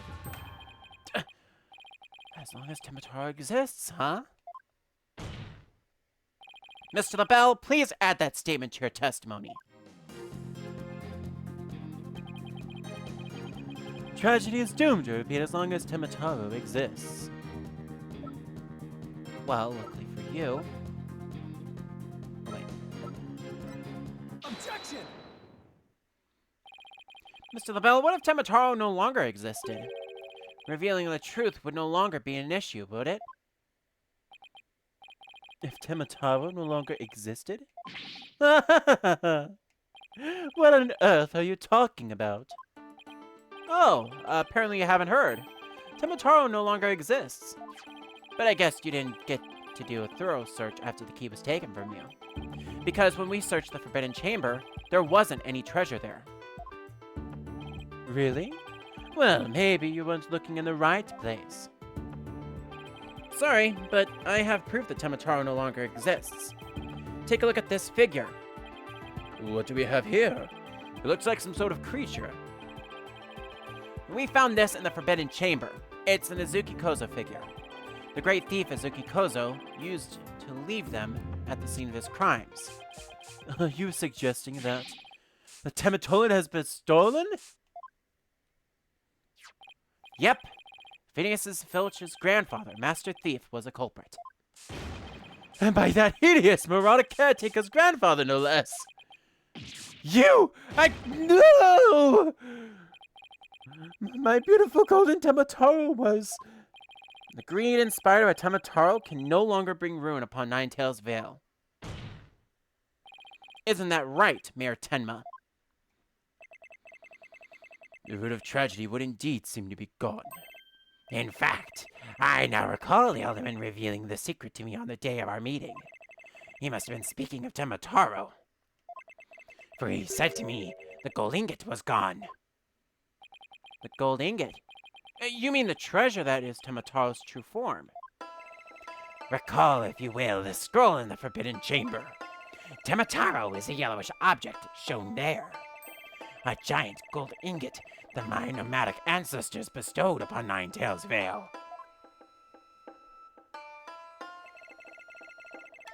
In return for that gold, my ancestors did receive from Ninetales Vale land that would become Tenma Town. But drive the villagers mad with greed did that great fortune. Bitter was their greed-fueled battle. It was as if they were possessed. My ancestors' gold became a curse upon their village, a curse of ruin. Thus, it was that Yokai Tenma Taro came to be. So, Tenma Taro and the village superstitions were merely fairy tales to scare people away. Fairy tale or not, Tenma Taro made quite the mess of things. Yes, indeed. For there is no greater monster than a mortal man's lust for gold.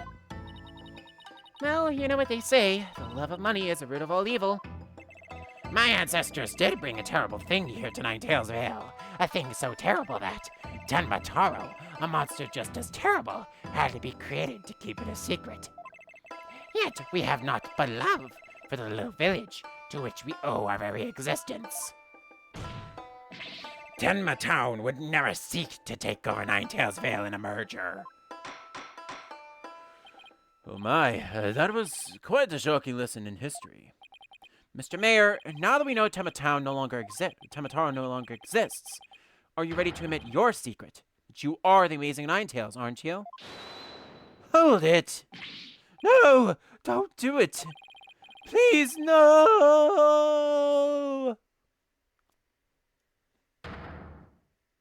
Be gone, you demented demon! No, where was I? The Golden Lord of Yokai, the amazing Ninetales, is indeed me.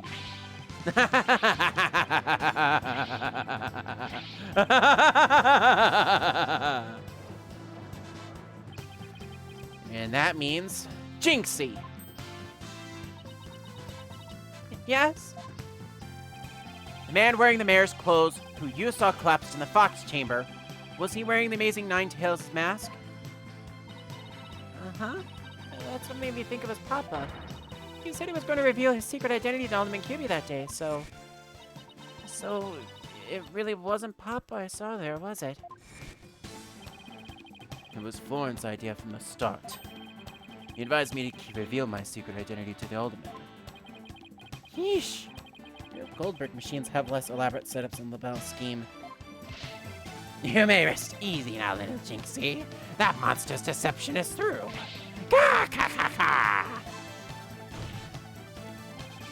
The true facts behind this case have finally come to light. Mayor Tenma did not kill Alderman Cubian. but Florent LaBelle did. How dare you, peasants! No! Silence.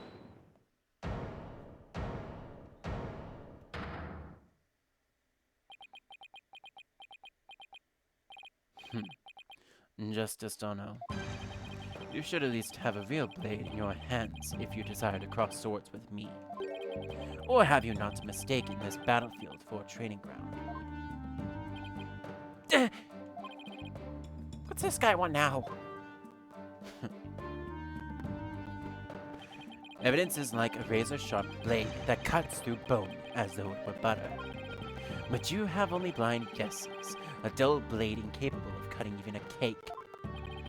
He has you there, Mr. Justice. After all, evidence is everything in a court of law. Of course. Right. I hate that he has perfect analogies to everything. But, they're right. Let's see some evidence. Of course, a perfect being like me wouldn't leave any incriminating evidence behind. This is a final battle. Just as a samurai must live and die by the sword, you will live or die by the evidence you hold. My swift blade of judgment awaits. Now, present your conclusive evidence, or don't you have any? Oh, crud. Do we have anything conclusive? We do. And if you've been thinking about it all this time,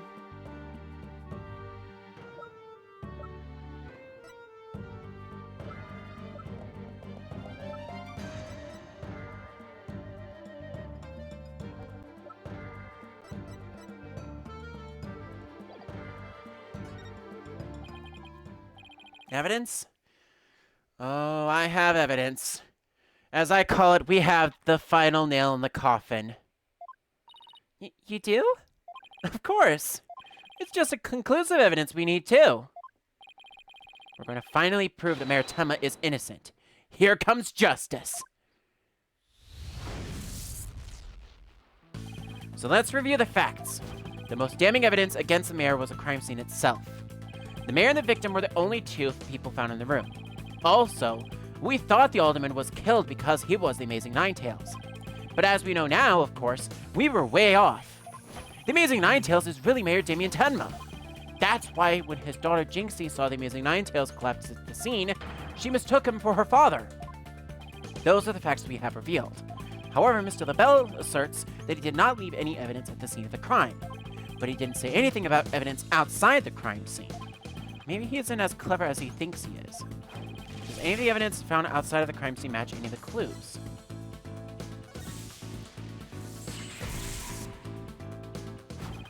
Oh, I know. The Amazing Ninetales' mask. It was found washed up along the river. What sort of clues does the mask hold?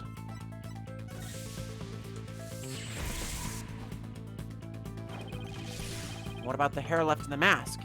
Who does it belong to? Well, here's the thing. If the alderman was never the Amazing Ninetales, the only other person who could have worn that mask had to have belonged to Florent LaBelle. The white hair is LaBelle's. Oh, right! The hair is Florent LaBelle's! Yes! Now that's what I call conclusive evidence.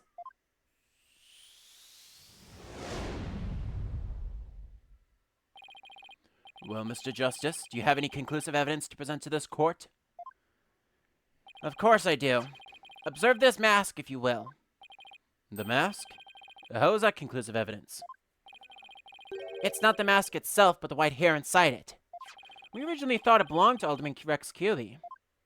Yes, but the Amazing Ninetales, as we now know, is Mayor Tenma, so... That is correct. So the question is, whose hair could this be? And the answer to that is the last person to have worn it before it was discarded. That would be you, Mr. Florent LaBelle. What are you talking about? I never had hideous white hair like that. Silence. It would appear your coup de grace failed to hit its mark. This freakish fop is not the white-haired type. because he's busy being one ludicrously garish color or another. Objection! No, Prosecutor Blackwell, it's you who has made a fatal error. What? Remember where this mask was found? It was washed up by the side of the river. With that in mind, this last piece of evidence will solve all of our remaining riddles. Take that! That's... What is that? This is Mr. LaBelle's own private brand of hair color. It washes out with just water.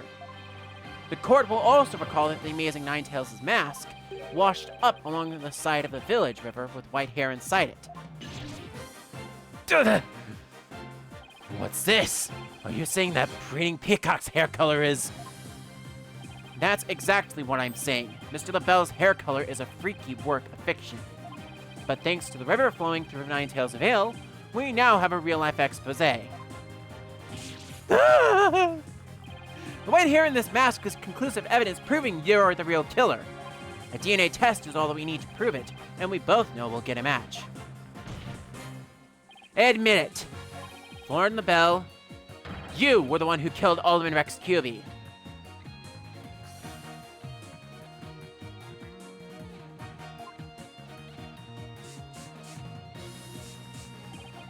You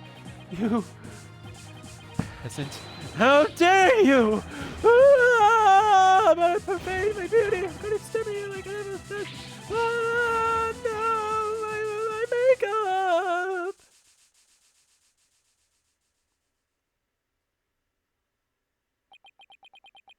Made an absolute gas cloud of him.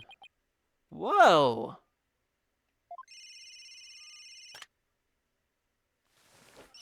Hello, this is LaBelle. What? The project is off? This is LaBelle. The sponsors have pulled out? LaBelle speaking. I'm fired? You mean I'm no longer Mayor Tenma's aide?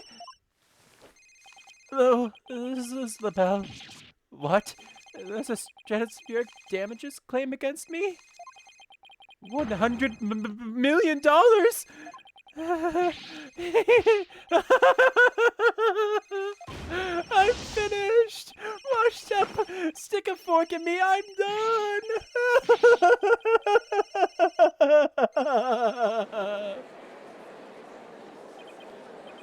This is preposterous. I summon Blackwell defeated. Order! Order! Order in the court!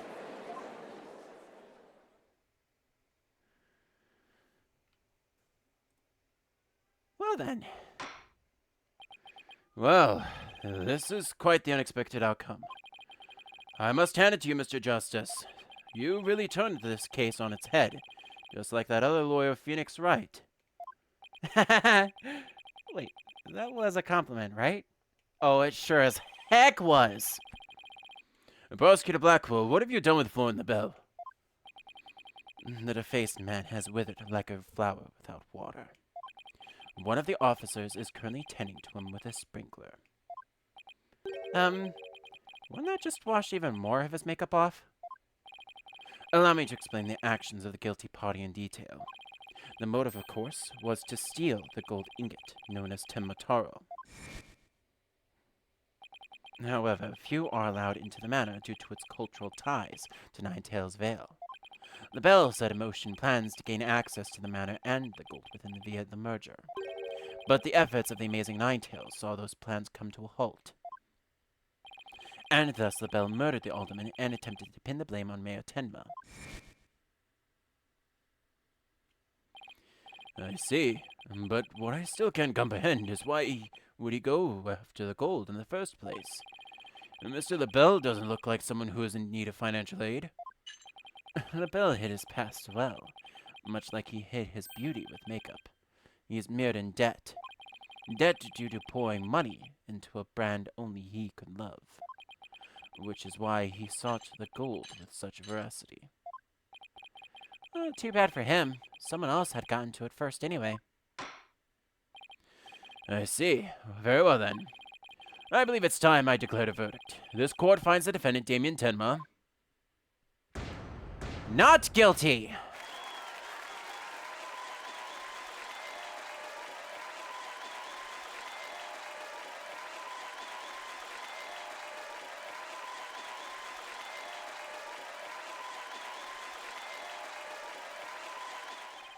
Court is adjourned. And I will see you over at the full chat.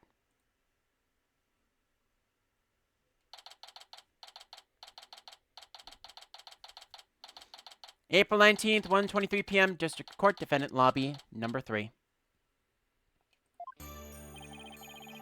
So, while we get to Phoenix's talk, let's talk a little bit about some of the other things here.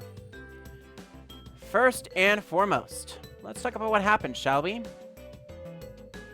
Florent LaBelle worked as Mayor Damien Tenma's aide, and also had his own line of beauty products. Due to his extreme narcissism, he advertised his products, but refused to actually sell them to the public. This left him in huge debt with no means of repaying. After threatening Alderman Rex Cuby through his hospitalized wife, he found out about the true nature of the Yokai Tenma Taro. It was actually a golden ingot inside the Forbidden Chamber that could very easily free him of his debt. LaBelle started anonymously blackmailing Mayor Tenma, cursing him into pushing a municipal merger between Tenma Town and Nine Tails Vale. His daughter, Jinxie Tenma's life, would be in danger if he refused, so he pushed for the merger. Eventually, Mayor Tenma created a secret identity, the Amazing Nine Tails, in order to battle LaBelle's merger without risking Jinxie's life. LaBelle started formulating a plan to speed up the merger and get to the gold faster. Alderman Cuby and Mayor Tenma would have a meeting in the Fox Chamber, and there, he would kill the alderman and pin it on Tenma. Following the guilty sentence, he would expose the Amazing Nine Tails' identity and crush any opposition against the merger. But on the day of that meeting, LaBelle brought coffee and laced with sleeping pills to the Fox Chamber. The two men let him in as LaBelle gave them their coffee. Shortly afterwards, both men fell asleep from drinking it. LaBelle then proceeded to lock the room from the inside and stabbed Cuby in the chest with a spear, killing him. After that, he moved Tenma inside the Forbidden Chamber. All the meanwhile, the mansion caretaker Phineas Filch was watching a wrestling match on TV but got bored. He then disguised himself as Tenma Taro and entered the Forbidden Chamber through the air vent, attempting to steal the gold, which was actually stolen by his grandfather long ago. He dropped a LaBelle brand hand cream in the process. LaBelle disguised himself as Tenma and put on the Amazing Nine Tails' mask, letting out a scream to attract Jinxie to the scene. There, he confessed to killing the alderman, leading Jinxie to believe it was her father that confessed. After Jinxie left, LaBelle opened the Forbidden Chamber, startling Filch, who ran away into the corridor, leaving bloody prints and feathers, and scaring Jinxie in the process. He later disposed of the costume through an open window, which was mistaken for a real flying Tenma Taro. LaBelle then took Tenma out of the Forbidden Chamber and planted his fingerprints on the spear. As Tenma was regaining his consciousness, he swallowed the Forbidden Chamber key from LaBelle, but was then knocked out from a blow to the head from a statue that was meant to represent the merger. Finally, he removed the disguise and threw the Amazing Nine Tails mask out a window, not noticing one of his hairs getting stuck on the mask, which would later turn out to be his downfall. So with that said, let's pop on over here and have a little chat with Wright & Co. That was some seriously good lawyering, Apollo. Even I didn't see that coming. Just got lucky, I guess. You banished Tenma Taro from Nine Tails Vale like you were some kind of exorcist. There's still one thing I don't understand. How come Mr. LaBelle didn't kill Mayor Tenma too? He could have set it up so the mayor murdered the alderman, then died from a counterattack. That would have removed at least one possible fly from the ointment. I was wondering about that too. But I have a hunch LaBelle was biding his time. He was planning on exposing the Amazing Nine Tails' true identity himself. Huh? But why? Because the mayor was the Amazing Nine Tails. Had LaBelle succeeded in framing Mayor Tenma for the alderman's murder, the wrestler's popularity would have plummeted once his identity was revealed. Oh, I get it. If the Amazing Nine Tails was just killed, he'd die a hero. But if he proved a villain, his fans would abandon him, making the merger that much easier. Right. And then when the merger was completed and everything cooled down, he'd be able to search the Forbidden Chamber at his leisure. What an insane, intricate plot! Ka! A most excellent job clearing my name. A feat worthy of the Demon Lord's approval. Why are you acting like Tenma Taro again? Let this be of no concern to you. How could it not concern me? Tenma Taro, be gone! Gah! Jinxie, seems like ages since I've last laid eyes on you. Papa, you're finally back. Yes, it would seem Tenma Taro was no match for you. Perhaps you're not silly yokai anymore. Your father's a free man now, Jinxie. Isn't that great? Thank you for all you've done. Seeing you guys in action, it made me feel like I don't have to be afraid anymore. Wait, is Jinxie actually smiling? This is all thanks to you two. Too bad the amazing Ninetales will have to retire, though. Aw, how come? Once everyone hears I'm the amazing Ninetales, my fan base will nosedive. After all, I'm not the most popular people. Another reason for my secret identity. I don't see how I could possibly continue. I think you misjudged yourself. Take a look outside. Say, now that you mention it, what's all that noise out there? A big crowd gathered outside the courthouse once the news broke. Seems they want to get a glimpse of Mayor Damon Tenma, the man behind the mask. And to root for your return to the wrestling ring. Rooting? For me? But I thought it was nothing more than a malefactor in their eyes. The only one who really matters is Jinxie. Show her how cool you really are. Yeah, you're the coolest when you're out there fighting in the ring, Papa. Jinxie. Here. I think you'll be needing this.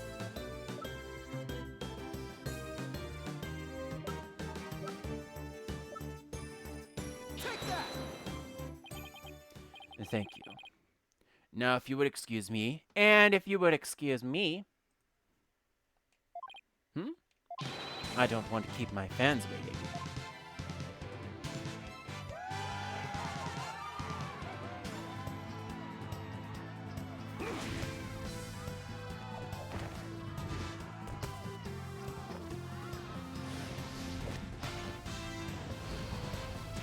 Ninetales forever!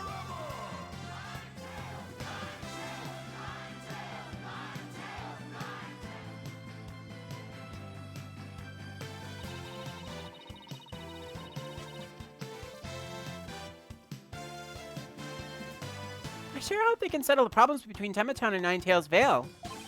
Me too. I'm sure they'll be fine. After all, the blackmailer/killers behind bars and the merger is no longer an issue. Plus, the Amazing Ninetales is obviously a hit, and I suspect Ninetales Vale will be too. And it's all because we believed in our client, just like you said. Okay, people. Now that we've got that one in the bag, let's go get something to eat. I'm starving. Sounds good. I've been so nervous I haven't eaten since yesterday. Better keep eating, Apollo, or you might have to start looking up at me. Huh? I'm definitely past my growth phase, and you should be about past yours too. Are you kidding me? I'm just getting started. Ready or not, it's face stuffing time. Keep eating like that, and the only direction you'll grow is sideways. Very funny. But I've got a hollow leg. I can eat as much as I want without gaining an ounce. Really. I can't wait to see this. Calories? Ha! Just let him try to stick on me. Alright, already, you two. Let's get going before the old man closes shop. Eldon's Noodles isn't an all-night stand, you know. I'm with this Mr. Wright. Let's go! I've been waiting to have a bowl from there ever since Mr. Wright told me about them. Well, what are we waiting for? The noodles are on me today, so I expect some serious eating from you two. Yay! Thanks, boss. I won't let you down. Athena has no idea what she's getting into. Mr. Eldon's noodles are so hot and salty. 2 bowls would kill a man. And that, ladies and gentlemen, is the end. That was our first case together, and it felt like nothing could bring us down after that. dark age of the law seemed so distant, so irrelevant to our small, cozy office. But little did I know that it had been lurking all along, right there behind us. The first time it made itself known was during the murder at Themis Legal Academy. Which is what we will get to. Oh, that case will mark the twilight before the dark, cold night that was to come. And that, ladies and gentlemen, will be where we go at a later date. For now, though, that is the end of that episode, and I believe that is, in fact, the thumbnail that I had as well for tonight. So, with that said, we are going to save our progress here, and that is going to be it. Next time, when we pick the things back up next Tuesday, we will officially get to Turnabout Academy. Themis, an opportunity for pun in that episode. For now, though, that is it for stream. It is 8 o'clock for me. I wasn't expecting to take things that long for both of the streams, but I think I planned things out roughly to be about 9-10 hours-ish. With that said, though,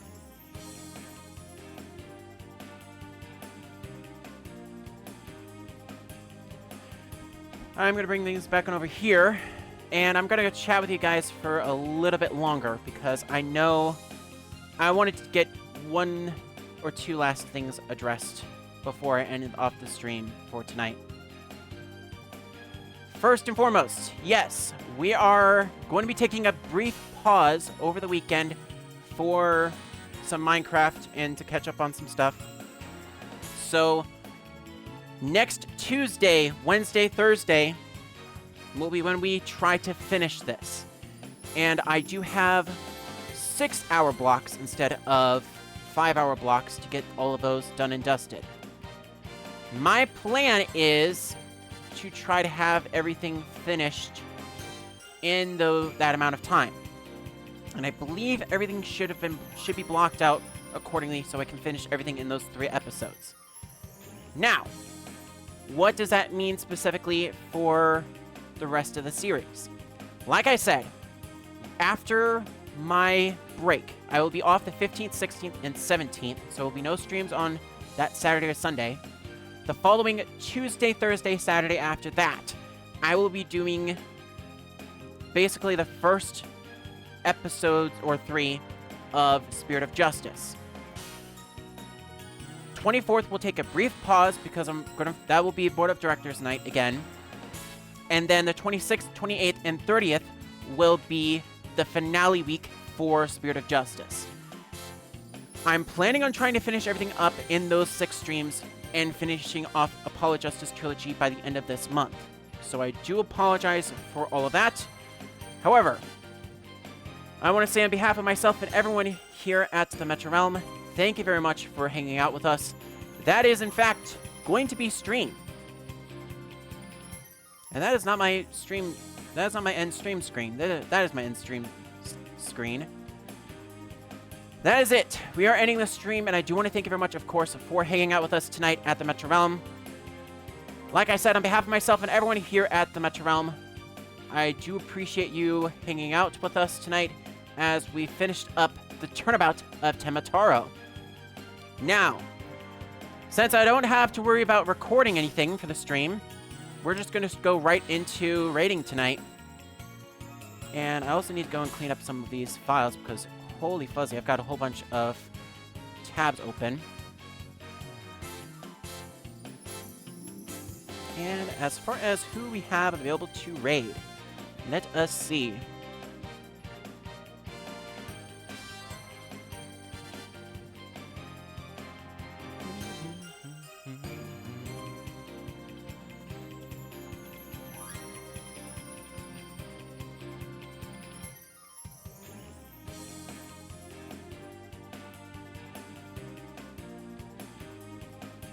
Oh, you know what? We rated someone doing Big Chest Bingo last Thursday. It's only fair that I do it again tonight. Ladies and gentlemen, it is my honor and privilege that we go and raid a streamer by the name of Draco West.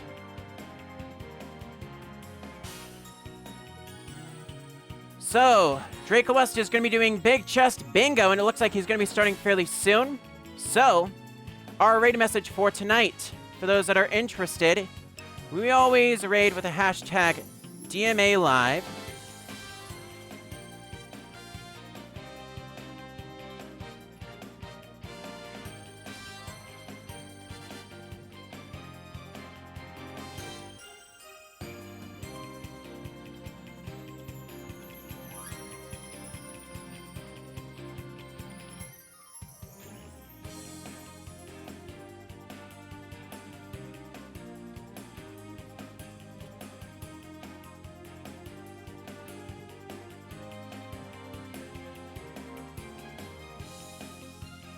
There we go. Alrighty. Our raid message for tonight. Tenma Taro sends hashtag DMA Live to the stream. That is going to be it for the stream, everyone. Thanks again for watching and for hanging out with us tonight. With that, I leave you all. Have a good night, and we shall see you all in the next adventure. Take care, everybody.